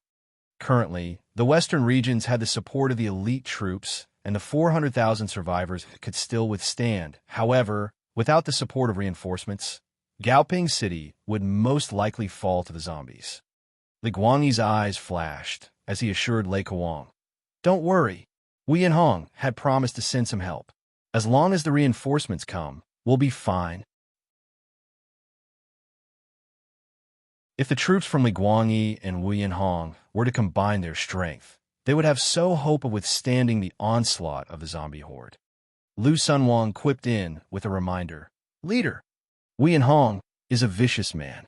If we're weak, it's hard to guarantee that he won't swallow us up." When he heard that, Li Guangyi instantly turned silent. In this post-apocalyptic world, stronger factions absorbed weaker ones all the time. If Li Guangyi spent all his strength to defend against this crisis, Wuyan Hong would most likely turn around and subjugate them. Li Guangyi eyed Lu Sunwang and asked, "What good idea might you have?" Lu Sunwang walked to Li Guangyi and in a small voice suggested an extremely cruel idea. "Let's leave a battalion to snipe the advance of the zombies. We will bring the rest of the soldiers and brothers towards Twin Quang Province. Since the zombies around the area have been gathered here, there must be less zombies elsewhere. It would therefore be relatively easier for us to break out of this encirclement. As long as we have our firearms, finding a new base to establish shouldn't be an issue." If it wasn't for the need to protect the 400,000 survivors, Li Guangyi could absolutely bring his men to slaughter their way out. Although the gathering of the horde was huge under the control of the Z-types, they could not compare to the craftiness and adaptability of humans. Li Guangyi's eyes retracted as his sharp gaze remained fixed on Lu Sunwang, causing the latter to panic. After a long while, Li Guangyi retracted his gaze as he slowly said, "Those 400,000 survivors are all our countrymen and brothers. How can we just abandon them just to escape on our own? If you're to mention this again, don't blame me for being merciless." Lu Sunwang's back broke out in cold sweat as he immediately said, "Yes, yes." Li Guangyi could become a leader in the post-apocalyptic world was precisely because he wasn't a benevolent man. Lu Sunwang was extremely clear that he could lose his life if he were to mention such a preposition again. After warning Lu Sunwang, Li Guangyi then issued out an order solemnly. "Go gather all the Chinese and issue them weapons. Get them to fight at the front lines. Those who dare to retaliate, execute them on the spot. Let the 2 battalions from Wuyan Hong guard the forefront. Gather the survivors and prepare them to break away. Tell them the moment they break free from the encirclement of zombies, escape in all directions and not to move together. 2nd and 3rd battalions to prepare and cover the escape of the survivors." Li Guangyi was extremely clear on the dire circumstances, and maintaining the defense of Gaoping City could last at most 1 or 2 more days. Breaking out the siege was their best choice. As long as he brought enough troops to cover, the large majority of the survivors would be able to succeed. However, if they went through with this, they would have to abandon a lot of resources and items. At the same time, they could not move together, otherwise the huge source of humans would attract the zombies and wipe them out. Lu Sunwang replied respectfully and dismissed himself. "Yes." Li Guangyi looked to the distance and cursed under his breath. "Damn Chinese dog." If it wasn't for Yu Zhong's meddling, Li Guangyi could still withstand longer and could even kill a larger number of zombies and hold out until Wuyan Han's forces come. However, because of Yu Zhong, Li Guangyi's plans were thrown into disarray, and he was filled with fury towards Yu Zhong. Zheng Mingyi was extremely familiar with the layout and surrounding of Gaoping City and Langsun City. Under his guidance, Wei Ninghua brought the 1, 1,000 plus survivors and the vehicles towards the west, where they arrived at the river that was in their way to Guangxi. The river was about 6 m wide, and it was just this 6 m distance that was currently blocking the advance of this group of people. What do we do? Wainingwa looked at the river helplessly. He was an enhancer that reached level 34 and had plenty of battle experience, but he lacked resourcefulness and the ability to adapt to the situation. It could be said that he had talent in combat, but as a leader, he truly was lacking.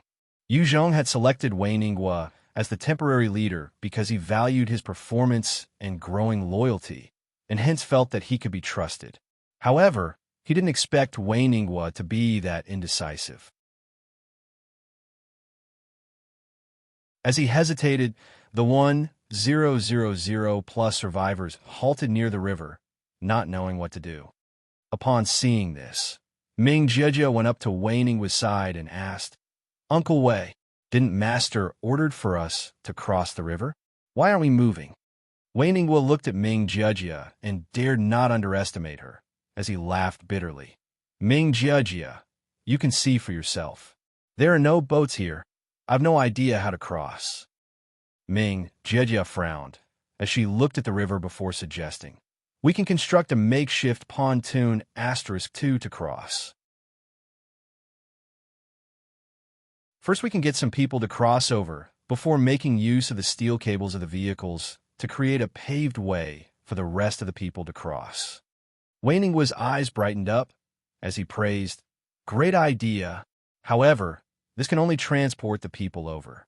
The vehicles can't be moved. Without the resources, it would be hard for us to survive." Yu Zhong had brought along several trucks, carrying loads of fuel, food, and weapons. These three were the most basic resources of a faction, and if they were to be abandoned, the 1,000 plus people would not be able to survive past a few days. Wainingwa had no ideas, and he did not mind seeking the advice of someone much younger than him, like Ming Jejia.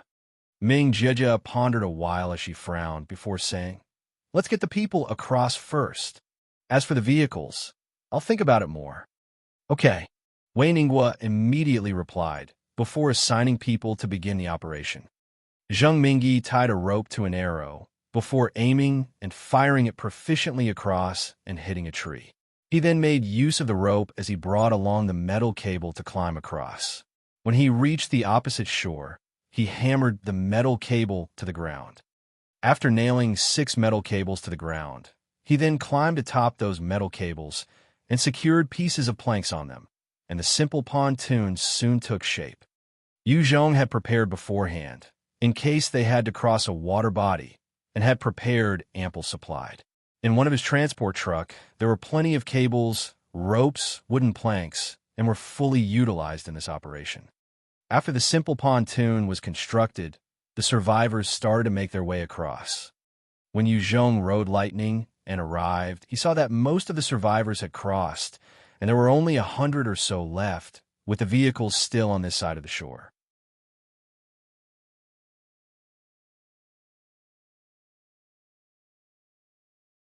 Chapter 347. Spoiler, title at bottom. Chapter 347. Spoiler, title at bottom. Book 3. The South. Job well done, Wainingwa. Yu Zhong looked at the remaining 100-plus survivors waiting to cross the river, and his heart relaxed as he praised Wainingwa. Wainingwa turned red as he replied honestly, "Boss Yu, it wasn't my idea, it was Miss Ming Jejia's."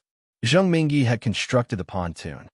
Although Wainingwa was a coward, he was extremely honest. He did not take undue glory for himself. Yu Zhong looked at Ming Jejia with surprise and approved silently in his heart. Ming Jejia spoke up a little dejectedly. "Master, the people are sent across. What about the vehicles? Jejia is useless. I can't think of a method to bring the vehicles across." Those vehicles weighed over a few tons each, and the simple and crude pontoons could not possibly support the weight of those vehicles. Yu Zhong replied confidently, "Relax. I naturally have a plan." Ming Jejia looked at him half-believingly, as she stood quietly by his side, not saying anything else. At this time, Xu Qianya came under the protection of 2 of her female soldiers, bringing with her a slightly scented breath of air.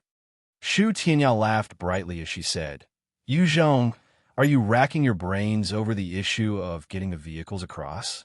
Shall I lend you a hand?" Yu Zhong's eyes flashed with curiosity as he said, "Oh, what idea might you have?"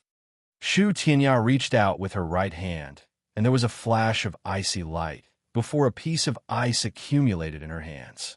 She smiled at Yu Zhong, not saying a word. "So you possess the ice manipulation ability. Not bad. This skill definitely can get the vehicles across. I shall bother you then." Yu Zhong looked at the ice within Xu Tianya's hands and understood immediately the cause of her confidence. As long as the river surface could be frozen over, then the dozens of vehicles can get across without hassle. After all, it was in the midst of autumn now, and the temperature wasn't high. With the level 3 ice manipulation ability, Xu Tianya could freeze a small part of the river with no issues whatsoever. Xu Tianya chucked lightly. "Yu Zhong, I can definitely help you. However, in return, you must give me 20 AKs, 2,000 bullets, 20 tons of food. Although I'm traveling with you, I'm not your subordinate and not your vassal. We are just allies. If I help you, surely I can seek some form of compensation, right?" Xu Qianya was astute in her foresight and could see that the Chinese association was in dire straits. She had no way of convincing the rest of them to join Yu Zhong, and hence had only brought her trusted aides along. However, she would definitely not bow to Yu Zhong, and she wanted to carve a position for herself in this new world order through her own strength. In order to do that, she needed the necessary firepower and rations. Yu Zhong grinned. "No problem. Great." Xu Tianya was relieved that Yu Zhong was that easygoing and gave him a bright smile as well, before she walked over to the riverbank and pointed to the water as she activated her skill. Following the expenditure of her spirit that flowed out like water, the surface of the water started to freeze, and the ice cap grew and extended towards the opposite bank. It managed to touch the bank before it began to solidify further, creating a path atop the water. "Quickly get your vehicles to move. I can only maintain this for half an hour." Once the icy path was formed, Xu Qianya called out loudly as her entire body was drenched in perspiration. Forming this icy path had expended a large amount of her spirit and stamina. It was the first time that she actually froze a river. She could feel that while her ice manipulation ability had been raised to the 3rd level, freezing part of a river was still exhausting. Yu Zhong immediately ordered, "Set out." The vehicle fleet immediately followed the icy path as they drove towards the other bank. Seeing the vehicles crossing one by one, Yu Zhong suddenly felt a huge sense of crisis, and he immediately shouted out. Those vehicles numbered from 33 onwards immediately turn back. Vehicle 32, continue forward, get to the other side as soon as you can.